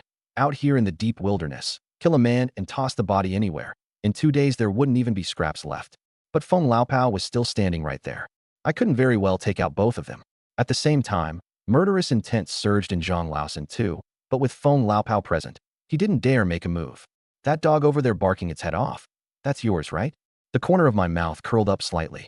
Then, to his shock, raise the gun, aim, pull the trigger, all in one smooth motion. Bang! The slug drilled in through the German shepherd's forehead and out the back of its skull. The dog that had been barking a second ago instantly toppled over. "You dare kill my dog? I'll kill you, you son of a bitch." Zhang Laosan's eyes went red. Hunting all these years, he'd never eaten a loss this big. He raised his gun too. I hadn't lowered my rifle after firing. There was still 1 round in the chamber. This was where the beauty of a double barrel showed. The two of us aimed at each other, the air suddenly taut as a wire. Feng Laopao simply gathered his dogs and backed off first, not wanting to get gunned down himself if these two went blood mad. "Kid, I've hunted my whole life. Even your dad Su Zhibong would treat me with respect. And you dare point a gun at me? Panicking now? You touched my marten, so I killed your dog. And don't you go bossing me around. I'll count to 3, and we fire together and see who dies first." I gave a cold laugh. The marten, which had been trying to struggle to its feet, rolled its eyes, then flopped back down, going still and playing dead. You? Zhang Laosan panicked. He'd raised his gun just to save face. He never actually meant to trade shots. Over one dog? Not worth it. One. I'd already started counting, and my expression was nothing like a bluff. Two. By the count of two, Zhang Laosan's body had begun to tremble, his eyes flicking again and again toward Feng Laopao, as if to shout, "Quit watching the show. Get over here and talk your village boy down." Feng Laopao let out a long sigh and steeled himself. That, Zhibang's fourth kid, hold off on counting for a sec. We all come to the mountains to make money, not to throw our lives away. Look, he killed your marten, you killed his dog. If you ask me, let's call it even and drop it. Drop it. Domestic hunting dogs are a dime a dozen. A domesticated marten. Have any of you ever seen one? Is this something we just square away? Fine, you want to settle it. Pay me another 100 yuan and we'll call it done. Otherwise we settle life and death right here. Bull. Zhang Laosan started to refuse the moment he heard 100, but at the words settle life and death, he clamped his mouth shut. Zhang Laosan, let me tell you, this kid is a scoundrel, a punk. No rules, no fear. He just got hauled in and locked up for 3 months a while back, been out less than a week. Whatever you do, don't butt heads with him. He really might pull the trigger. Feng Laopao didn't dare talk me down, so he could only work on getting Zhang Laosan to pay up. To push him toward giving in, he embellished all my past delinquent deeds and successfully scared Zhang Laosan stiff. Zhang Laosan's face cycled through iron gray and deathly pale, drowning in regret. Scared? Not exactly. They were all mountain hunters. Everyone had brushed past the gates of hell a time or two. He'd risk his life if it came to it. But risking it over a dog was far too worthless, especially this dog, which was already old and had its nose wounded this time. He'd been planning to ditch it anyway. He felt cornered, raise his gun and fight back, win and eat a bullet, lose and eat a bullet too. Back down and pay. What the hell kind of deal was that? 100's impossible. 20 at most. You feeding a beggar? 90. 30, tops. You bargaining at a vegetable market? 70, or we throw down. 50. That's it. Take it or leave it. Deal. I suddenly stuck out my hand in agreement. Zhang Laosan actually started to hesitate, feeling like he'd just been royally had. Afraid the two of us would kick off again, Feng Laopao hurried to soothe Zhang Laosan. 50 yuan wasn't worth it, and the pressing matter was chasing down that lynx, which was worth a dozen 50s. After a whole barrage of persuasion, Zhang Laosan reluctantly caved. But paying up turned into another problem. He hadn't brought that much, and even with Feng Laopao chipping in they could barely scrape together 31 yuan to hand me, tossing out a, "We'll make up the rest later," before the two rushed off after the lynx. By the look of them, once they were out of the forest, they probably wouldn't own up to the rest. I didn't fret over that bit of money. It was all free anyway. In their hurry to chase the lynx, the two just left the German shepherd's carcass right there. Once they were well and truly gone, the marten that had been lying motionless suddenly sprang up, hopping onto me smugly to claim credit, as if asking, "How was my acting? You really okay? Let me see." I scooped it up and turned it over several times, checking it thoroughly, only relaxing once I confirmed it was fine. Even though I already knew through the contract that it was unharmed, I couldn't quite rest easy without checking. That kick earlier really had stunned it, but it recovered quickly. Everything after was pure playing dead. I marveled inwardly. This marten kept delivering surprises after the contract. Its ability to take a hit was becoming a bug in the marten world. A normal one, if not outright dead, would have been close. Post-contract, its attack, stamina, agility, and defense had all been boosted across the board. Let's go. We've got to put in some work too. Haven't gotten a single thing today. Keep this up and your peregrine buddy'll be waiting till tomorrow. Before leaving, I made a point of touching the dog's carcass. The two men had been in too much of a hurry chasing the lynx to deal with it. Ding. Successfully hunted crossbred German Shepherd Wolf dog. Contract points gained. 80. 80 points, about what I guessed. Free contract points always taste sweet. Over the past few days, I'd roughly figured out how contract points worked. They seemed to be tied to size, aggression, uniqueness, and rarity. Take the peregrine. In raw combat, a hunting dog would obliterate it. Yet the falcon was worth 128 points, and the German shepherd only 80. Yesterday's 300-plus pound boar, which practically strutted around the forest untouchable, only gave 310 points. It had me thinking for a moment that contract points were doled out by the pound. Lost the trail. The dogs can't smell it anymore. Feng Laopao watched his hound sniff aimlessly all over the forest without advancing, and knew the trail was completely gone. Wherever the dogs had sniffed, there'd been traces of blood. By the look of it, the lynx had deliberately smeared itself against them to throw off pursuit. Damn it, if not for that marten, we'd have caught that tiger cub for sure. It's driving me nuts. I really want to put a bullet in that kid. Thinking of his dead dog, the 31 yuan he'd handed over, plus the links he'd lost, Zhang Laosen grew angrier by the second, half a mind to turn back and settle things with me for good. Forget it.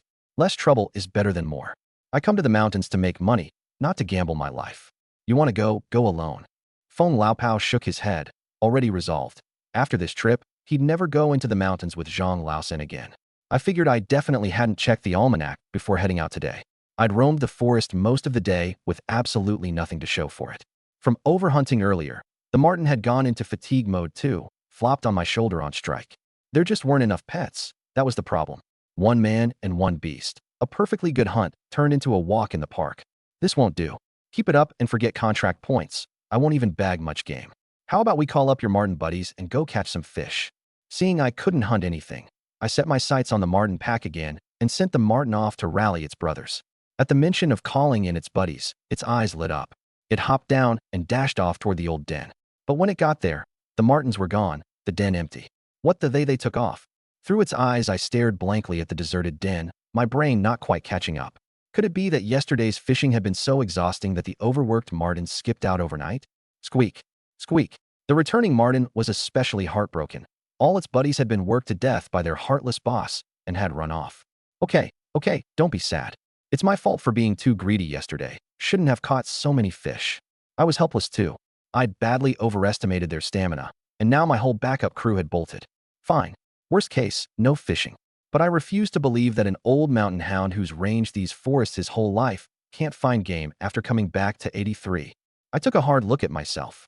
Ever since contracting the marten, I seem to have started slacking, fixated on relying on it to find game. That wouldn't fly.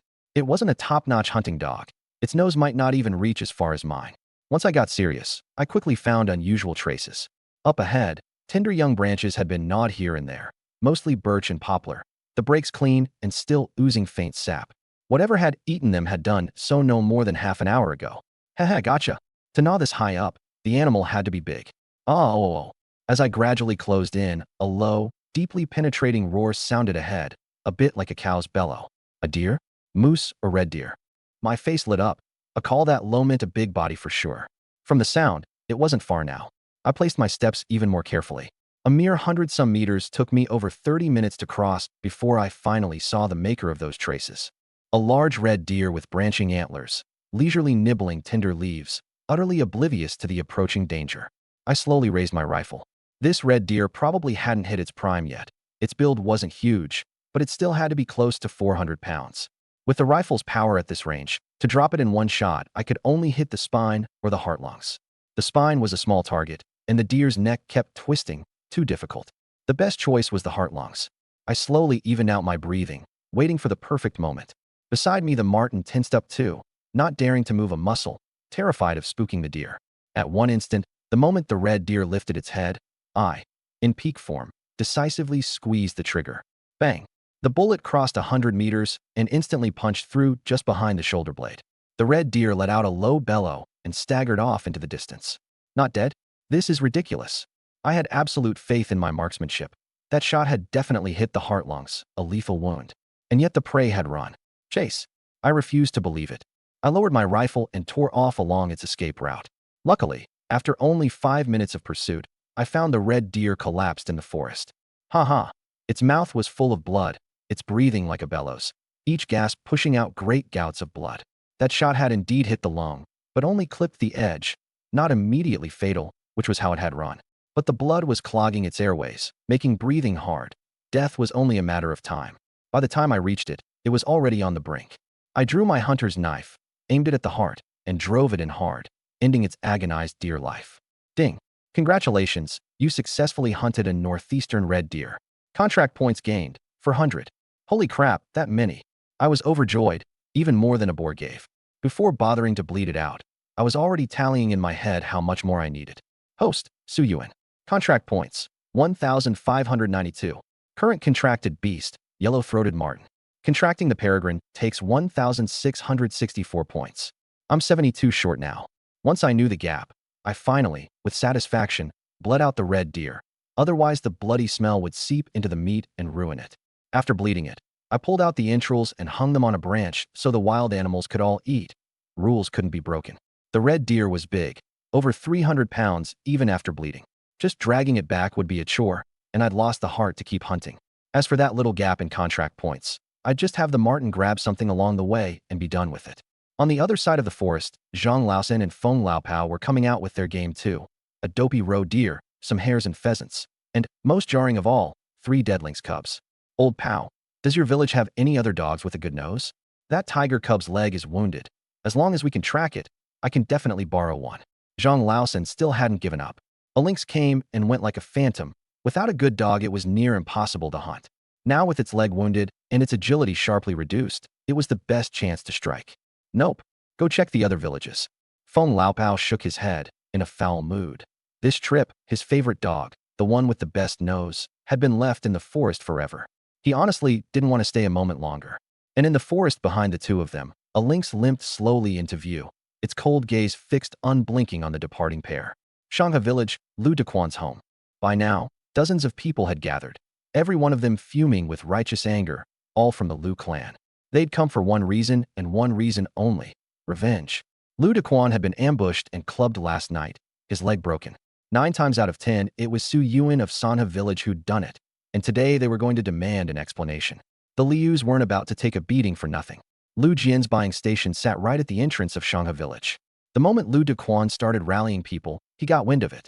First thing, he shut down the station, hopped on his bike, and pedaled for Sanha village. As a businessman, in his mind the customer was king. I delivered mountain goods and fish to him several times running. A customer with long-term potential, so he had to show goodwill. And this was the perfect chance. Without spending a dime, he could put me in his debt. I hadn't been out of the forest long when I ran smack into 2 groups of villagers brawling at the entrance of Sanha village. This exciting? Could this be some big drama I missed in my last life? My spirits perked up instantly. I hauled harder on the crude wooden sled to pick up the pace. But with nearly 300 pounds of meat on it, no matter how I pulled it just crawled along. Yuan, you'd better run. Lu Dequan from Shangha village is here looking for trouble. He says you beat him up yesterday, and he's going to report you to the police and have you arrested. My neighbor Annie Lu came running over, grabbing me and urging me to flee. What's going on? I don't remember hitting anyone. Annie, don't scare me. You can't go spreading baseless lies without proof. I put on a clueless act. Before making my move yesterday, I deliberately had the martens circle the area. There was no way I'd been spotted. Today, even if the Jade Emperor himself showed up, no one could say it was me. You child, what am I making up? It's right up ahead. Lu Dequan brought a whole crowd, but the village chief and his men blocked them at the entrance and wouldn't let them in. Auntie Lu said urgently, Auntie, could you do me a favor and watch my game? I'll go take a look. I entrusted the catch to her and strode toward the village entrance. Hey, you child, why won't you listen to reason? Just go hide out for a while and it'd all blow over. Auntie Lu wanted to follow, but the moment she saw the enormous red deer on the sled, her eyes went wide as saucers. Oh my heavens, a red deer this big. That's got to be worth a fortune. Now she didn't dare leave even if she wanted to. If the game went missing, she couldn't afford to cover it even by selling everything she owned. At the village entrance, Chief Zhang, just tell me, are you handing him over or not? It's only because you're on good terms with our village chief that I haven't gone to the police yet. Keep blocking me, and I'll have no choice but to call them. Though propped up by others, Lu Dequan was unusually spirited, spraying spit as he ranted, and the people behind him were itching to move. Across from them, Zhang Guangwei and his men blocked the entrance, showing no sign of budging no matter what Lu Dequan said. If Zhang Guangwei wouldn't move, the villagers behind him certainly wouldn't either. Lin Shuyun and Su Yaoting, who'd rushed over earlier, both wore grim expressions. Lu Dequan spoke with such conviction that by now nearly everyone believed Su Yuan had done the beating. If he really called the police, it'd be catastrophic. This was right in the middle of the strike-hard crackdown. Last time the two of us had just shoved each other a bit and got locked up for 3 months. If a beating actually got pinned on me this time, I'd be finished. Party secretary, you can't let one bad apple ruin the whole village. Beating someone up is no joke. These days you could even face a firing squad. If you ask me, you'd better step aside. Zhuang Kaiwei wormed her way out of the crowd, all smiles. These past couple of days I'd been bagging good game every single day, and it had eaten her up with jealousy. Now that Lu Dequan had come making trouble, she was the first to chime in. Zhuang Kaiwei, have you no shred of humanity? That's your own nephew. Lin Shuyun trembled all over with rage. If not for the special circumstances, she'd have loved to lunge over and tear that mouth apart. So what? Forget Su Yuan being my nephew. Even if he were my own son, committing something like this, he'd have to be dragged off and shot right away. Hey, you there? Lu Daquan, was it? Take my advice. Don't waste your time. Just call the police. Zhuang Caihui's smile grew even wider. This moment was pure bliss. She hadn't felt this good even during the new year. Over the past 2 days, she'd come to understand a hard truth. Hearing that Su Yuan was getting rich made her more miserable than losing money herself. Ugh, would you just stop talking? Your own son, really? You've got me about to hurl up last night's dinner. I shoved my way in with an exaggerated expression. The moment Lin Shuyun and Su Yaoting saw me, they rushed over. Mom, third sis, don't worry. We never beat anyone. A straight body doesn't fear a crooked shadow. I offered a few words of comfort before walking toward party secretary Zhang Guangwei. So you've shown up, kid. Tell me, why'd you go to Shanghe village in the dead of night to beat someone? Zhang Guangwei gave me a cool glance. He'd never liked me to begin with, and now with this happening, if not for my father's sake, he'd want nothing to do with it. But if I really had done the beating today, he'd definitely send me in. Party secretary, you can eat whatever you like, but you can't say whatever you like. Slander's a serious crime too. I knew the old man didn't like me, but I also knew it wasn't personal. He just disliked every punk in the village. Bullshit. Who else would it be but you? Across the way, Lu Daquan flew into a rage. Besides me, he couldn't think of anyone else who'd hit him. Besides, I looked at him, amused. From the way you put it, you're not even sure. Not being sure means it's slander. I say we call the police. Let's start by charging you with baseless slander. Fine. I see you won't shed a tear till you see the coffin. Let me ask you, did you go to Shanghe village last night to sell your game? Yeah, went with my cousin. What? Is selling game a crime? So you admit it. Less than 5 minutes after you finished selling last night, I got beaten right near there. Time and place both line up, and you still say it wasn't you. Lu Daquan was overjoyed, as if he'd already nailed the deed on me. I looked at him like he was an idiot. Isn't that still slander? Just because I went to sell some game, I become the guy who beat you? So if you happen to go to the outhouse at dinner time, does that mean you're eating crap? A brain is a wonderful thing. Shame you don't have one. Well said. A booming voice suddenly rang out from the crowd. My uncles, Su Jigua and Su Jijun, had arrived, and not alone either.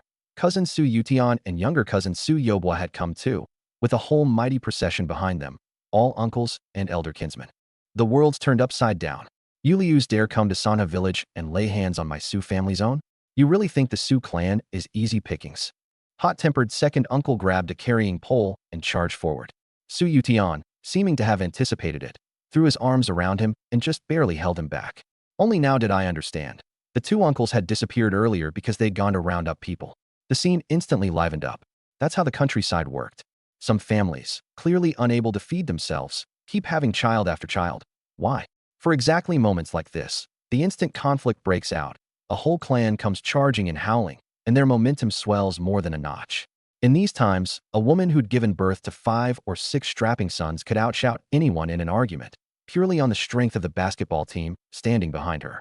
The moment the Su family showed up, the crowd that had come with Lu Daquan panicked too. Most of them had only come to lend numbers. In the old days, maybe they'd still have dared to throw a punch, but now it was the strike hard crackdown, and they were the aggressors. All the more reason not to dare move. What do you think you're doing? You all want to go do time in a cell? Everybody quiet down for me. Zhang Guangwei couldn't sit still any longer. Shanghe village had come to make trouble. He had the moral high ground and could even seize the chance to needle their party secretary. But if he let both sides come to blows, that would spell real trouble, and he'd be implicated too. Now that the Su family had stepped in and the Lius had settled down, it was just the right moment for him to take the stage. But just as he was about to speak, I stepped forward and said sternly, Lu Daquan, since you say I beat you, let me ask you, do you have any proof? Lu Daquan froze. It had all been guesswork. Where would he get proof? One look at his expression and Zhang Guangwei had a pretty good idea of the situation. Well now, this fellow probably has no clue who beat him and just bit down insisting it was me. I saw you, held up by others. Lu Daquan stuck out his neck defiantly. Oh, then what shirt and pants was I wearing? What weapon did I use? Clothes. The clothes were. Can't answer, can you? And you still claim you didn't come here to frame me. Bullshit. I admit I didn't see you, but I heard your voice, and I could never mistake it. Lu Daquan suddenly thought of something. Clothes could be changed, but surely I couldn't fake my own voice wrong. Zhang Guangwei's face darkened.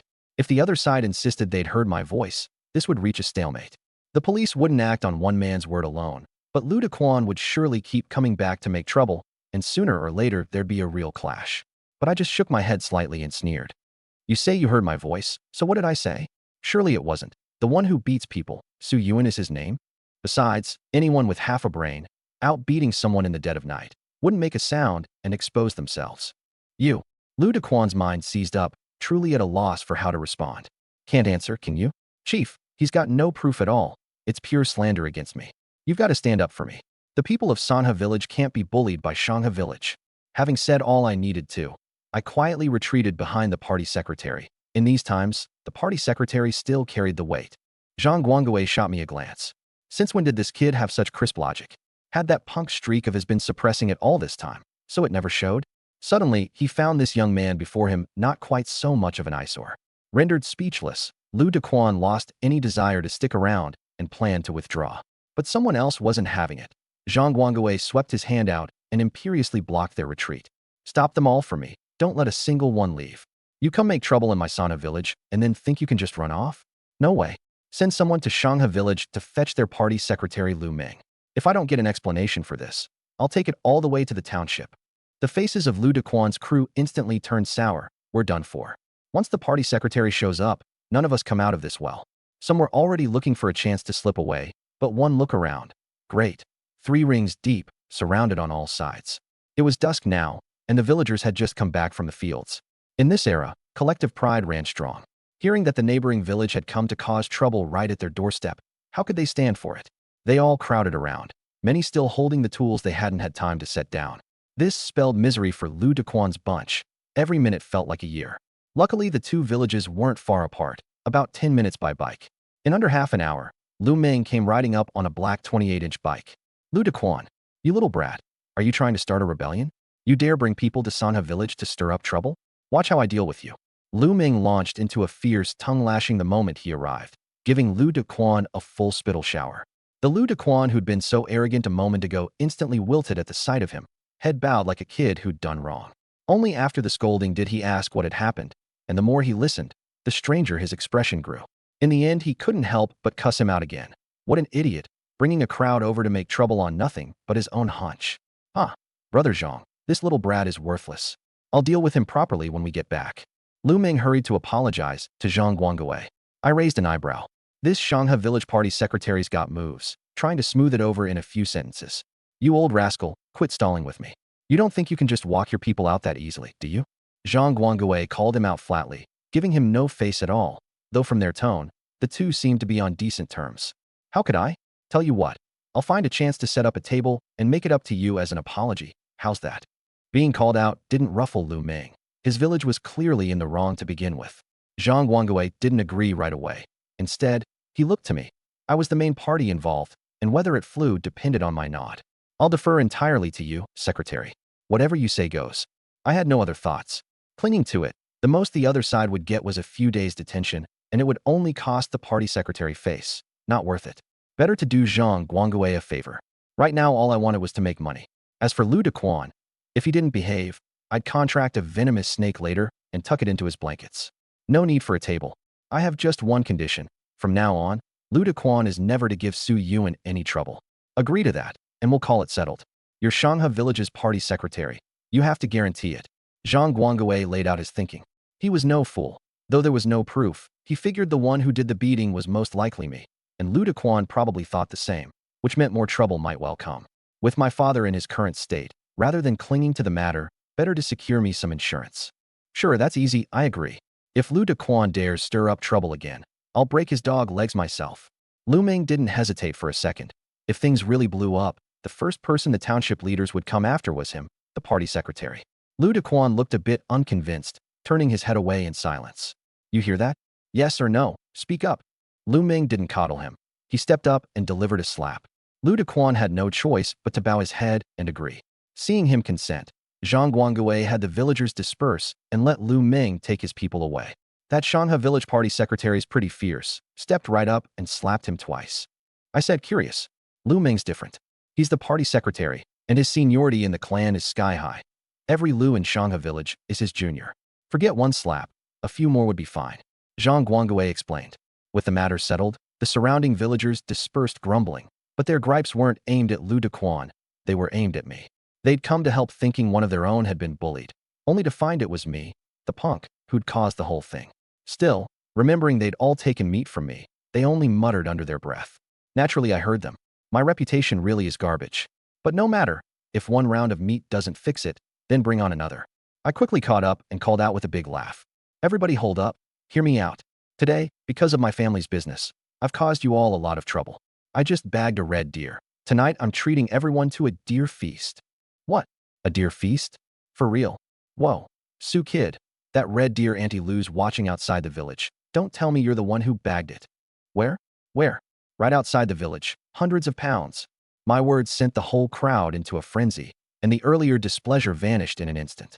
Hearing the red deer was right outside, a lot of people ran over to gawk, and everyone who saw it gasped in amazement. A whole deer.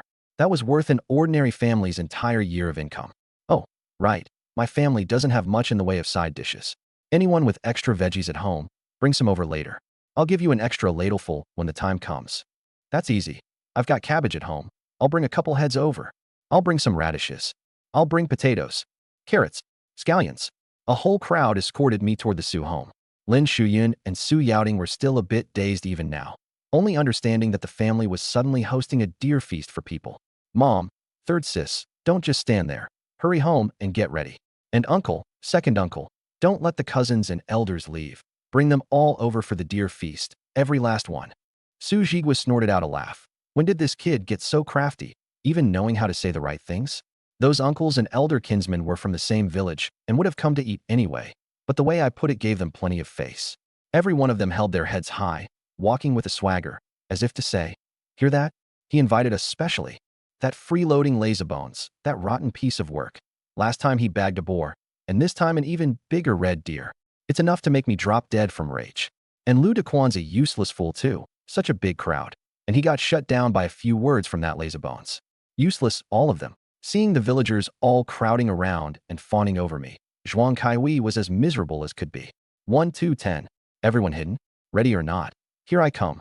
Su Youqiang counted with his eyes covered, facing the wall, while the playmates behind him scattered to hide. When he finished counting and turned around, he ran straight into a playmate running up and grabbed him. Haha, gotcha. Hey, Chong, forget hide and seek. Something big is happening at your house. The kid, gasping for breath, tugged at him and pointed back. Su Youqiang followed his gaze. A big crowd was heading toward his home. What big thing? Hearing something was wrong at home, Su Youqiang came scrambling out anxiously from behind a haystack too. The other kids at first thought the two were putting on an act to trick them, but the more they listened the more off it sounded, so they all ran out to follow. Come on, let's go home and see.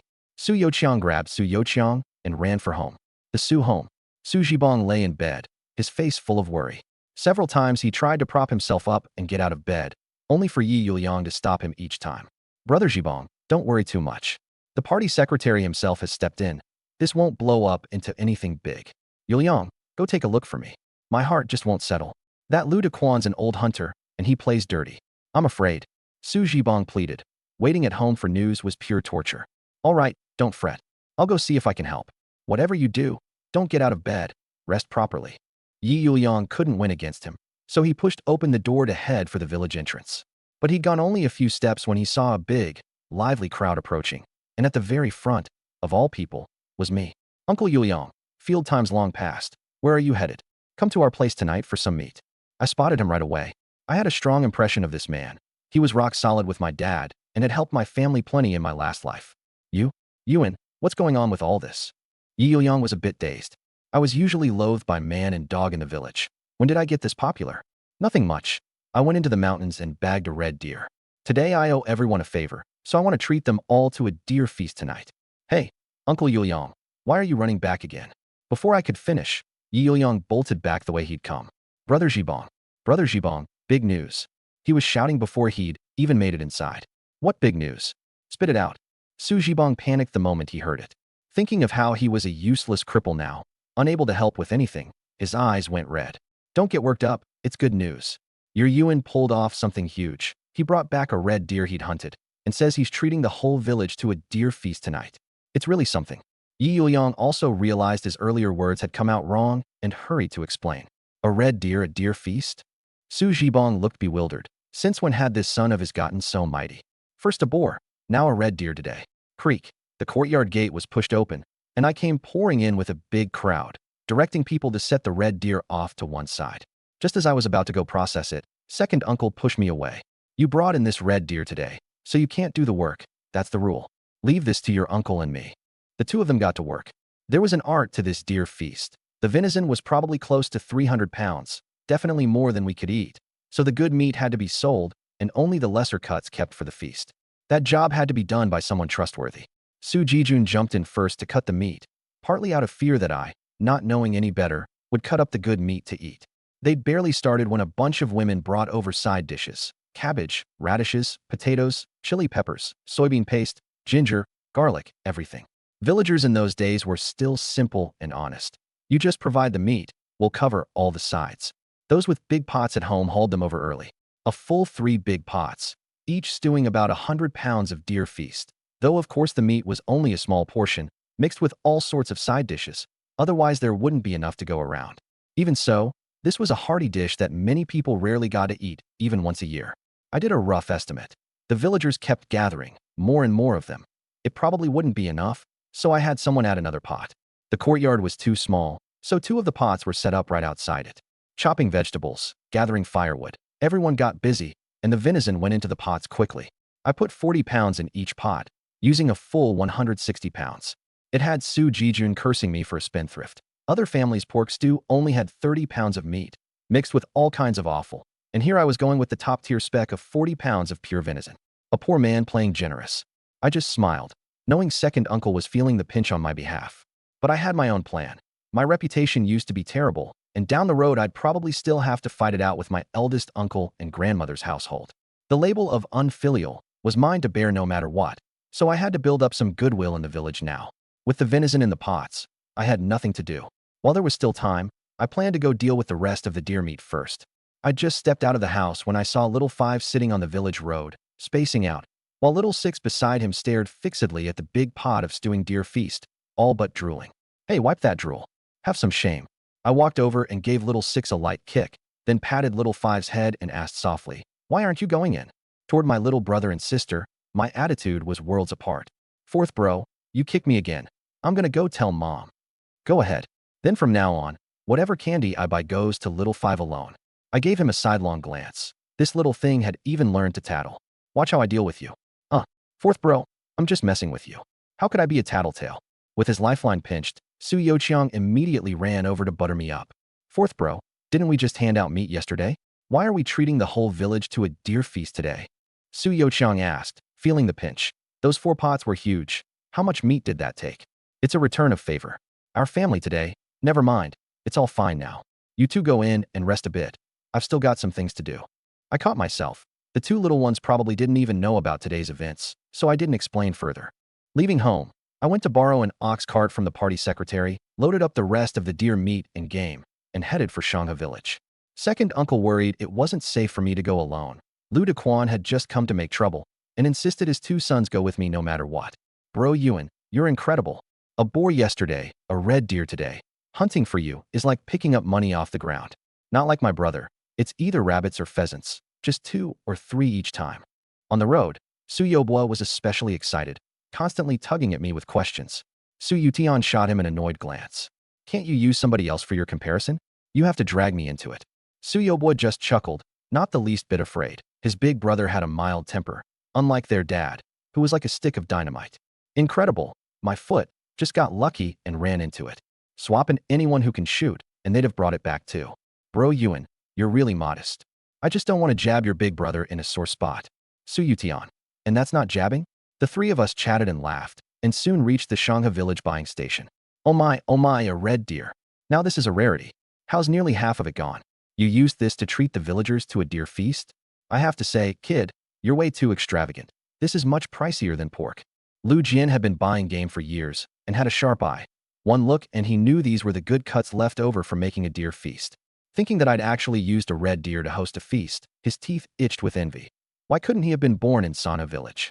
Lu Dequan came to make trouble in our village today, and the villagers all stepped in to back me up. I couldn't let them work for nothing. I smiled without explaining much, and helped the Su brothers carry the deer inside. Rabbits and pheasants are the same price as last time. Venison's a rarity. I'll give you 2 yuan. Having dealt a few times, Lu Jian didn't play games and quoted the price straight. 2 yuan a pound. Su Yobua's eyes went wide. After the deer feast, there was still plenty of red deer left, at least 150 pounds. Wouldn't that sell for at least 300? Hunting was this profitable. I said nothing, opened the burlap sack in my hand, and passed it over.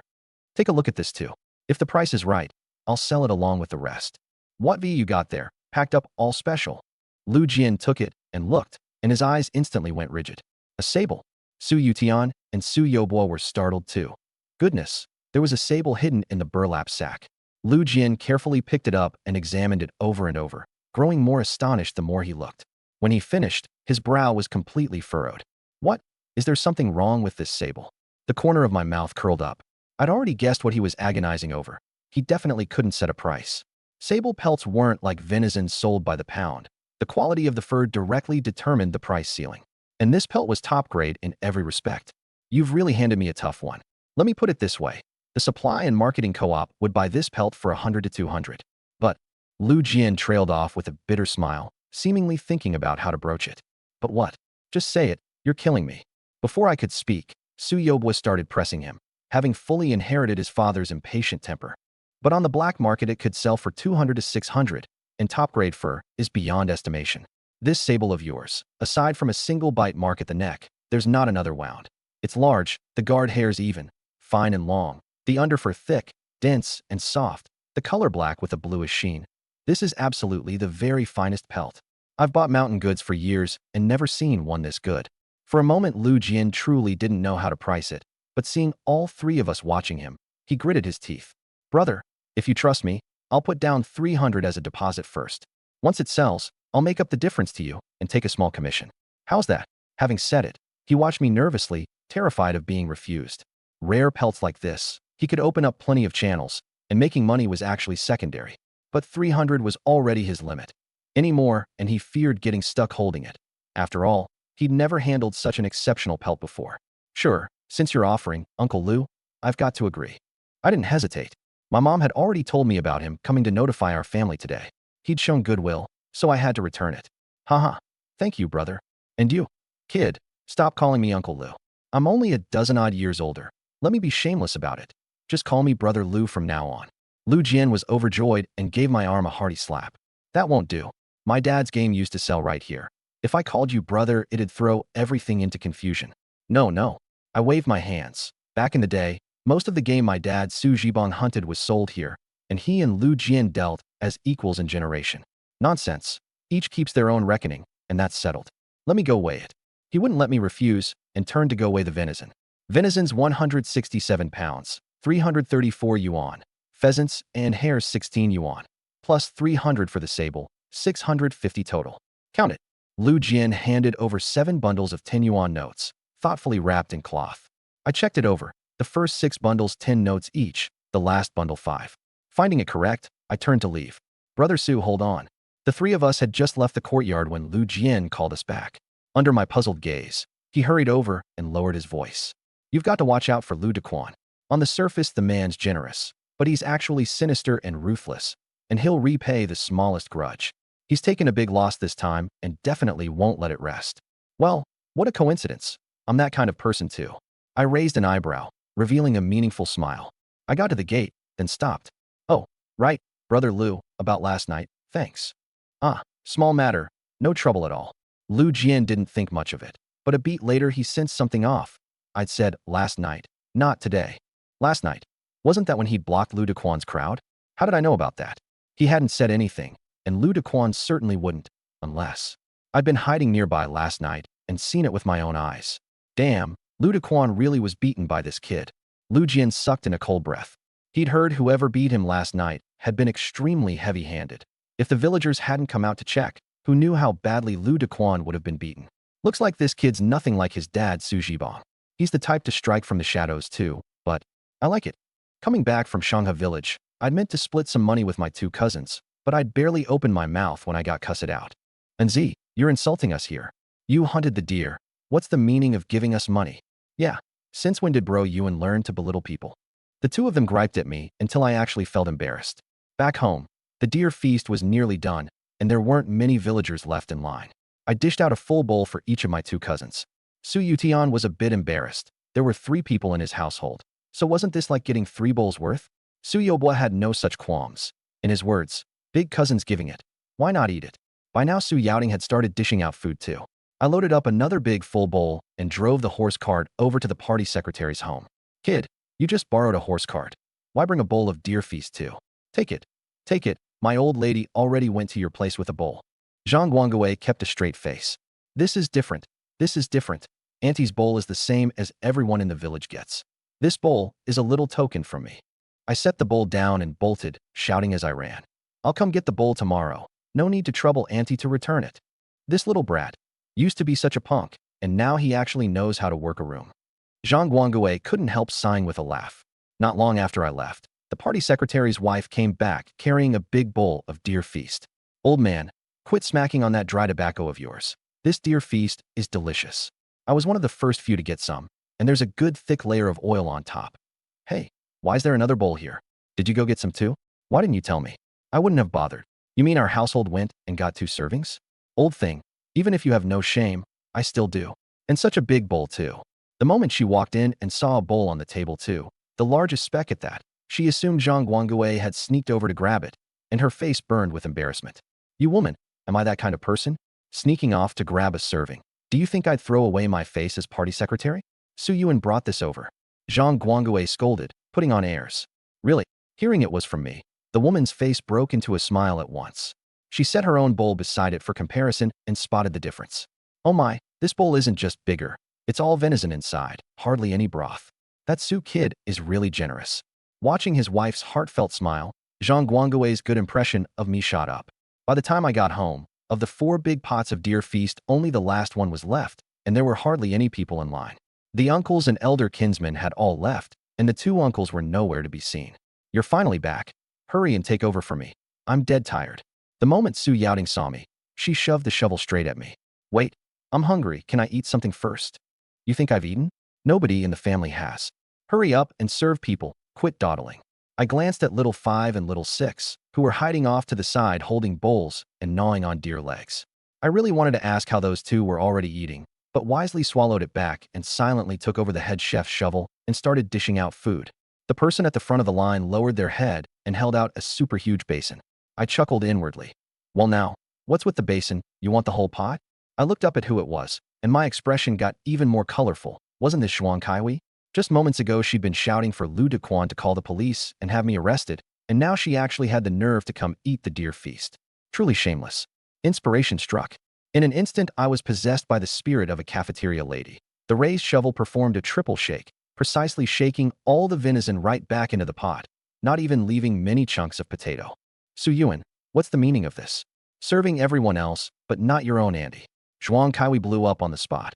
In her mind, she was at least a relative, and if every villager got a bowl each, she deserved a whole basin at minimum, or, at a step back, half a basin.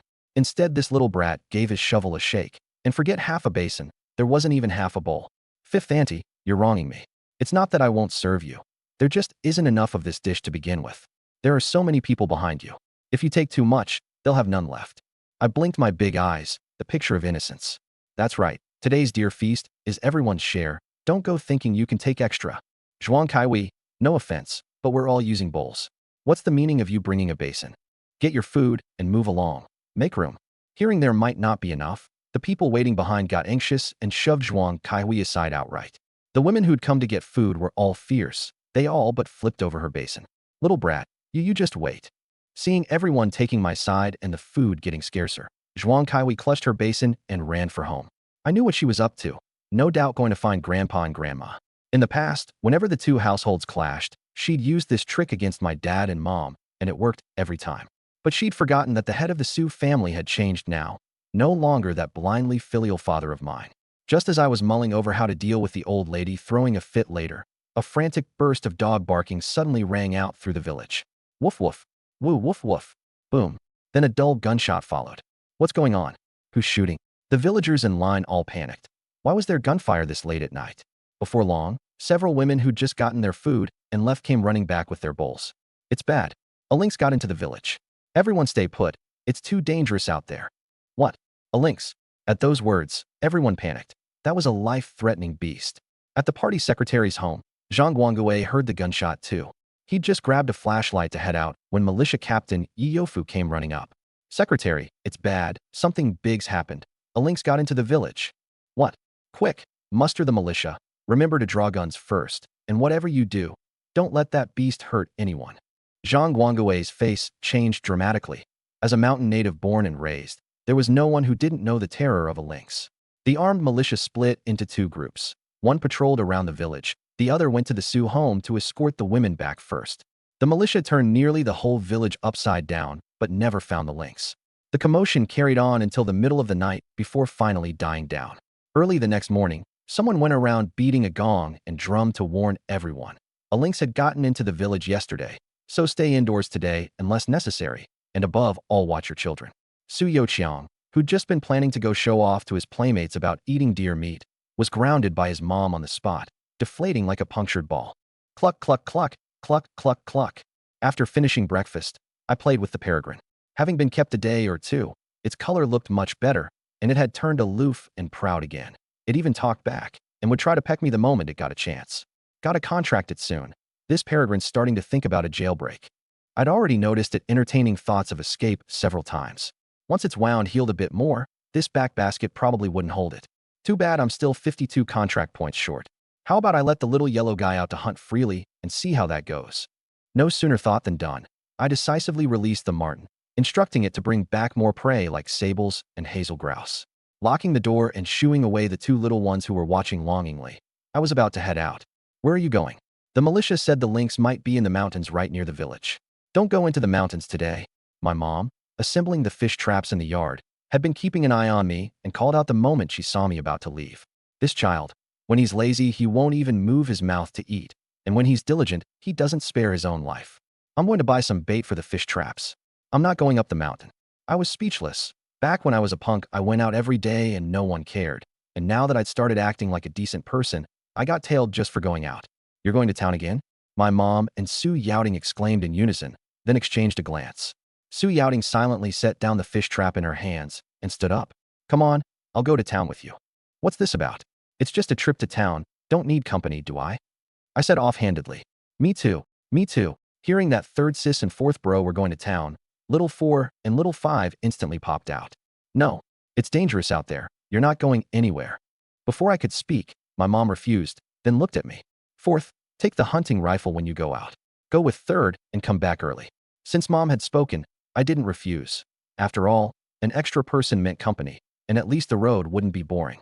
I went to the village committee to borrow a bicycle. The bike was collective village property, meant for everyone's use to begin with, and given how well I'd been behaving lately, Zhang Guangui agreed without a word. I pedaled off with third sis on the back, and in under half an hour we reached town, heading straight for the supply and marketing co-op. 2 pounds of fruit candy, 2 pounds of white rabbits, 2 cans of malted milk powder. I started ordering things without even asking the price, which terrified Su Youting. I knew you'd go blowing money. What do you think I'm here for? To keep an eye on you. You're not buying anything. She grabbed my ear and pinched hard, snarling. Ow, ow, ow, sis. Let go first. Let me explain slowly. Seeing I had something to say, she let go accordingly. I leaned in and lowered my voice. Sis, do you know how much I sold yesterday? A full 650. Plus what I made the past few days. Our family savings are almost over 1,000. That utterly stunned Su Youting. What? Venison's that expensive? 650. Then if we hadn't hosted the deer feast yesterday, wouldn't it have sold for close to 1,000? Her first thought went to that deer feast, and thinking about the 300 yuan we might have given away, her heart went ice cold. It's not actually worth that much. The main thing is I also caught a sable. That's the valuable part.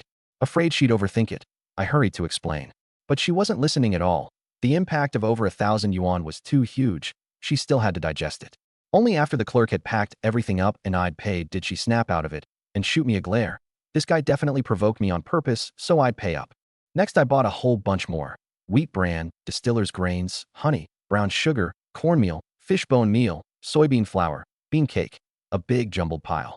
What are you buying all this for? You can't eat it and you can't use it. We've got wheat bran at home. Isn't this just wasting money?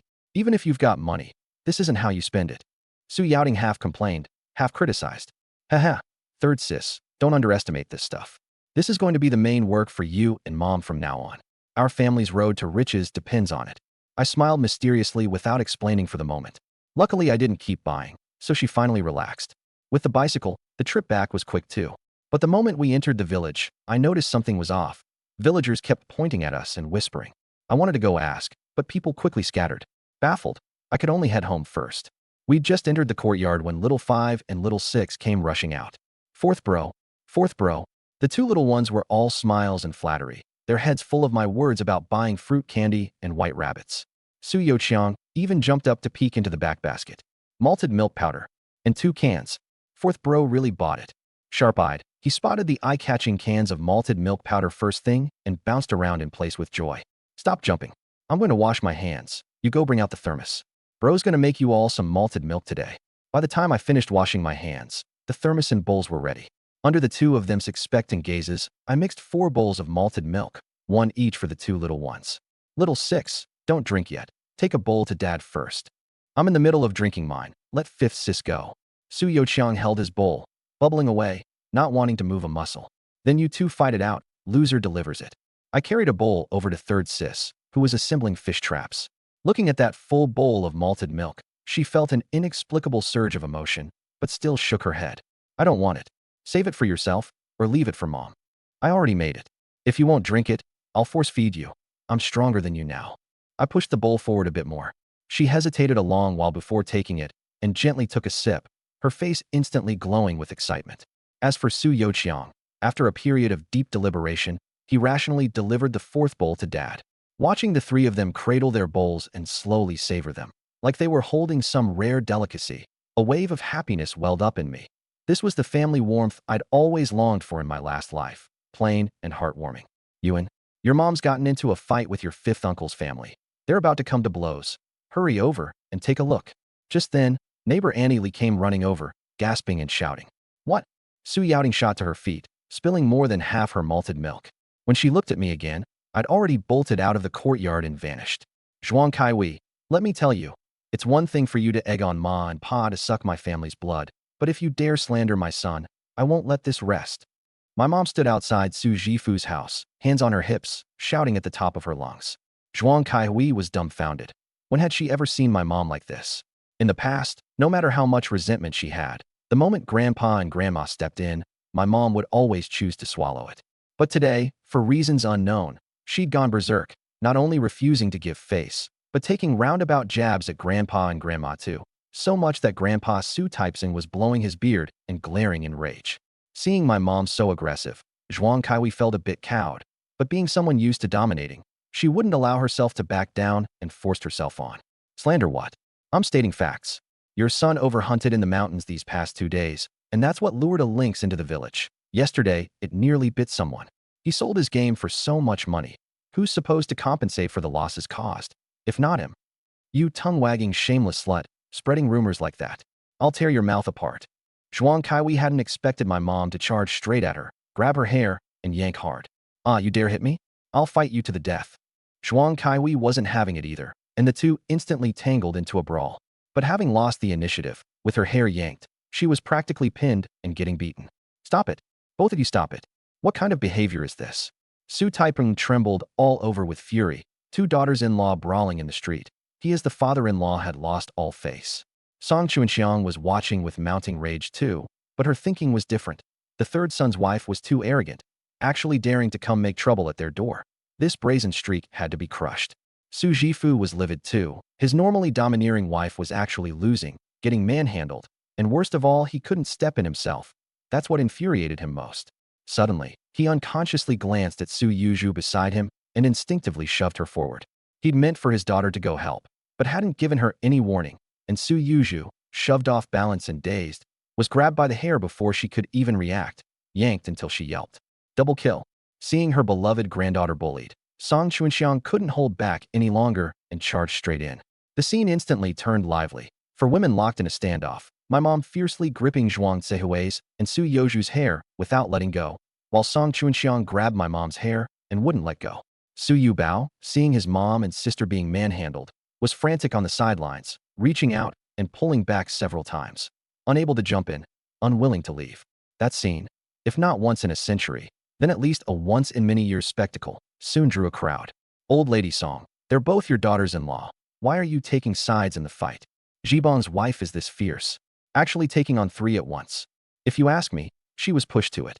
A bunch of onlookers who couldn't care less about making things worse started egging them on. When I arrived and saw this scene, my eyes instantly went red. Whether or not my mom had the upper hand, there was only one thought in my mind. My mom's being bullied, and it's 4 against 1. Screw your grandmother. You dare lay hands on my mom. I'll kill you. I charged straight at Su Yubao, the only male on the scene, and delivered a flying kick that sent him flying several meters. What the hell? Su Yubao was stunned, still not registering it even as he flew through the air, thinking he'd been hit by an ox. He'd just wobbled to his feet when Su Yobao, arriving right behind me, grabbed him by the collar and delivered a rapid volley of slaps. Su Yaoting, a few seconds behind, took aim at Su Yuju, picking up the baton from her mother, grabbed her hair, and gave her a solid beating. A moment ago my mom had gripped one person in each hand. Impressive, sure, but she couldn't free a hand to hit anyone. Now Su Yaoting was really laying into her, no mercy, beating Su Yuju straight to tears. Boo-hoo, Blackie, bite them to death for me. Go for the kill. Su Yuju shrieked, giving the command to her hunting dog. Su Jifu deliberately unfastened the leash too. The German Shepherd wolf dog, which had long been coiled and ready, instantly lunged at Su Yaoting, and by the look of it, it was going for the throat. Oh no, somebody stop that dog. There were plenty of knowledgeable people among the onlookers who realized something was wrong. If the black dog knocked Su Yaoting down, something serious might happen. But they were too far away, no time to intervene. Su Jifu was stunned too. He'd released the dog meaning to scare people, never expecting Su Yuju, provoked by getting bullied, would enrage Blackie. If it actually bit someone badly, the problem would be serious. Su Yaoting spotted the lunging dog, but there was no way to react in time. She could only watch it draw closer and closer, about to pounce on her. Whoosh!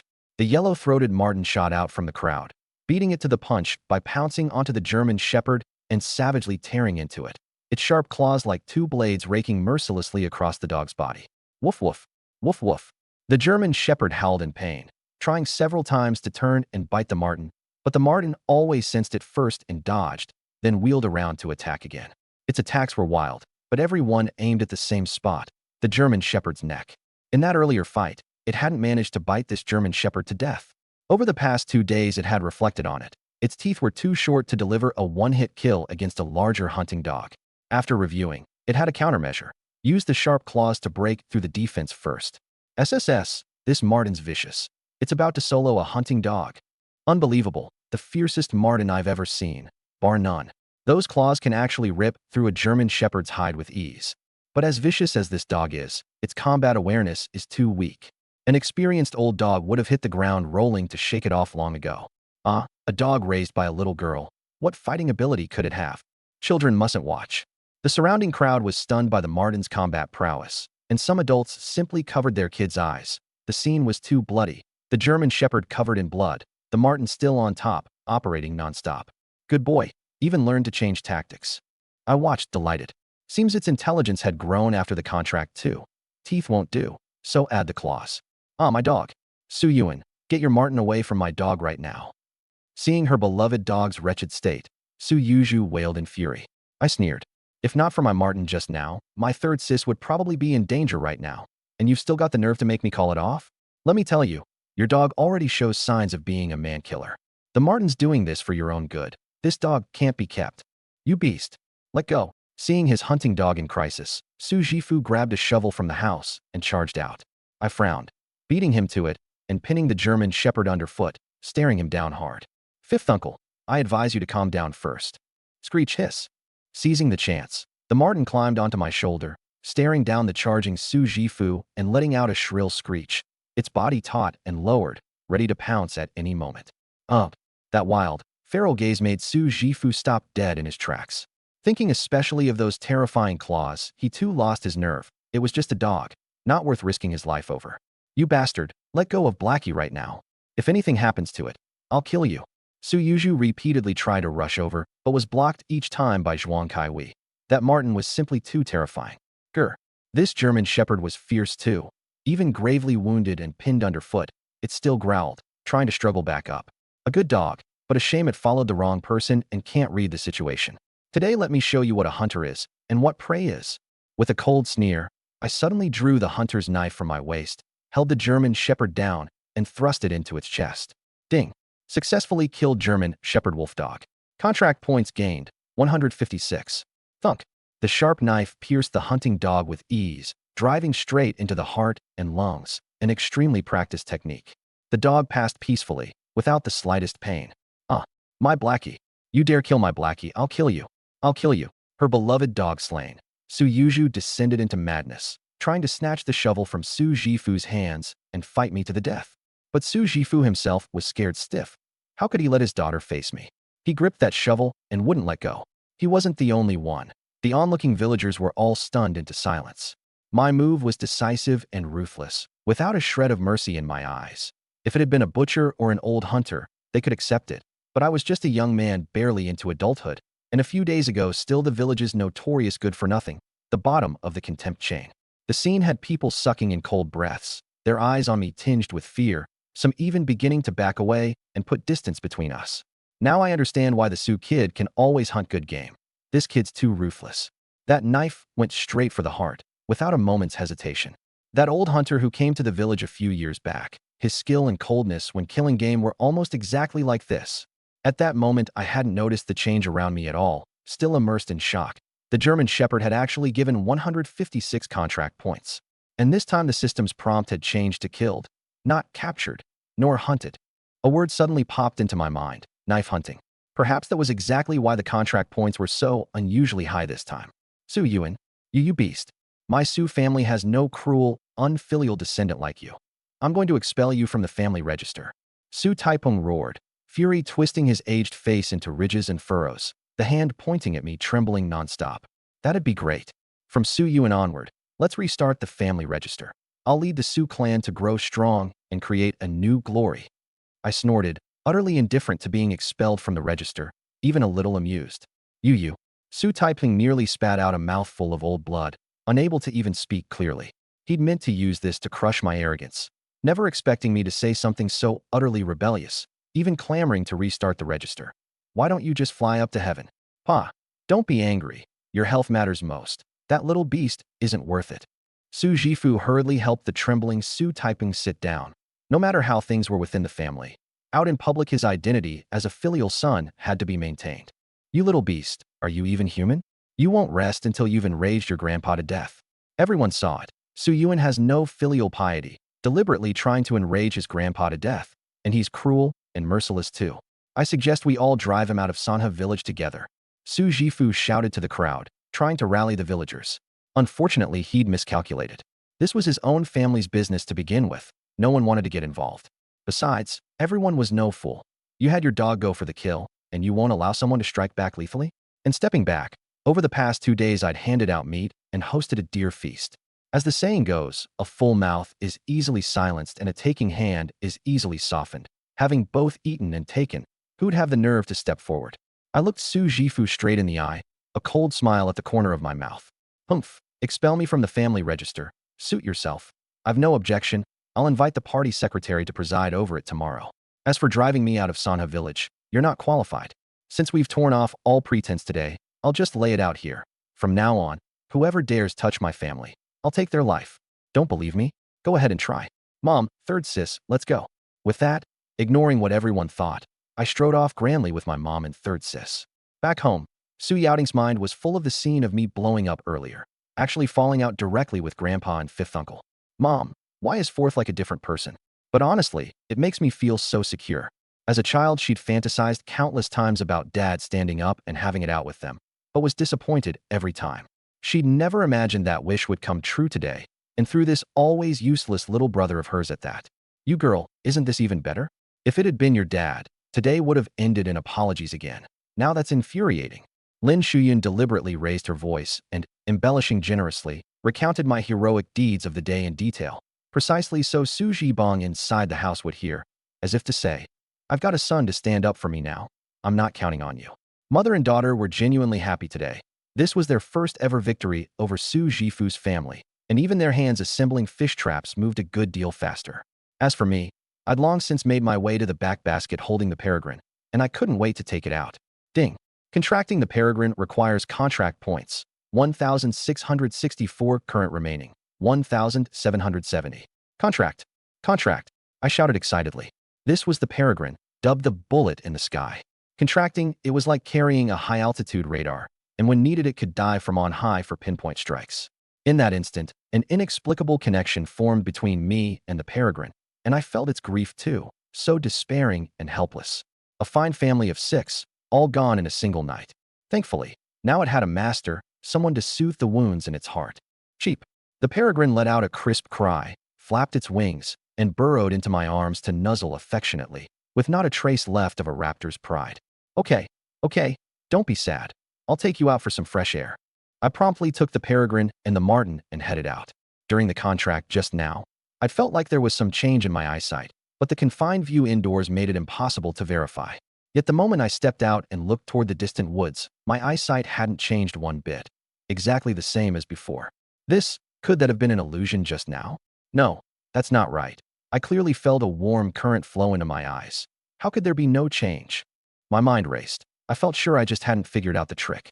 When I instinctively focused my gaze on a certain tree, the scene before me suddenly transformed. The view zoomed in, as if my eyes had a telescope installed. As long as I focused my gaze somewhere, it would magnify on its own. Holy crap, I really can see clearly. I was overjoyed in an instant. Now it was confirmed. After contracting a wild beast, I could gain part of the pet's abilities. Contracting the marten gave me reflexes and agility. Contracting the peregrine gave me eyesight. As for whether there was anything else, I couldn't say for now. Off you go. Fly. I excitedly tossed the peregrine on my right arm into the sky. It flapped its wings and wobbled out of the courtyard. Since last time its organs weren't hurt, simple flight was no problem. Why'd you let it go? In the courtyard, Su Yaoting looked at her fourth brother, who'd been acting off since a moment ago, feeling a bit helpless. No, I didn't let it go. I've already got it tamed, it can't run off. I'm heading out for a stroll, be back in a bit. I chased off in the direction the peregrine had flown. Ridiculous. Tamed a peregrine in 2 days? I'd sooner believe you roasted it done. Su Yaoting was so exasperated she had to laugh. She'd never seen anyone tame a raptor in 2 days. If someone could actually pull it off, they'd have to be more than human. Hoo.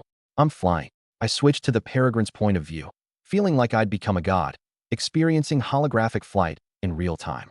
As the peregrine climbed, I could take in the whole village from one end to the other at a glance. I could even see clearly into houses through the cracks in the windows. Borrowing its eyesight, the cicadas on the trees, the fish in the water, as long as I wanted, I could see them all crystal clear without being affected by the shaking of flight. Terrifying, truly living up to a peregrine that can spot a moving target 8 kilometers away. Wasn't this even better than an 8x scope? I'd wanted to try a maximum high-altitude dive, but considering its current physical condition, I ultimately gave up. Exiting the peregrine's view, I tested my own eyesight again. Though enhanced, it fell far short of its freakish level. If a peregrine's vision was 8 to 10 times that of an ordinary person's, mine was at most 2 or 3 times now. But even so, I was quite satisfied. 2 or 3 times was already terrifying enough. I brought the peregrine back home, which left Su Yaoting dumbfounded. You really tamed it? I hummed twice, then whistled in front of her, and the peregrine obediently flew back into the room. This time not only was she shocked, but even Lin Shuyun, who'd lived most of her life, was shocked. Not only had I tamed a raptor in 2 days, it could even understand whistles. Little 5 and Little 6 wanted to go inside to see the peregrine, but I grabbed one in each hand and pulled them back. The peregrine's injured. Wait until it's fully healed before letting it play with you too. For now, take the marten and go dig me up some earthworms. 1 pound of worms gets you 2. I didn't say the word candies, just gestured with my hand. Mom was still standing right there. Really? You're not fooling me. Su Yaochang's eyes went wide. After getting my confirmation, he dragged fifth sis along, grabbed a shovel and a small basket, and ran off. The marten followed, and even the peregrine, at my command, flew back out of the room to help watch the kids. Don't go far. Dig right by the door. You hear me? Lin Shuyun hurriedly instructed. Mom, it's fine, Yellowfur's with them. You all saw today just how capable it is.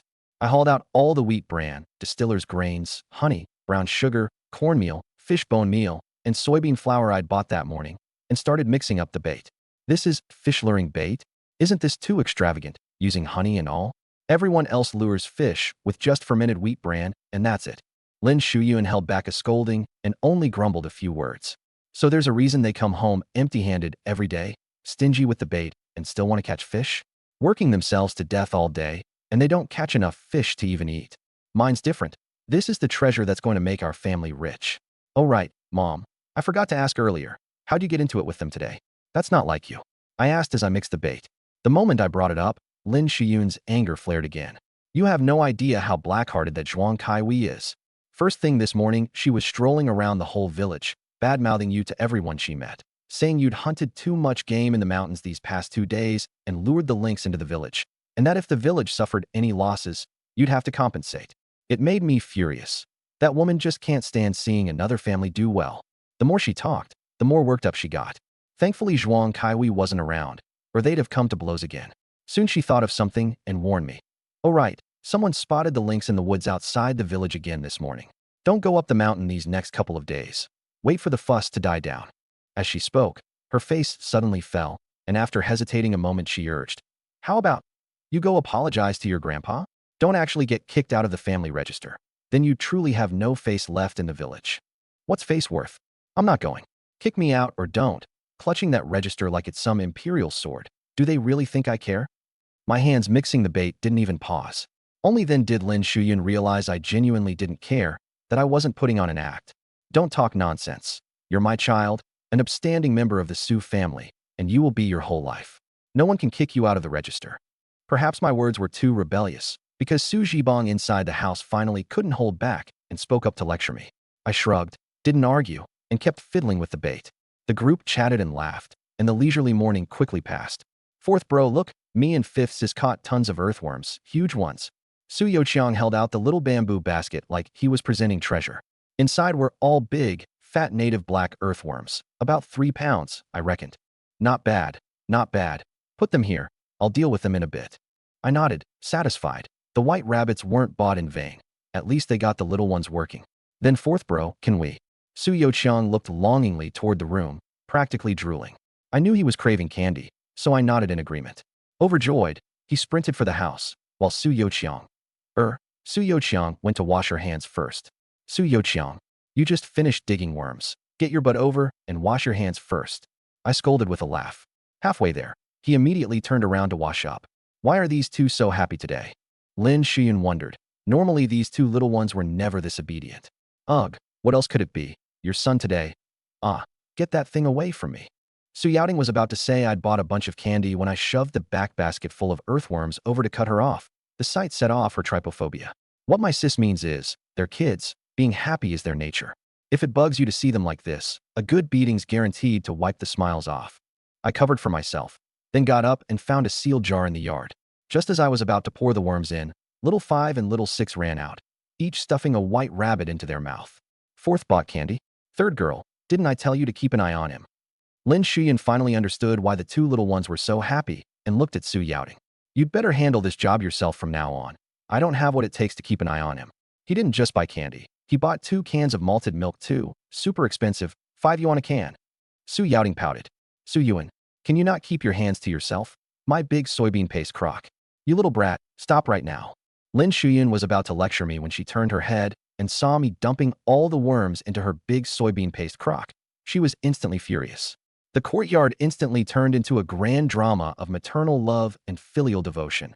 Lin Shuyan grabbed a stick from who knows where and chased me around, beating me soundly. Mom, stop hitting fourth bro. How about I get you some candy? There's fruit candy and white rabbits, 4 or 5 pounds altogether. Su Youqiang felt bad for his fourth brother. After all, he'd just bought him candy, so he had to help put in a good word. Hearing the first half felt pretty nice. Hearing the second half made every hair on my body stand on end. Screw you, you little number 6, you did that on purpose, didn't you?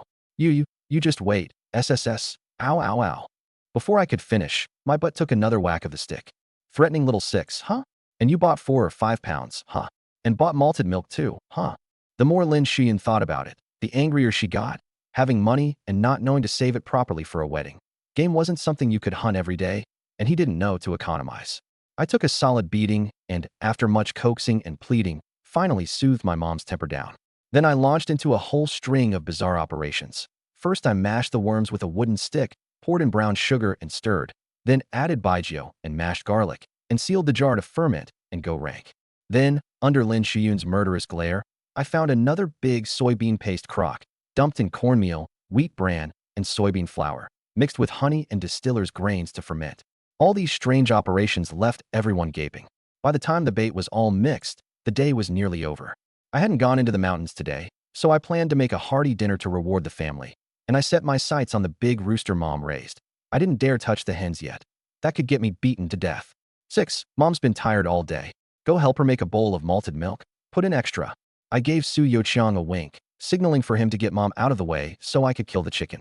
Oh, 6, usually pretty dim, actually caught on instantly and ran hollering toward the kitchen, loudly demanding to put in half a can of malted milk, which scared Lin Shuyun into following him in. Living up to the name, number 6, got it in a second. I silently gave a thumbs up, then pounced while the rooster in the yard wasn't paying attention and finished it off quickly.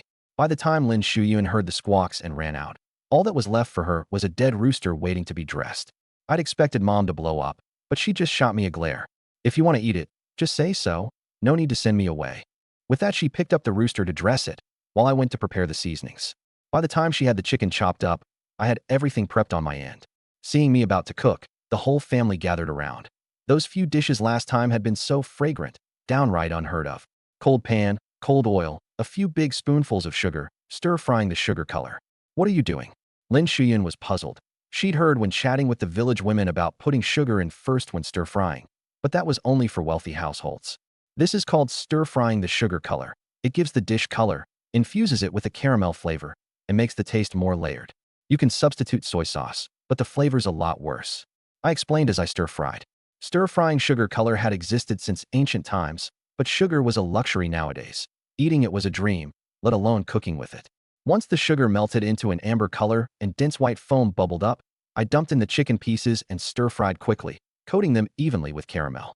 Then I added soybean paste and fried out the red oil, followed by ginger and garlic, dried chilies, Sichuan peppercorns, and star anise, adding salt and frying until fragrant. Once done, I poured in boiling water to cover the chicken, then added 100 milliliters of baijiu to remove the gaminess and boost the aroma. Wah boohoo, mean fourth bro. You don't want me to eat it, so you poured liquor into the chicken on purpose. And here I even ran cover for you.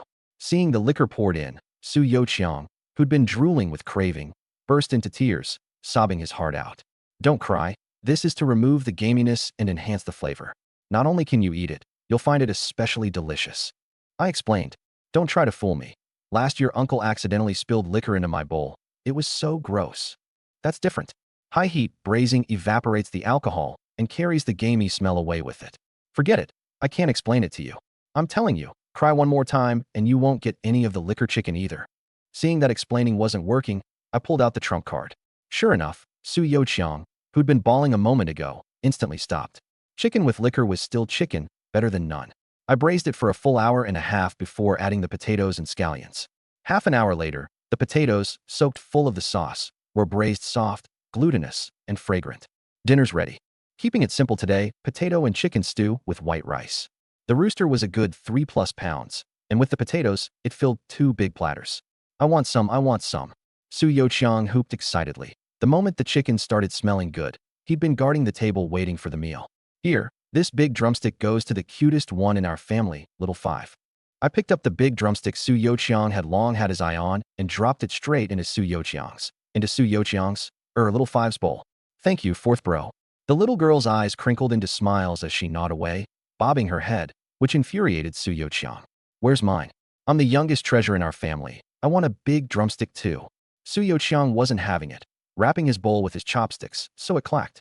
If you break the bowl, forget the drumstick, you won't even get any potatoes.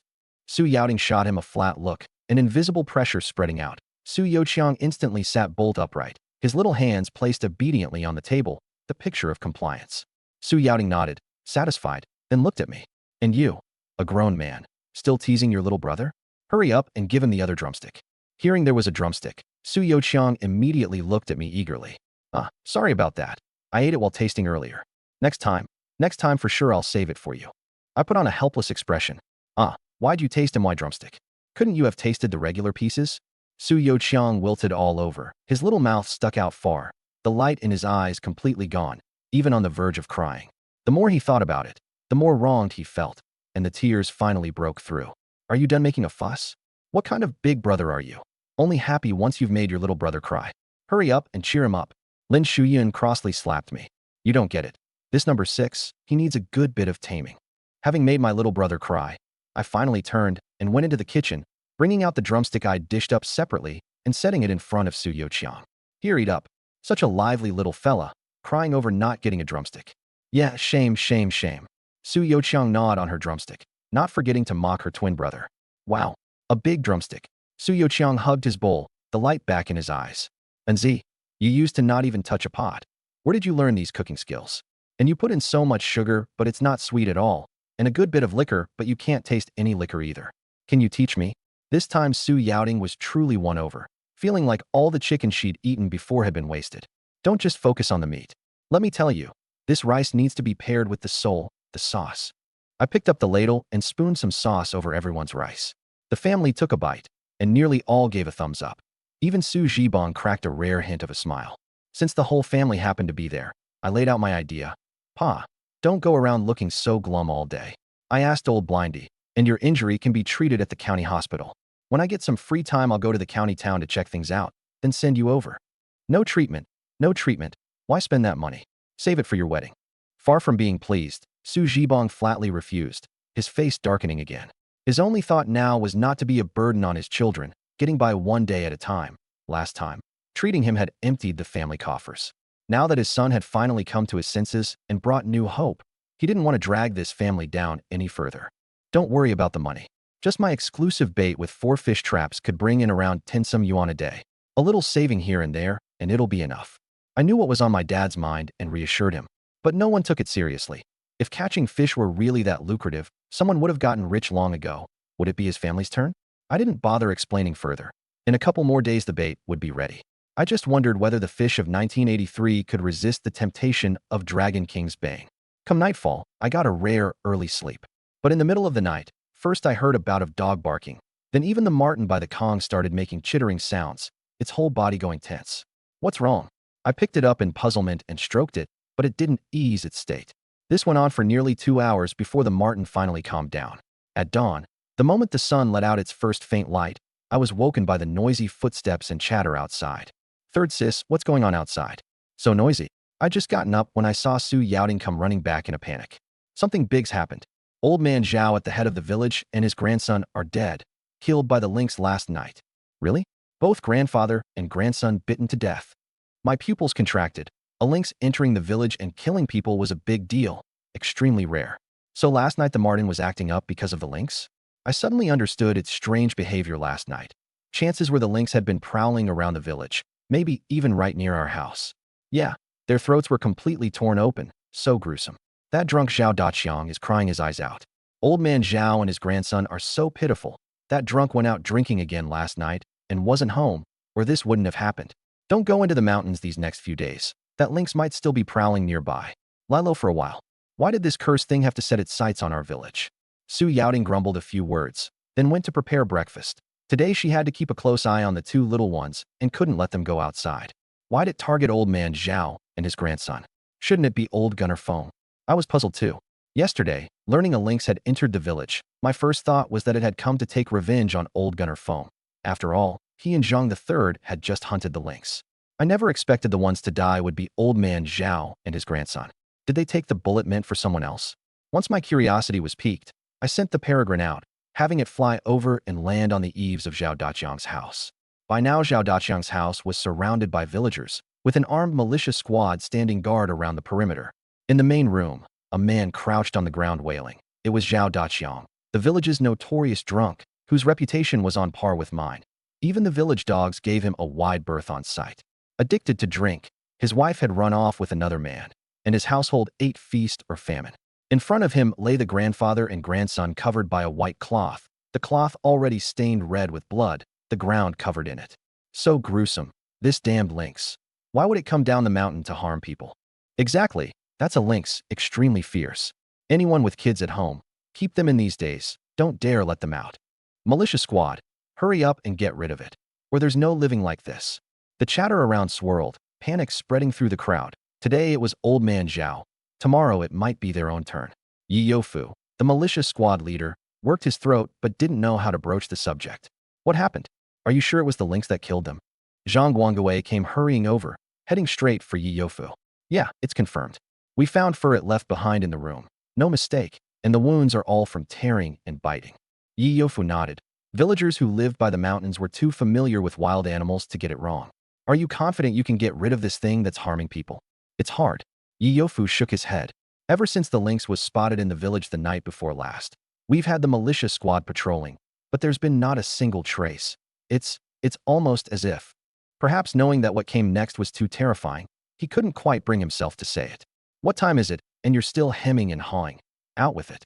Zhang Guangwei shot him a glare. Yi Youfu sighed. I get the feeling this lynx is dodging the militia squad. We patrolled all through the first half of the night, and it just wouldn't show. But the moment we wrapped up, it came out and harmed people. SSS. Zhang Guangwei sucked in a cold breath. Had this thing become some kind of demon spirit? The villagers who heard grew agitated too, and some even crowded around demanding an explanation from the village party secretary.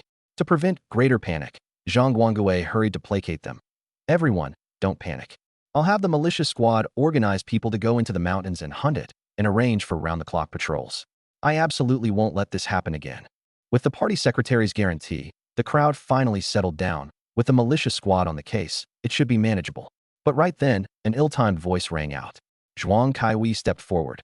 Old secretary, I've no objection to hunting the lynx and no objection to forming a patrol squad. But Su Yuan, who lured the lynx into the village, you must deal with him. I suggest driving him out of the village. What? Su Yuan lured the lynx here? Isn't that just made up? No way. What did he do to make the lynx come into the village for revenge? The crowd erupted, though most were skeptical. People weren't stupid. How did my Yuan lure the lynx here? If you don't make yourself clear today, I'll tear your mouth apart. Lin Shuyan was so anxious she cursed up a storm. This black-hearted Zhuang Kaiwei, and the kid's fifth aunt at that. She was trying to corner someone to death. Me slander? Ask your own conscience. If it weren't for your Su Yuan, would the lynx have come into the village? Bullshit. Enough. Everyone shut up. What time is it, and you're still bickering here? Seeing the two about to come to blows, Zhang Guangwei blew up. Being the old secretary with high prestige, the scene instantly fell silent. Zhuang Kaiwei, you say Su Yuan lured the lynx here. Do you have proof? If you're spouting nonsense with no evidence, I won't let it slide. Zhang Guangwei stared at her sternly. Zhuang Kaiwei puffed out her chest. 3 days ago, Su Yuan hunted a red deer down from the mountain, and that very night the lynx appeared in the village. I was puzzled at the time. How could a good-for-nothing like him hunt a red deer? Now that I think about it, he must have made off with the lynx's kill, which is what brought it for revenge. And he's the only one in our village who's gone into the mountains these past 2 days. Who else could it be? This whole analysis sounded convincing, and it instantly won the approval of most of the villagers. Lin Shuyun was furious, wanting to rebut but unable to find a foothold. Honestly, if the person involved weren't me, even she'd half believe this line of reasoning. After all, it did seem that her son was the only one who'd gone into the mountains these past couple of days. Su Yuan, I'll kill you. Zhao Daqiang, who had been crouching on the ground wailing, heard that I'd lured the lynx here, and murderous fury blazed in his eyes. He grabbed the sickle off the ground and charged out of the crowd. Zhao Daqiang, you. What are you doing, you murderous fiend? Lin Shuyun's body trembled, her face went ashen, and she chased after him. Somebody stop Zhao Daqiang. Do not let the two families come to blows. Zhang Guangwei was so anxious he slapped his thigh. A lynx killing people was one thing, but if a villager hacked someone to death, his responsibility would be enormous. Whether something happened to me or to Zhao Daqiang, his days as village party secretary would be over. Yi Youfu also realized the gravity and immediately led people in pursuit. You little brat, you beat my son, beat my daughter, killed my family's dog, went into the mountains to strike it rich, but wouldn't share meat with my family. Let's see how you die this time. Zhuang Kaiwei glared hatefully in the direction the crowd had gone, a flicker of smugness in her eyes, silently praising her own cleverness. Though what she'd said earlier was fabricated, she figured she was pretty much right. It had to be that little beast's doing, dragging everyone down with him. Once everyone had left, the peregrine on the eaves took to the air again, but headed in the direction of old Gunner Feng's house. I always felt the lynx entering the village was inextricably linked to old Gunner Feng. The most crucial point being that when it first entered the village, it was spotted near his house. If that wasn't a coincidence, there had to be something going on I didn't know about, and I needed to get to the bottom of it. Sanha village wasn't big, and at the peregrine's speed it reached old Gunner Feng's house in the blink of an eye. Inside the adobe courtyard wall, old Gunner Feng sat at the doorway with a pair of panda eyes, clutching his musket for dear life. By the look of it, he'd likely stayed up all night. 5 hunting dogs surrounded him tightly, though 2 had already begun to doze. Good grief, he stood guard all night. Seeing this, I was already certain. The man-killing lynx had to be the one hunted the day before yesterday, and now it had come back for revenge. The only thing that puzzled me was, the ones with a grudge against the lynx were old Gunner Feng and Zhang III, so why did it raid old man Zhao's home? With this question, I scanned around his courtyard. When I saw the pelt hung out to dry off to one side, my pupils suddenly contracted. It was the skin of a lynx cub. Good grief, No wonder it attacked old man Zhao. It had gone on a killing rampage. But I understood too. Having your cub skinned and hung out to dry, no one could bear that. A parent's love for its young knows no species. Having understood the cause and effect, I withdrew my viewpoint. Zhao Daqiang was probably nearly there, and I needed to deal with this guy first. Third sis, hold off on cooking. Lock little 5 and little 6 door, don't let them come out. I took the hunting rifle from the room and gave instructions in passing. What's going on? Why are you pulling out a gun? Did you spot the lynx? Seeing me grab the gun, Su Yaoting was a bit puzzled, but obediently went to find the key. No lynx, but there's something lower than a dog around. And it's from our own Su family at that. I shrugged, chambered around in front of her, and released the safety. What are you doing? This is in the village. Su Yaoting sucked in a cold breath and was about to step forward to get to the bottom of it when someone started pounding on the courtyard gate. Bang, bang, bang. The whole frame shaking with it, showing just how much force was behind it. Rural adobe wall courtyard gates were flimsy to begin with, and those few slaps from the person outside nearly knocked the gate off. Just as Su Yaoting was fuming over who could be so brutish, Zhao Daqiang shouted from outside. Su Yuan, get your ass out here.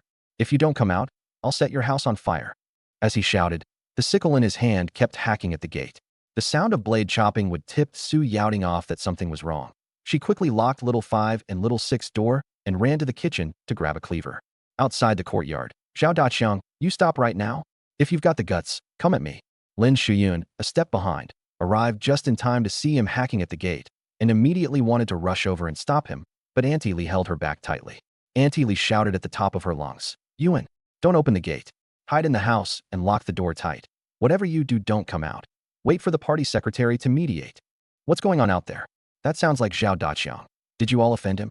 Su Zhibong was also startled awake by the shouting and called out to ask, but at this moment no one paid him any attention. He could only strain to listen, and when he heard Zhao Daqiang say I'd caused the deaths of his son and his father, his mind went completely blank. Zhao Daqiang, if you've got a grievance, don't come at the kids, come at me. I'll pay for it with my life. Su Zhibong, having come to his senses, shouted as he rolled out of bed, and heedless of the searing pain in his body, crawled toward the outside. Su Yuan, you bastard, give me back my child's life. You've got 1 minute. Come out now, or I'll burn your whole family alive. Zhao Daqiang had completely descended into madness. A few kicks, and the courtyard gate was already creaking. Yi Youfu, are you just going to stand there and watch? Hurry up and get people to subdue Zhao Daqiang. Zhang Guangwei, old and slow-footed, arrived a bit late, and when he saw the militia squad standing by watching the show, he nearly spat blood in rage. Old secretary, it's not that we won't move in. This Zhao Daqiang has completely lost it. He's got a sickle in his hand. The moment we move in, he starts hacking wildly. I can't very well just shoot him dead, can I? Yi Youfu was utterly helpless. The militia squad, when it came down to it, were just villagers. Turning guns on people was absolutely out of the question. I'll do it. I refuse to believe he'd dare lay a hand on an old man like me. Zhang Guangwei gritted his teeth, pushed through the crowd, and walked toward Zhao Daqiang. The situation absolutely could not be allowed to escalate further. But right then, the courtyard gate creaked and actually opened. Close the gate. Who the hell told you to open it? Zhang Guangwei was so furious he started cursing. Did this little punk not want to live? Did he really think the sickle in Zhao Daqiang's hand was fake? The man was at the peak of his rage, and you go throwing yourself at him. Are you an idiot? Zhao Daqiang's pupils contracted. He'd assumed I wouldn't dare open the gate and would keep hiding inside. He'd never expected me to actually open it. Perfect. Killing intent flashed in his eyes as he charged in with a roar. Su Yuan, when you get down below, remember to say hi to my son. My child. Lin Shiyun's eyes went red as she shoved Auntie Li aside and rushed over. All her children were in there. But the next second, something baffling happened. Zhao Daqiang, halfway into the courtyard, suddenly froze in place. His cursing stopped, and he even began to back away. What's wrong with Zhao Daqiang? Is he possessed? A moment ago he was ready to die. Why is he not moving now? Yi Youfu voiced what everyone was thinking, but no one could answer. They soon understood. As Zhao Daqiang backed out of the courtyard, a pitch-black gun barrel followed him out, pressed firmly against his forehead. Go on, shout. You said you'd hack me to death, burn my whole family? I'll blow your goddamn head off with one shot. I don't care whether you lost your father or your son. You remember one thing. The Su family is not a place where you get to run wild. I said sharply. I'd originally planned to wait until Zhao Daqiang had calmed down a bit before coming out. After all, he'd just lost his son and father, and I could understand that. But the one thing he absolutely should never have done was dare say he'd set fire and burn my whole family alive. That was flat out dancing on my dragon's reverse scale, a death wish. Zhao Daqiang, are you a man? He just caused the deaths of your son and your father. That's your own father and your only son. His doing has left your family without an heir, wiped out. And now with a lousy gun pressed to your head. You're chickening out? Why don't you dare press right up against it? I don't believe this little punk would dare pull the trigger. Seeing Zhao Daqiang show cowardice, Zhuang Kaihui in the crowd immediately fanned the flames again. Shut up. Somebody cover this woman's mouth. If she dares speak again, slap her. Zhang Guangwei cursed furiously. Lin Shuyun glared viciously at Zhuang Kaihui. At this moment, she had half a mind to kill her, but she also knew now wasn't the time to deal with her. The moment Zhao Daqiang heard Zhuang Zhehui's words, he got worked up again. Oh no. Nearly everyone's hearts tightened. With Zhao Daqiang going berserk like this, one of us was really going to end up dead. Bang. At the very instant Zhao Daqiang was about to raise his hand, a gunshot rang out. The scene fell dead silent. One thought sprang into everyone's mind. Su Yuan really would pull the trigger. He wasn't just bluffing. Bang. That terrifying blast jolted Zhao Daqiang fully awake, the fear of death showing in his eyes as the sickle slipped from his grip beyond his control. Ah, murder. Murder. Su Yuan killed someone. The instant the gun fired, Zhuang Kaihui shrieked from where she stood, her voice even carrying a hint of smugness. She truly was pleased. These past 2 days I'd hauled game down from the mountains daily and wouldn't share with her family, which had infuriated her. You won't share your game with me? Then don't expect an easy time yourself. So noisy. Before you bark, kindly take a good look. If you're not using your eyes, you can donate them. A single sentence from me left Zhuang Kaihui stunned. Only then did she look at Zhao Daqiang and realize he hadn't been shot at all. At the instant of firing, I'd raised the muzzle. Fifth ant, I didn't hit anyone. Disappointed, aren't you? I shot her a not quite smiling glance, then pressed the muzzle back against Zhao Daqiang's forehead. His body jerked violently, no longer with the frenzy of before. Su kid, put that gun away. If someone really dies, you'll go in too. Seeing that I'd cowed Zhao Daqiang, Zhang Guangwei breathed a sigh of relief. Sure thing. Since the old secretary's spoken, I'll definitely give face. I didn't hesitate and put the rifle away right there. After all, when I'd first been reborn and was at my most helpless, it was Zhang Guangwei who'd reached out and given me a hand. Zhang Guangwei nodded with satisfaction.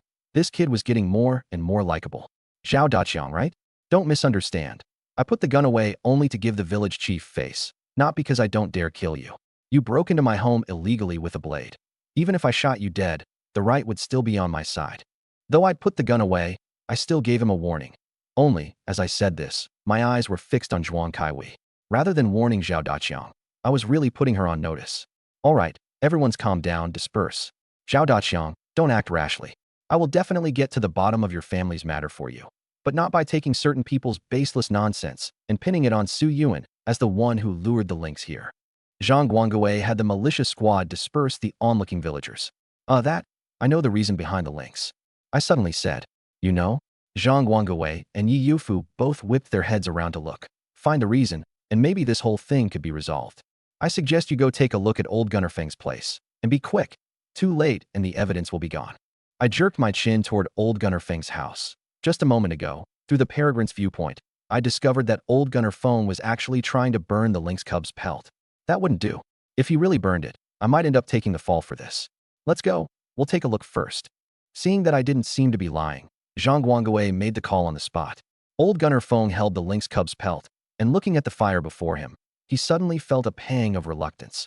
This was lynx skin, after all. Though a cub's wasn't worth much, that was only relative to an adult's. But what else could he do besides burn it? People had died. If it were really exposed, there'd be even more trouble.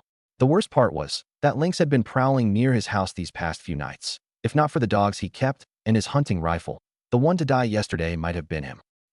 He let out a long sigh. And just as he was about to toss the pelt into the fire, a sharp cry came from overhead. A large bird dove down at great speed and struck him hard on the head. Get away, get away. Where'd this stupid bird come from? Old Gunner Feng swatted furiously at the peregrine, but he was too slow and it easily dodged, then attacked him right in the face again. Before long, his face was covered in scratches, and the hunting dogs he kept were so agitated they were circling all over the yard. Damn it, I'll kill you. The infuriated old Gunner Feng grabbed the musket not far off, meaning to give this stupid bird a shot. But the moment he turned to pick up the gun, he saw the peregrine had already fled to a branch beyond the musket's range, giving him no chance to fire at all. Get the hell down here, you cur. Old Gunner Feng was about ready to explode. An old hunter, bullied today by a stupid bird? Outrageous. Old Gunner Feng, open up. I've got something to discuss with you. Yi Yofu's voice came from outside. Old Gunner Feng's body jolted, feeling inexplicably guilty. What was he here for at a time like this? Just as he was hesitating over whether to open the gate, Yi Yofu spoke again. A lynx has gotten into the village. I've come to borrow your hunting dogs. Open up. Hearing it was to borrow hunting dogs, Old Gunner Feng was instantly reassured. He set down the musket, hid the cub's pelt well, and only then opened the courtyard gate, mind churning over what excuse to use to refuse. But the moment he opened it, he was shocked. There were a dozen odd people outside, all militia, several of them armed. And what made him even more uneasy, village party secretary Zhang Guangwei was there too. You, what's all this about?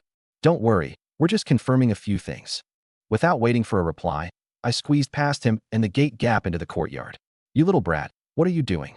Old Gunner Feng hurriedly tried to grab me. But the moment he turned around, Zhang Guangwei and Yi Yofu had led people into the courtyard too. Yi Yofu, didn't you say you were borrowing hunting dogs? What's the meaning of this now? Old Gunner Feng roared angrily. We'll talk about borrowing the dogs later. First, I'm looking for something. I actually walked straight toward where he'd hidden the cub's pelt, which terrified Old Gunner Feng, a flicker of dread rising in his heart. Why was Su Yuan heading over there? He was about to block me when Yi Yofu pinned him down. Yi Yofu, let go of me. What do you all mean, barging in like this? Do you really take me for a pushover? Old Gunner Feng bristled with false bravado. Give it a rest. First explain what this is. The blood's not even fully dry. I tossed something straight at him. Old Gunner Feng caught it reflexively, but when he saw clearly what it was, his heart went cold. It was the very lynx cub's pelt he'd just been about to burn. Yi Yofu snatched it away and examined it, then handed it to Zhang Guangwei. It's a lynx pelt, a cub's at that, skinned within the last couple of days most likely. 9 times out of 10, that lynx came for revenge. Old Gunner Feng, you explain to me exactly what's going on here. Why didn't you tell me yesterday? Do you realize someone's died in the village now? Zhang Guangwei was so furious he could have slapped him a few times. When the lynx first entered the village, it was spotted near Old Gunner Feng's house. At the time, Old Gunner Feng had a pack of hunting dogs and had fired his gun, scaring it off. Zhang Guangwei had originally thought his hunting dogs had keen noses and spotted the roving lynx. Now that he thought about it, it had come straight for Old Gunner Feng. What angered him most wasn't the pelt. Sanha village sat by the mountains, plenty of people hunted, and it wasn't unheard of for someone to provoke a creature into coming down. What angered him was that Old Gunner Feng hadn't told the truth yesterday. If they'd known yesterday it had come for revenge, their response would surely have been different, and Old Man Zhao and his grandson might not have died. Seeing the matter exposed, Old Gunner Feng gave up hiding it and confessed everything about how he and Zhang III had gone into the mountains and killed 3 lynx cubs. As he confessed, he even shot me a glance and bluntly said that if not for my Martin ruining things, they'd have taken down that lynx long ago and there'd be none of this mess now. If your skills are lacking, practice more, don't pin the blame on me. And where are the other 2 pelts? I shot him a look. You old codger, you can drag me into even this. Are you sick in the head? Zhang III took them. Old Gunner Feng said. You, what am I supposed to do with you? It wasn't that big a deal to begin with. If you'd come clean yesterday, everyone would have been on guard, and even if something happened, it wouldn't be pinned on you. But you just had to keep it hidden, and now someone's dead. What a mess you've made. How am I supposed to handle this? Zhang Guangwei's head was pounding. Knowing he was in the wrong, Old Gunner Feng hung his head and said nothing. After a long while, Zhang Guangwei let out a heavy sigh. Yofu, go put the whole village on alert. Until we've hunted down the lynx, have the villagers stay holed up at home as much as possible. If they have to go out, they should call a few extra people along and bring their gear. At the same time, gather people to go into the mountains and kill it as soon as possible. Then he turned to Old Gunner Feng. I'm going to go clean up your mess now. Watch yourself these next couple of days. Zhao Daqiang's not in his right mind, so steer clear of him. As village party secretary, this was the only way he could handle it. He couldn't very well come down hard on Old Gunner Feng just for killing a lynx cub. How would hunters ever go into the mountains to hunt after that? Yes, I'll stay home these next couple of days. And my hunting dogs, you'll need them to track the lynx, take them all, right? I can go up the mountain with you too. Maybe I can be of help. Old Gunner Feng nodded repeatedly. You're definitely going up the mountain. This whole thing is your doing, Zhang Guangwei said. Hearing this, I frowned slightly, lost in thought about something. What's with that look, kid? Relax, you've only just started hunting. It's not your turn to go into the mountains yet. Zhang Guangwei, thinking I was afraid to face the lynx, offered reassurance. I shook my head. In the woods, the lynx isn't all that strong. It's no match for the mountain god, the tiger, or a black bear. But this thing is extremely vicious, cunning and cautious, appearing and vanishing without a trace, and it rarely fights head-on. Without a sure kill, it will never show itself. My guess is it's already been spooked by gunfire and has developed an instinct to avoid rifles, which is why it didn't attack Old Gunner Feng yesterday, but went for Old Man Zhao instead. This also means its scope of revenge has already expanded to the whole village. If that's really the case, the odds of getting rid of it are slim to none. Relax, it's not as spooky as you make it sound. Once the militia squad goes up and hunts it down, it'll be fine. Zhang Guangwei didn't take my words to heart, chalking them up to excessive worry. The lynx might be vicious, but it wasn't as if it had never been hunted before. Plenty of hunters in their village could pull it off. What was giving him a headache now was actually how to deal with Zhao Daqiang and Old Gunner Feng. It already pulled Old Gunner Feng aside to discuss it. I shook my head helplessly and turned to leave. I could only hope they'd deal with this man-harming creature soon. With its cubs all brutally killed and skinned, this lynx was likely going to fight the village to the bitter end. My mind couldn't help drifting back to something from my past life. A team of hunters had been invited into the deep woods to hunt a single-aged lynx and ended up wiped out to the last man. Of course, a lynx of that caliber was 1 in 1,000. You might not run into one even in several decades. Fourth brother. Fourth bro. A few familiar shouts suddenly came from up ahead, and only then did I realize I'd unknowingly made it home. Mom, third sis, and little 5 and little 6 were all waiting for me at the door, worry filling their eyes. Are you okay? Will that Zhao Daqiang come make trouble again? Lin Shuyun asked anxiously. Relax, it's got nothing to do with me. It was all Old Gunner Feng's doing. As for Zhao Daqiang, I figure he'll flinch at the sight of me for the rest of his life. I shook my head. You child, from now on you are not to point a gun at people again. The whole village is scared of you now. Lin Shuyun swatted me, both worried and annoyed, and not feeling satisfied, added 2 or 3 more smacks. That's great. I want the whole village to know I'm not to be messed with. Anyone who wants to bully my family had better think twice about whether they can weather my wrath. I was secretly overjoyed. This was exactly the result I wanted. It was for third sis, too. That was my greatest pain in my past life. I never did find out who defiled third sis, right up until I died. So I needed to come across as fierce enough that the whole village would know not to cross me.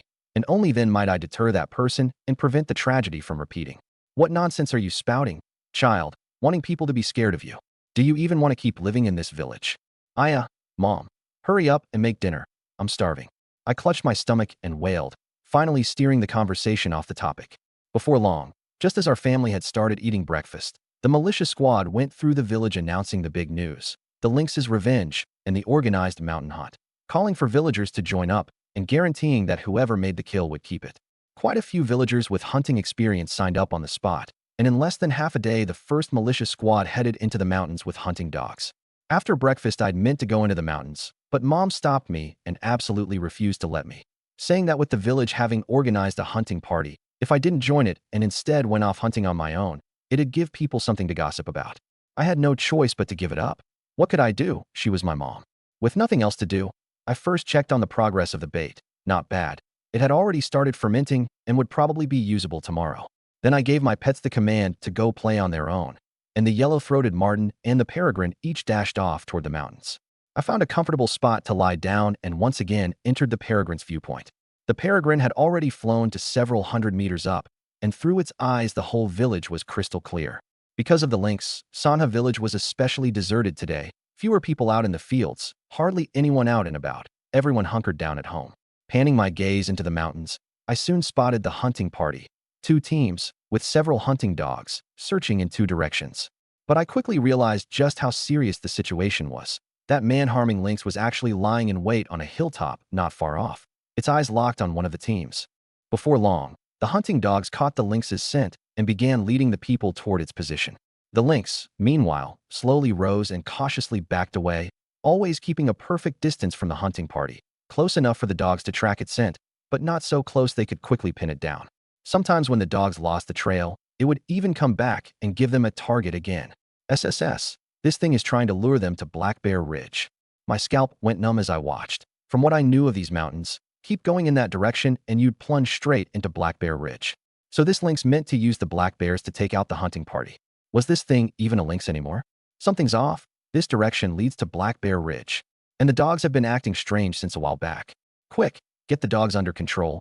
We can't go any farther. After several rounds of back and forth pulling, the veteran hunter, Yi Onghua, quickly realized something was wrong. A bad feeling had been welling up in him for a while now. Uncle, the dogs have clearly picked up on something. It's very likely that lynx.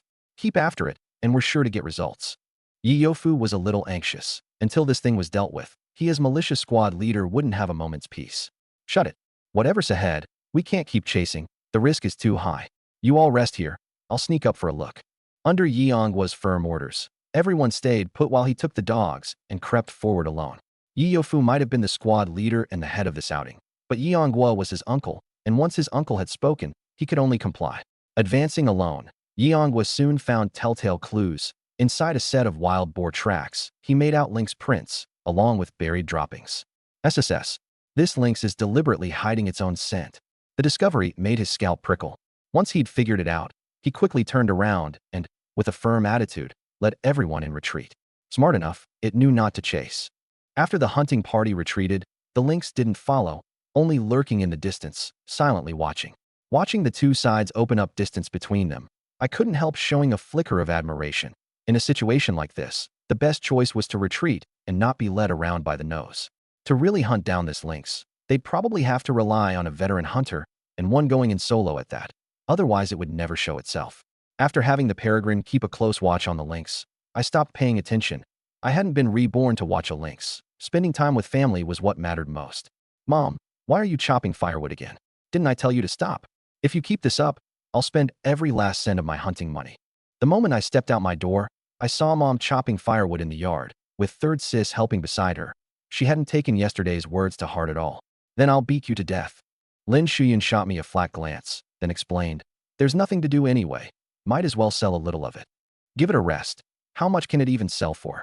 If you're bored, you'd do better to find third sis a good husband. Our family's better off now, and third sis is no spring chicken. It's high time she got married. I snatched the axe from her hand and started chopping myself. You want to die? Sticking your nose into my business now. Su Yaoting cursed, flushing with embarrassment and anger. Lin Shuyun, on the other hand, had a flicker of interest cross her eyes. Now that things were better off, it really was time to find third sis a good match.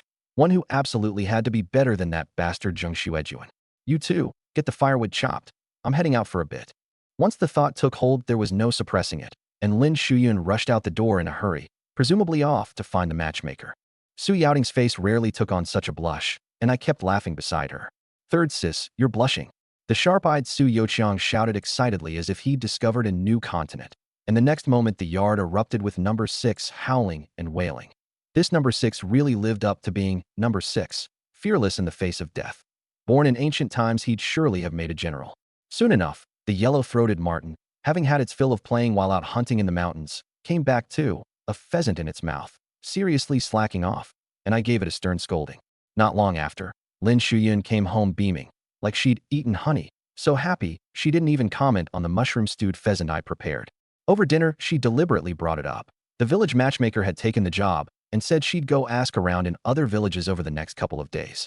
Mom, talk is talk, but we absolutely have to find a good family. You handle rounding people up. Get me every single handsome, unattached young fella from the surrounding villages lined up. Younger than third sis is fine, but no older. Third sis handles the picking. It has to be someone third sis is happy with. He's got to be good looking, know how to treat her well, and have sensible parents. I'll handle the dowry, sewing machine, radio, wristwatch, cabinet. We've got to have all of it. My words instantly stunned everyone. Handsome young men from all the surrounding villages? Good looking? Has to be young? Sensible parents? Do you even hear yourself? You didn't even drink tonight. So how are you talking such nonsense, child? Even a rich landlord marrying off his daughter wouldn't set the bar that high. Lin Shuyan forgot to even swallow the rice in her mouth. By your standards, your third sis might never get married in her whole life. Su Yaoting had had it and couldn't stay any longer. She hurriedly said, I'm full, and hid away in her room. Third sis, don't be shy. Leave this to me. I'll get it all arranged for you, clear as day. I said happily.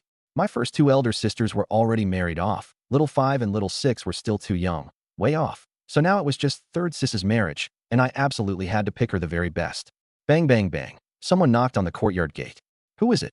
Lin Shuyun, having just finished eating, set down her bowl and chopsticks and got up to open the gate. But she came back in a moment later with a face full of worry. What's with that look? What happened? I'd barely opened my mouth when I saw Yi Yofu behind her. The party secretary wants everyone in the village with a gun to assemble. I've still got to notify the next household, so I'll be off first. Yi Yofu stated his purpose bluntly, then turned and hurried away. Something had happened to the hunting party? A jolt of alarm hit me. For the old secretary to be so urgently gathering people at this hour, it most likely had to do with the hunting party that had gone into the mountains today. The one thing that puzzled me was that the peregrine had been watching that lynx the whole time and hadn't seen it attack the hunting party. So how had something gone wrong? I'll go over to the party secretary's place and see what's going on. When you all finish eating, remember to lock the gate tight. I set down my bowl and chopsticks, went back to my room and slung my rifle over my shoulder and headed out. This time deliberately leaving the yellow-throated marten behind. Be careful. If they ask you to go into the mountains to hunt the lynx, you absolutely refuse. Lin Shuyan quickly called out. What kind of talk is that? A lynx has gotten into the village. The whole village has a duty to deal with it, and our son is no exception. Su Zhibong lectured. There are so many veteran hunters in the village, so what if Yuan doesn't go?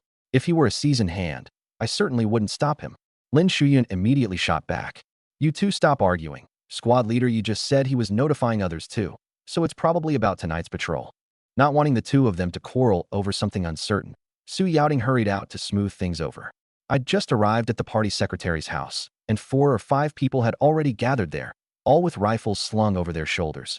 Even my older cousin Su Yutian was there. Anzi, you came too? Spotting me, Su Yutian walked right over. Brother Tian, what's the situation? For the old secretary to want to see us so urgently, and to bring guns. Are we patrolling through the night? Aya, something big has happened. One of the hunting teams that went into the mountains has gone missing. Still hasn't come back. Missing? I furrowed my brow. The lynx had been under the peregrine's watch the whole time, never leaving its sight. So how had something happened to the hunting party? Yeah, one team hasn't come back yet. So the old secretary's in a hurry to round us up. It's not just us two. Everyone in the village with a gun has come. Su Yutian explained. As the two of us talked, villagers arrived one after another, most with muskets, single or double-barreled hunting rifles slung over their shoulders, and 2 professional hunters carrying Type 56 rifles. Among them was old Gunner Fong, who'd caused all this, crouched in a corner of the yard with his 5 dogs. Being from the same village, everyone knew each other and exchanged greetings as they met. But these people all showed a hint of displeasure at the sight of me, only making small talk with Su Yudun. I was, without quite knowing how, being frozen out by the entire crowd. Is my memory failing me? I wasn't this off-putting before, was I? I pursed my lips. These past few days you've been hunting like you're picking up money off the ground. First the hazel grouse, then the wild boar, then the red deer. And you'd only just started hunting, no less. Isn't that a slap in the face to all these veteran hunters? It'd be a wonder if they had any warm looks for you. Su Yutian shook his head with a wry smile. Forget these outsiders. Even he, your cousin, was green with envy. So it was jealousy. Then it wasn't strange. I nodded. It was 1983 now. Villagers got along great. Neighbors were harmonious, helping one another out. But that was on the premise that everyone's standard of living was about the same. Right now I was that nail that stuck out. Why should you earn my whole year's income in just a few days? It seemed that from now on, I'd have to sell my game before heading home, or else I'd easily draw people's envy. Soon, Zhang Guangwei and Yi Youfu came over with a militia squad. Zhang Guangwei was in rough shape by now, visibly exhausted, but he forced himself to stand up. Everyone's here, so I won't hide it. One of the teams hunting the lynx has gone missing, and we need to organize people to search the mountains. I've called you here hoping you'll all help go in and search and rescue. We must find them before nightfall. The villagers were quite calm about this, seemingly having known in advance. As for banding together to go into the mountains to search and rescue, no one objected. Villages up against the mountains were like this. Constantly facing the threat of wild beasts, any household could run into danger. In those days, there was no such thing as calling the police. The roads weren't through, mostly mud tracks, and even if you called the Public Security Bureau, it'd take 2 or 3 hours for them to arrive. By then the trail would be stone cold. So when something sudden came up, it was always the party secretary leading people to handle it themselves. Refuse to help today, and no one would help your family when trouble came. While Zhang Guangwei was assigning people, I'd already switched to the peregrine's viewpoint. By now the lynx had come to prowl the mountains on the outskirts of Sana village, probably waiting for nightfall to enter. The peregrine was a diurnal raptor. Come night, it was no better than truly blind, unable to see almost anything. Otherwise it wouldn't have been wiped out by the eagle owl. So I didn't have it keep tailing the lynx, but instead had it fly back into the mountains before dark to search for traces of the hunting party. Going into the mountains carries risk. Experienced hunters and the militia squad will gather and go up to find the people. The young folks will take over the militia squad's role and patrol the village. Zhang Guangwei quickly split up the people. With veteran hunters like Yi Yanghua at the core, a search and rescue team was formed to go into the mountains. The remaining young folks formed a patrol team, led by militia squad leader Yi Youfu. Su Yuan, How's your marksmanship? If you're not too familiar with it, could you lend your hunting rifle to someone who's a good shot? Most of the people staying behind held muskets and other homemade guns with limited range, and Yiyofu had set his sights on my double-barreled rifle, wanting to give it to a skilled hand to boost the group's overall strength. I raised my eyes slightly and said flatly, "Sorry, I'm not in the habit of lending out my hunting rifle." With that, I paid no mind to his awkward expression and walked straight over toward Zhang Guangwei. At that moment, Zhang Guangwei was cautioning the search and rescue team. Saving people was important, but their own safety mattered more.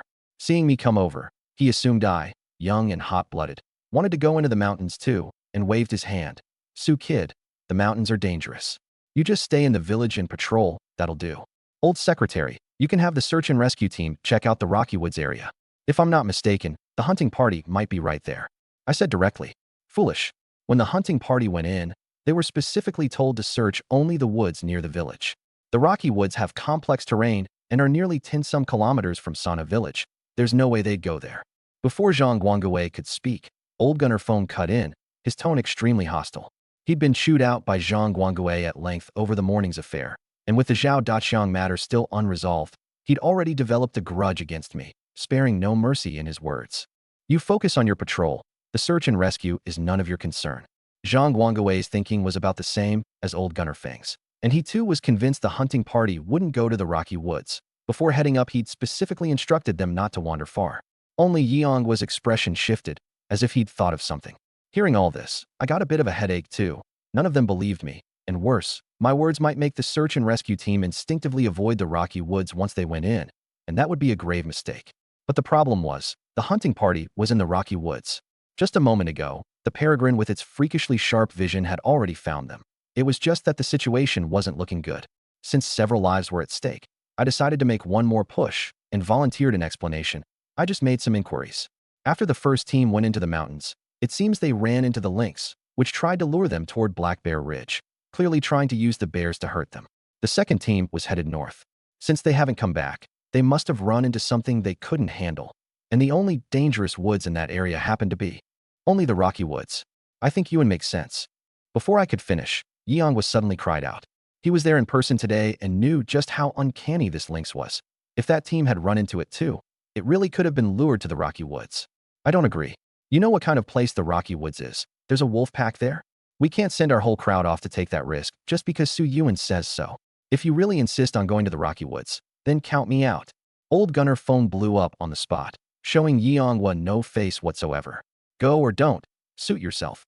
If you're not going, then get lost. We won't miss you.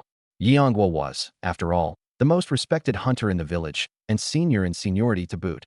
Even Zhang Guangwei had to give him some face, let alone the fact that he'd never thought much of a hunter like Old Gunner Feng, who had no real skill and relied entirely on a few dogs. All right, everyone knock it off. First search around the target area. As for the Rocky Woods, we'll see how it goes. Zhang Guangwei hurried to smooth things over. What a mess. We hadn't even entered the mountains yet, and already there was infighting. Seeing the party secretary weigh in, both sides calmed down. To save time, the search and rescue team headed straight into the mountains. I let out a silent sigh and went home to prepare for the night's patrol, thinking everything would proceed normally. But what happened next put everyone on edge. Thick layers of cloud blanketed the sky, and it turned overcast, a pitch-black expanse without a single ray of sunlight breaking through. This meant that tonight, Sanha village would be plunged into utter darkness, becoming, completely, the lynx's hunting ground.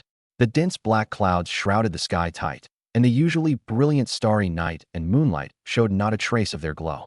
As night fell, Sanha village was like a lone city wrapped up in the mountains, gradually being swallowed by the dark. Cheap.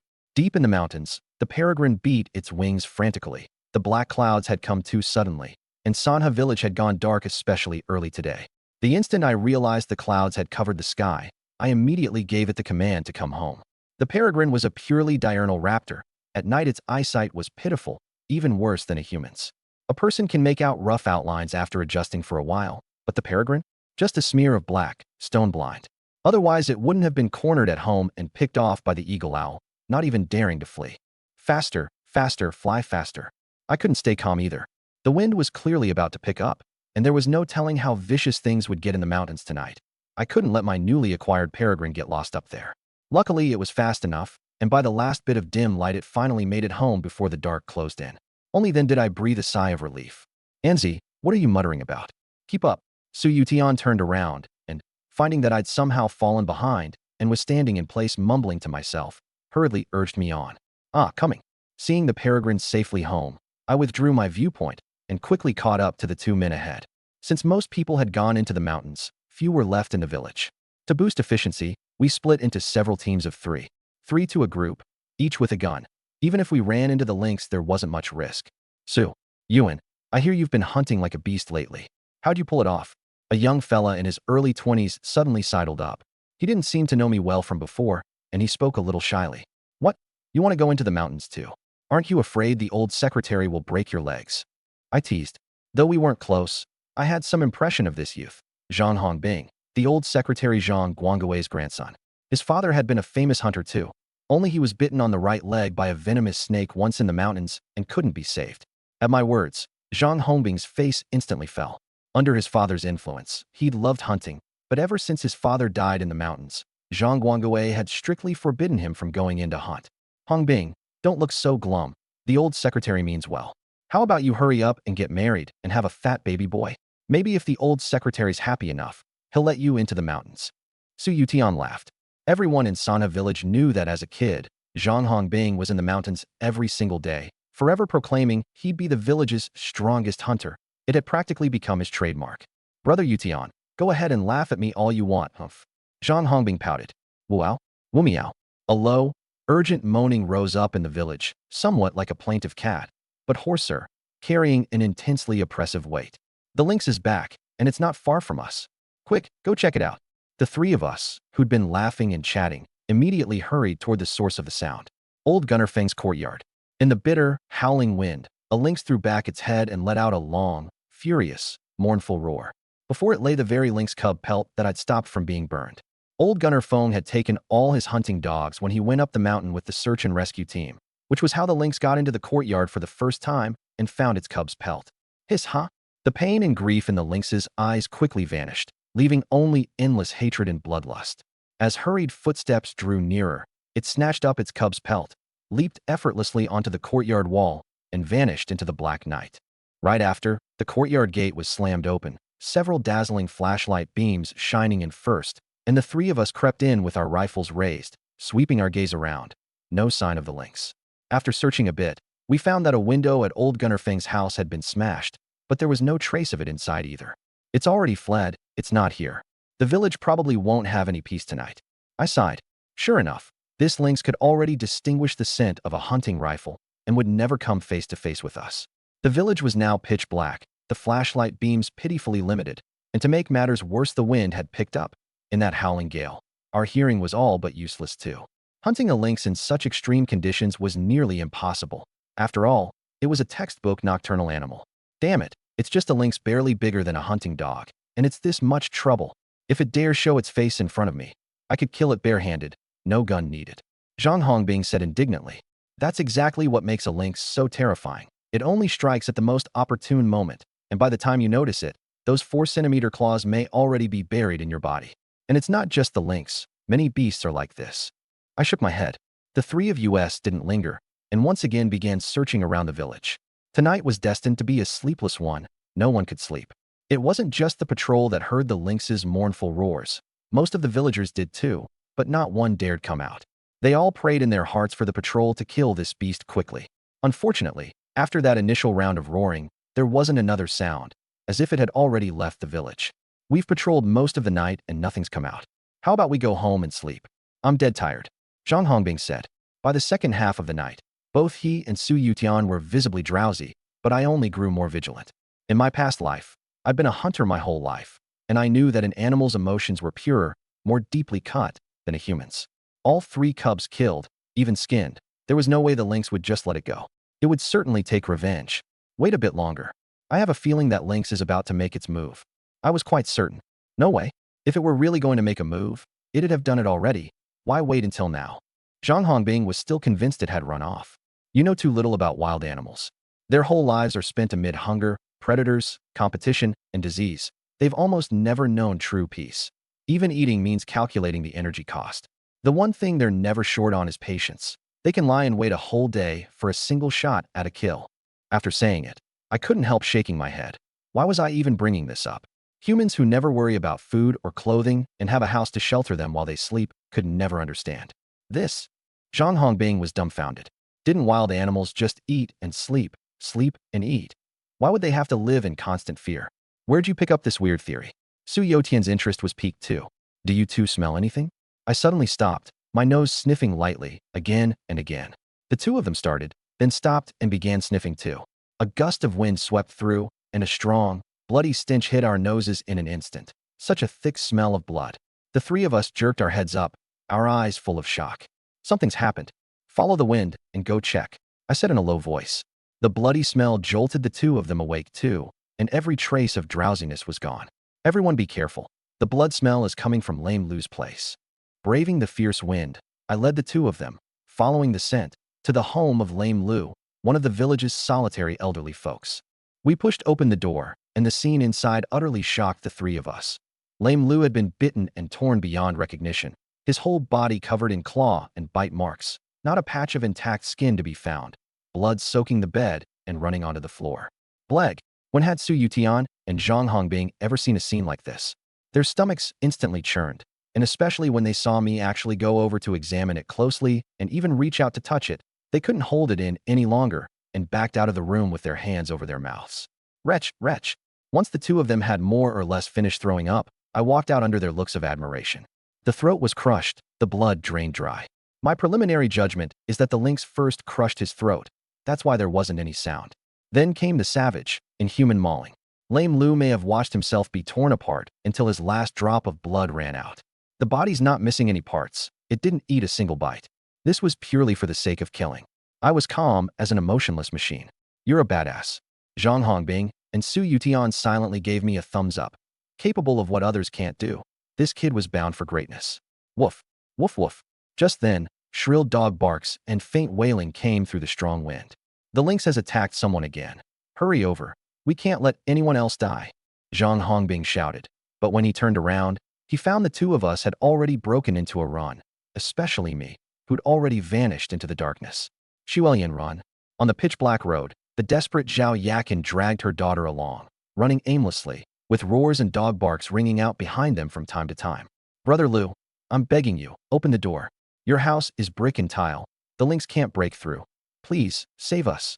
Thinly clad, Zhao Yakin pounded frantically on the heavy door, pleading, while behind her Zhao Xuelian trembled all over, her face deathly pale. Sister, you'd better go. My son's still inside. If the lynx... I can't open the door. Lu Jihu hesitated, several times about to let them in, but the thought of his son made him shrink back.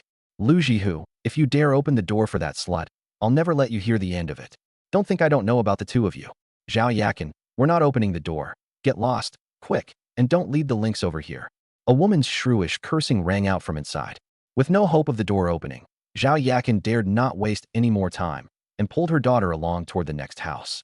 But the moment she turned, she saw the lynx's terrifying silhouette emerge from the darkness, a pair of eerily glowing eyes fixed intently on them.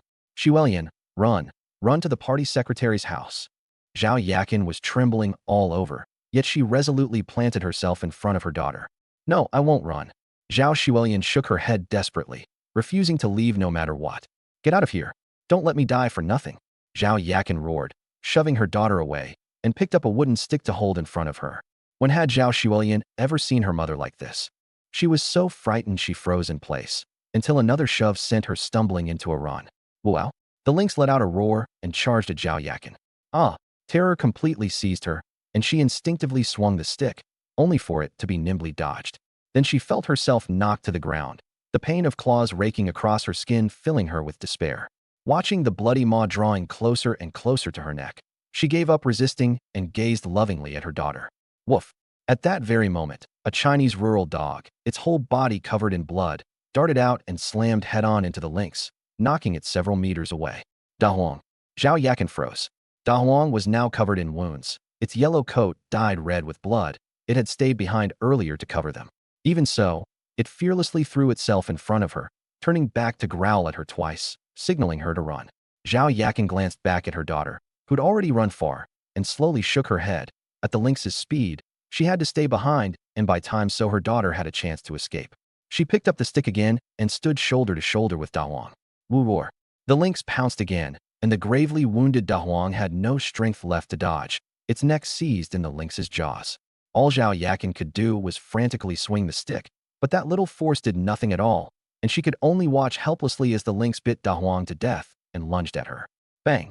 At that instant, a gunshot flared to life in the pitch-black village. It was too far away for me to see clearly, so I could only fire a warning shot into the air to rescue the person first. Startled by the gunshot, the lynx sprang up off the ground and fled into the black night without a backward glance. Are you okay? Quick, find somewhere to hide. Leaving those words behind, I chased off in the direction it had vanished. Mom boo-hoo-hoo. Zhao Xuelian threw herself into her mother's arms and bawled. Girl, stop crying. It's over, it's over. Still shaken, Zhao Yakin held her daughter, tears streaming from her eyes without stop. Where did the lynx go? Did you two see Su Yuan? Su Yutian and Zhang Hong being hurried over with flashlights too. Huh? Su Yuan? Zhao Yakin was taken aback. The one who just saved her was that good-for-nothing Su Yuan? We're asking you a question. Hurry, tell us. Su Yutian was so anxious his tone turned harsh. That way. Only then did she point in the direction I'd gone. Hong Bing, you stay and look after these two. I'll go help. Su Yutian tossed out one line and gave chase. Creak. Hearing that the lynx had been driven off, Lu Jihu, who had refused to open the door earlier for dear life, now opened it. Quick, come inside and hide. My house is sturdy, it can't get in. Auntie, hurry inside. Zhang Hongbing was overjoyed. He'd finally gotten a chance to hunt the lynx and had wanted to go help. Zhao Yakin hesitated a moment, then nodded. Just then, several more beams of light lit up in the distance. Yi Youfu had arrived with another team plus a hunting dog. What happened? Who fired the shot? Did it hit? Uncle Yi, something big's happened. Lame Lu was bitten to death. The lynx fled, and Yuan and brother Yutian went after it. You came at just the right time. I'll leave these two with you. I'm going to help. Seeing people arrive, Zhang Hongbing slipped away nimbly. Hey, wait. Before Yi Youfu could finish, he was already gone. One of you stay and watch them. The rest follow me. He gave the order and led his men and the dog off in pursuit. The Su household.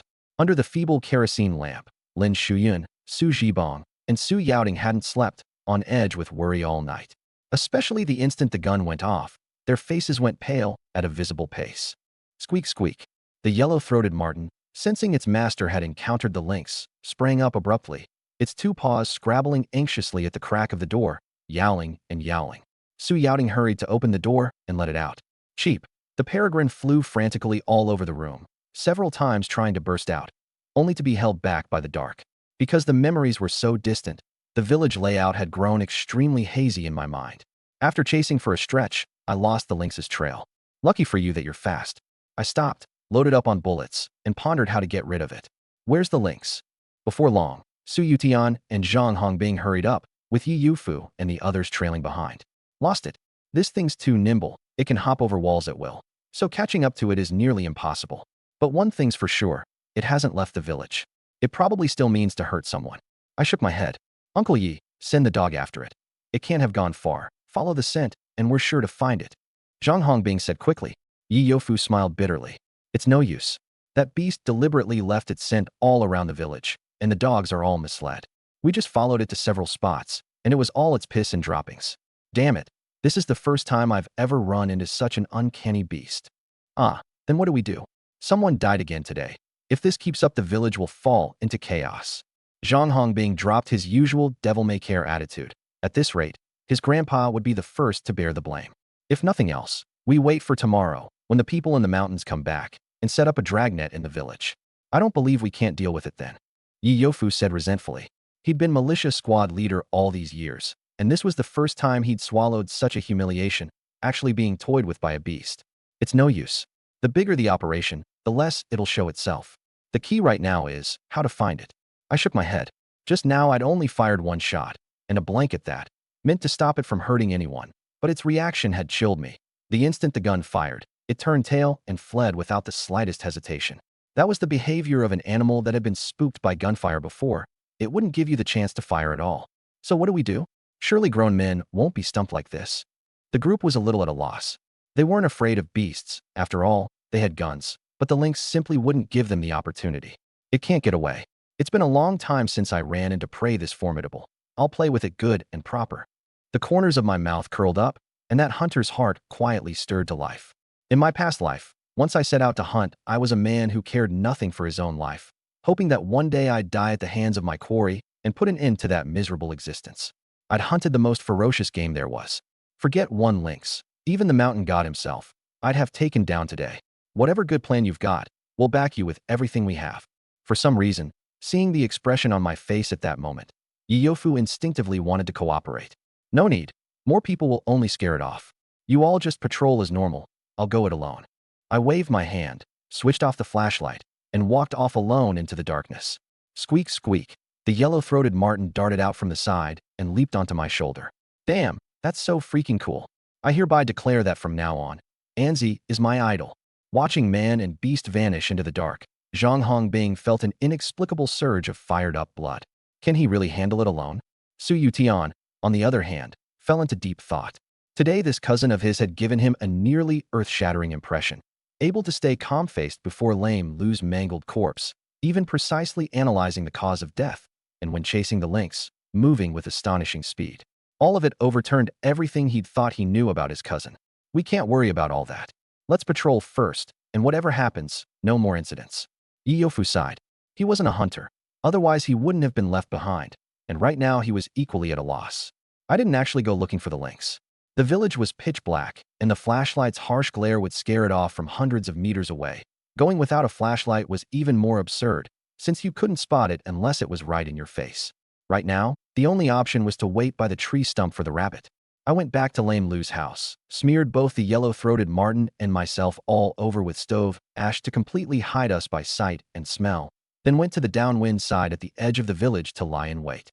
Both Lame Lu's and Widow Zhao's homes were at the village edge, which showed the lynx was instinctively avoiding places crowded with people.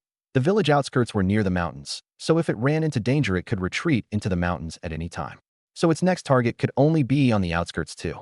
Just as I was modeling out the lynx's hunting range, the village gradually grew lively. The flashlights blazing to life could have rivaled a concert cheering squad. Yiyofu, what's the situation now? A gun went off just now. Did it hit the lynx? Party Secretary Zhang Guangwei hurried over, his haggard face lit by the flashlight in his left hand, a machete in his right. It was Su Yuan who fired. The lynx fled, but he saved Sister Zhao and her daughter. Yiyofu wasn't clear on what had happened, so Zhang Hongbing stepped up to explain. It's fine that it fled, as long as the people are okay. Zhang Guangwei let out a long breath. He was truly afraid of anyone else dying. Grandpa, don't worry. We'll definitely kill this beast today. And also, Zhang Hongbing's mouth moved, but seeing his grandfather's anxious expression, he ultimately didn't bring up Lame Lu. He'd talk about it tomorrow. Just then a few more people arrived with flashlights to lend a hand. Su Jigua and Su Jijun. Dad, why'd you come, and you brought Uncle too?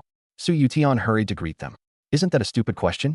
With you and Yuan here and the lynx running so wild, how could we not come help? Su Jijun hadn't slept all night either, hadn't even taken off his clothes, and rushed out the moment he heard the gunshot. He ran into Su Jigua on the way, and the two came together. Besides them, more people kept arriving, carrying hoes and sickles, and the scene suddenly grew lively. Come on, what are you all doing here in such numbers? Putting on a concert? Go back to sleep, all of you. I stepped out of the darkness, thoroughly annoyed. What kind of way is that to talk, kid? We came to help you. That's a lynx, after all, and more people makes it easier to deal with. You, why'd you smear yourself all pitch black? Su Jigua had just been looking for me in the crowd and relaxed when I came out. But the next second he was startled by my get-up, black all over, and when I stood in a dark spot, it was like I'd turned invisible. I sighed helplessly. Oh, my dear uncle, with a spectacle like this, forget a lynx. Even a Siberian tiger would take a detour and run. It slips away from 800 meters off. How are we supposed to deal with it then? Take my advice, everyone go home and rest. And old secretary, look at that face of yours. Your health comes first, so take it easy. Leave the lynx to me. I'll get it sorted for sure. Everyone scatter, or it'll get away. Having finished my lecture, I paid no mind to everyone's expressions, turned, and retreated back into the dark. A long while passed. When did this kid get so cocky when he talks? Zhang Guangwei said sheepishly.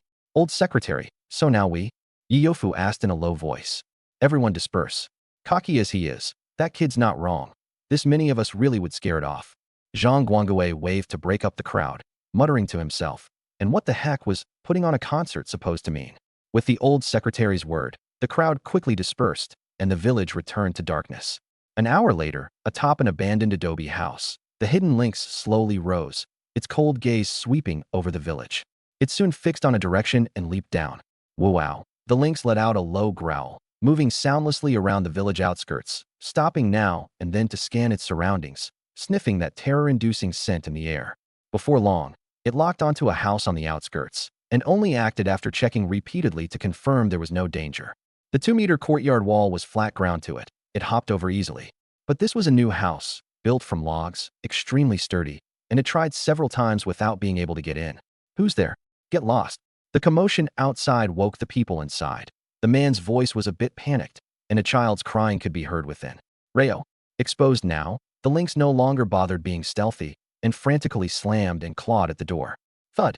The person inside swung a stool against the door, and the violent jolt made the mauling lynx yowl and let go. Frustrated, it circled the house a few times, then turned its gaze to the roof and easily leaped up along the wall.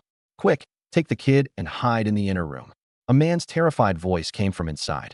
The roof was bark and thin planks, no protection at all. Help! Somebody help! The lynx is here. A woman's shrill cry for help, but with the fierce night wind howling, the sound didn't carry far. Only the neighbor's flashlight flickered on, yet they didn't dare come out either. By this time, the lynx had broken through the roof planks and squeezed half its body in. Get out. I'll fight you to the death. The man inside grabbed everything he could and hurled it at the roof. But the lynx's killing intent was fierce, and it wouldn't retreat, driving itself desperately inward. On a rooftop not far off, the yellow-throated marten also carefully poked its head out, its gaze locked firmly on the lynx. I got you. My figure slowly emerged from the dense woods outside the village. To avoid being detected, I'd long since left the village and prowled the outskirts, sending only the yellow-throated marten into the village to find it. And the lynx's attention was entirely on the dense crowd in the village center. Add to that my being downwind and smeared all over with stove ash, and I'd successfully deceived it. Thanks to the night vision bonus from my contracted yellow-throated marten, even in the pitch black I could faintly make out its blurry outline. I estimated 50 meters, well within the rifle's effective range, and with only its rear exposed, I had a 100% chance of a kill. I steadied my breathing, released the safety, took aim. At the very instant I squeezed the trigger, a wave of killing intent came at me from behind. My scalp went numb, and I threw myself sideways almost on instinct. Bang! The gun still fired, but because of my lunge it missed, striking the courtyard gate instead. Though I dodged the fatal strike, the sense of crisis hadn't faded. Instinctively, I turned and used the rifle to block, and then a weight bore down on me as some creature pinned me, savagely biting the rifle held out in front. Holy crap! There's another lynx. I focused my eyes. The thing pouncing on me was also a lynx. So they were playing the mantis stalks the cicada, unaware of the oriole behind, with me. Huh. Wow. The one on the roof jumped down too and charged straight at me. The yellow-throated marten had spotted the danger, but was more than a step too slow. I decisively let go of the rifle, kicked the lynx off me, used the recoil to spring up, and drew my hunter's knife from my waist. I'd just gotten up when the one from the village pounced, and I twisted aside to dodge, only to still get scratched. The 4-centimeter claws instantly opened up my right arm, leaving 4 scarlet gashes. Squeak, squeak. The yellow-throated marten rushed in, planting itself in front of me and snarling furiously, refusing to back down even against a lynx it couldn't hope to match. One goes into the village to hunt, one guards outside. You two have got a downright sinister tactic. I was actually amazed at these two's intelligence, too damn clever. I quickly realized the one that had ambushed me had an injured hind leg. It was exactly the one I'd run into in the mountains last time. So it's an old acquaintance. Last time I didn't even shoot at you, and you pounce on me the moment you show up. That's not very fair, is it? I'd meant to tease it, but to my surprise it actually let out a low growl at me. In that moment I was dumbfounded, unsure whether it was coincidence or a genuine response. But it gave me no time to think. At a low growl from the injured one, the two of them pounced, one after the other. A flash of fierceness crossed my eyes. No matter which one I defended against, the other would attack with all it had, and with a lynx's offensive power, the lethality was nearly 100%. Too bad for them. I had a system. I'd already assigned my opponents. The yellow-throated marten snarled and lunged at the injured one, focusing on stalling. I took on the man-harming one from the village. The fight instantly reached a fever pitch, and the lynx had only one target, my throat. Come on, baby, I sneered, and at the instant it pounced I didn't dodge. No, I didn't dodge completely, but reached out my left hand and offered it up to be bitten. It bit down without hesitation, but what entered its mouth was rock hard. At some point my left hand had come to grip a block of wood. Bang! The instant the bite was blocked, the hunter's knife in my hand plunged hard into its belly and slashed downward. Warm liquid splashed onto me, The lynx let out a shrill wail, crashed heavily to the ground, its limbs scrabbling a few times before going still. Ding! Congratulations on successfully hunting the rare beast, the Eurasian lynx. Contract points gained, 830. First kill of a rare beast, the Eurasian lynx. Enhancement point times 1 gain. Enhancement point can be used to selectively enhance a pet. Holy crap, 830 contract points. That's absolutely insane. And an enhancement point too. I was stunned by this heaven-sent reward. Just how many times over did a knife kill multiply the contract points? At the very moment I made the kill, the lynx with the injured hind leg let out a roar and fled toward the woods without a backward glance. Where do you think you're going? Having just received such an out-of-this-world reward, how could I let it get away? I snatched the rifle up off the ground, but it had already opened up the distance and was about to slip into the woods. With no time to aim, I raised the gun and fired. Bang! The bullet grazed its rear, sending up a burst of blood. The lynx let out a roar, turned and stared hard at me for a moment, then ducked into the woods. Shame I only hit its rear. What did that last look mean? Holding a grudge. I hesitated a moment but didn't chase in. The woods were pitch black. I had only 2 rounds left, and the risk was too high. Not worth it. Still, that human-like backward glance as it left unnerved me a little. That injured one was probably the mastermind behind the village attacks. That level of intelligence, unheard of. Yuan, is that you? Su Yotian's anxious voice came from the distance, and the several patrolling men rushed over. Don't shine that in my eyes. As the harsh light hit me, I turned my head slightly aside. SSS, holy crap, are you okay, damn it? What are you trying to prove? Wouldn't it be better to just patrol nice and safe? Su Yutian was terrified by the state of me and hurried over to steady me. I was scarlet all over, as if I'd been soaked in blood, an utterly ghastly sight. Brother Yutian, I'm fine, this is all the lynx's blood. I casually pointed at the lynx beside me. Only then did everyone notice the lynx in the pool of blood, and they all cried out inwardly. This kid really did hunt it down. And by the look of the scene, with a knife, no less. SSS, my God, Brother Yuan, from today on you're my idol. A lynx the whole village couldn't handle, and you took it down single-handedly. Zhang Hongbing was thoroughly won over. Because of my old reputation, he'd harbored a trace of contempt, but now it had all melted into admiration. Impressive. There aren't many people who can earn my, Yi Youfu's, respect, and you, kid, are one of them. You've really got guts. Yi Youfu gave a thumbs up. This Su kid had truly changed. 3 months in the lockup and he'd been reborn. It made even Yi Youfu want to go do a stint himself, absurd as that was. I'm tired. I'm heading home to sleep. No more chatting. I hoisted the lynx up onto my shoulder and made to head home. One had gotten away, but with its injured hind leg and a bullet wound, it probably wouldn't dare come back anytime soon. Let me help you. Su Yutian moved to help carry it, but I refused. It weighs next to nothing. I've got it. There's too much blood. Don't get your clothes dirty too. I waved him off and disappeared into the night with the lynx over my shoulder, leaving a group of people staring blankly at one another. Squad leader Yi, are we still patrolling? One team member asked in a low voice. Patrol my ass. Go home, wash up, and sleep. Hongbing, let the old secretary know. It's too late, so I won't head over there. Yi Youfu said with a laughing curse, but his face immediately darkened again. The hunting party that went into the mountains that morning and the search and rescue team that went in that afternoon, not one had come back. They'd gone into the mountains to deal with the lynx, and now that the cub was taken care of, they still had to deal with these 2 groups up on the mountain. What a day, one thing after another. Still, he wasn't too worried. Everyone who'd gone in was a veteran and armed, so he figured the strong winds had made the path impossible to see and they'd found somewhere to shelter and would come back at daybreak. When I got home in that state, I gave my family a real fright. Lin Shuyu nearly fainted, and it was only thanks to my quick explanation, plus hopping around in place a few times, that I managed to calm her down. Su Zhibang's eyes, on the other hand, lit up. Good lad, a true chip off the old block, a real man. It was very late, so I tossed the lynx into the woodshed, took a bath, gave my arm a quick bandaging, and collapsed into bed. After being up most of the night, I was dead tired. I slept straight through until nearly noon, when I was woken by talking at the door. Sister Shuyun, Yuan saved my daughter and me yesterday. I don't have anything good to offer, but you have to accept these eggs. Zhao Yakin had come to the door with her daughter Zhao Shuilian, holding a bowl of eggs in her hands. Little sister, your family's got it hard too. Hurry and take them back. Lin Shiyun's face was all smiles. She was only proud of how her son had turned out and had no intention of accepting anything. No, if not for Yuan yesterday, I wouldn't be alive. You have to accept these eggs. Zhao Yakin insisted. Zhibang's wife, just take them. Yesterday Yakin and her daughter were about to be bitten to death, and I hear it was Yuan who charged in and forced the links off them. Oh my, it's a rare thing for Widow Zhao to give a gift. Your family would be the first in this whole village. Isn't that the truth? Last time in the mountains, she made a huge fuss over a single piece of fruit, and now she's finally being generous for once. Might as well take it, since it's free. The onlooking villagers crowded over to needle her, some with a snide, mocking tone. But looking at Zhao Yakin's calm face, it was as if she'd long grown used to it.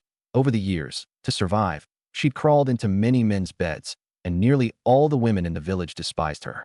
But she didn't care. As long as she could stay alive, there was nothing she couldn't endure. Go on, all of you clear off. What kind of talk is that? Lin Shuyun began shooing people away. She didn't like Widow Zhao either, but she wouldn't stoop to making an issue of it. Mom, what's going on out here? Are you holding a forum at the door? Is there any food? I'm hungry. I came out of the room yawning. If my stomach weren't so empty, I could have slept a few more hours. Yes, it's simmering in the pot. Hold on, Mom will go get it. Seeing I was awake, Lin Shuyun hurried off to the stoveroom. The moment Zhao Yakin saw me come out, her eyes lit up, and she pulled her daughter down to kneel with a thud. Yo, Auntie, what are you doing? The Qing dynasty fell ages ago. We don't do this sort of thing anymore. The instant I saw the two of them kneel, I sprang over to help them up as if a firecracker had gone off under my rear. But the moment I touched her, a wave of silky smoothness came through. Holy crap! I flung my hand away as if shocked by electricity, yet a ripple stirred in my heart. Were women all this tender? In my past life, I'd barely even held a hand. The moment the thought surfaced, I flung it aside. Now was hardly the time to be thinking about that. Yuan, you saved me. And even more, you saved my daughter. This is a debt beyond measure. But these eggs are all Auntie's family has left, so I hope you won't look down on them. Perhaps recalling yesterday's terror, Zhao Yakin's tears suddenly welled up, and Zhao Shuilian started crying too, only stealing glances at me now and then. Auntie, can we stand up and talk first? You're putting a lot of pressure on me like this. In front of so many people, I felt too awkward to reach out and help, so I could only urge from the side, and after much coaxing finally got the two of them up. Seeing more and more onlookers gathering, Zhao Yakin stuffed the eggs into my hands, pulled her daughter along, and ran off. Seeing the main characters leave, everyone dispersed as well. They left? Child, why'd you go and accept people's eggs? Her family's got it hard too. Hurry and return them. Lin Shuyun came out with a bowl of rice porridge, and seeing me gazing in the direction they'd left, couldn't help admonishing me. Stop staring. You're still young. Keep your distance from them. Mom will find you a wife down the road. Mom, what are you talking about? I was just thinking, this widow and orphan have a hard life too. I retorted, thoroughly annoyed. Then why'd you accept her eggs? They wouldn't leave unless I took them. What was I supposed to do? I'll find a chance to send them back later. I handed the bowl of eggs to Mom, took the porridge, and started drinking it. How come I don't see third sis? Little 5 and little 6 aren't around either. Third girl took the two little ones to the village entrance to buy pencils. Should be back soon. Eat slowly, there's more in the pot. Meanwhile, at the other end of the village, Guan Binyuan was heading toward the Su household with two of his clansmen, in a menacing manner. I sat on the courtyard threshold with my rice bowl, comfortably basking in the morning sun, warm and cozy. Fourth brother, look at my new pencil case and pencils. They've got flowers on them. Little 5 came trotting over hugging a pink pencil case, her face glowing with happiness. Mine too. Not to be outdone, little 6 came holding up a blue one. Then the two little ones went off to show off their new pencil cases to Mom and Dad. Slow down, don't fall, Su Yaoting cautioned. Watching the scene before me, I felt a tangle of emotions. This scene had appeared in my dreams countless times, and only ever in dreams. The feeling in those dreams was so good,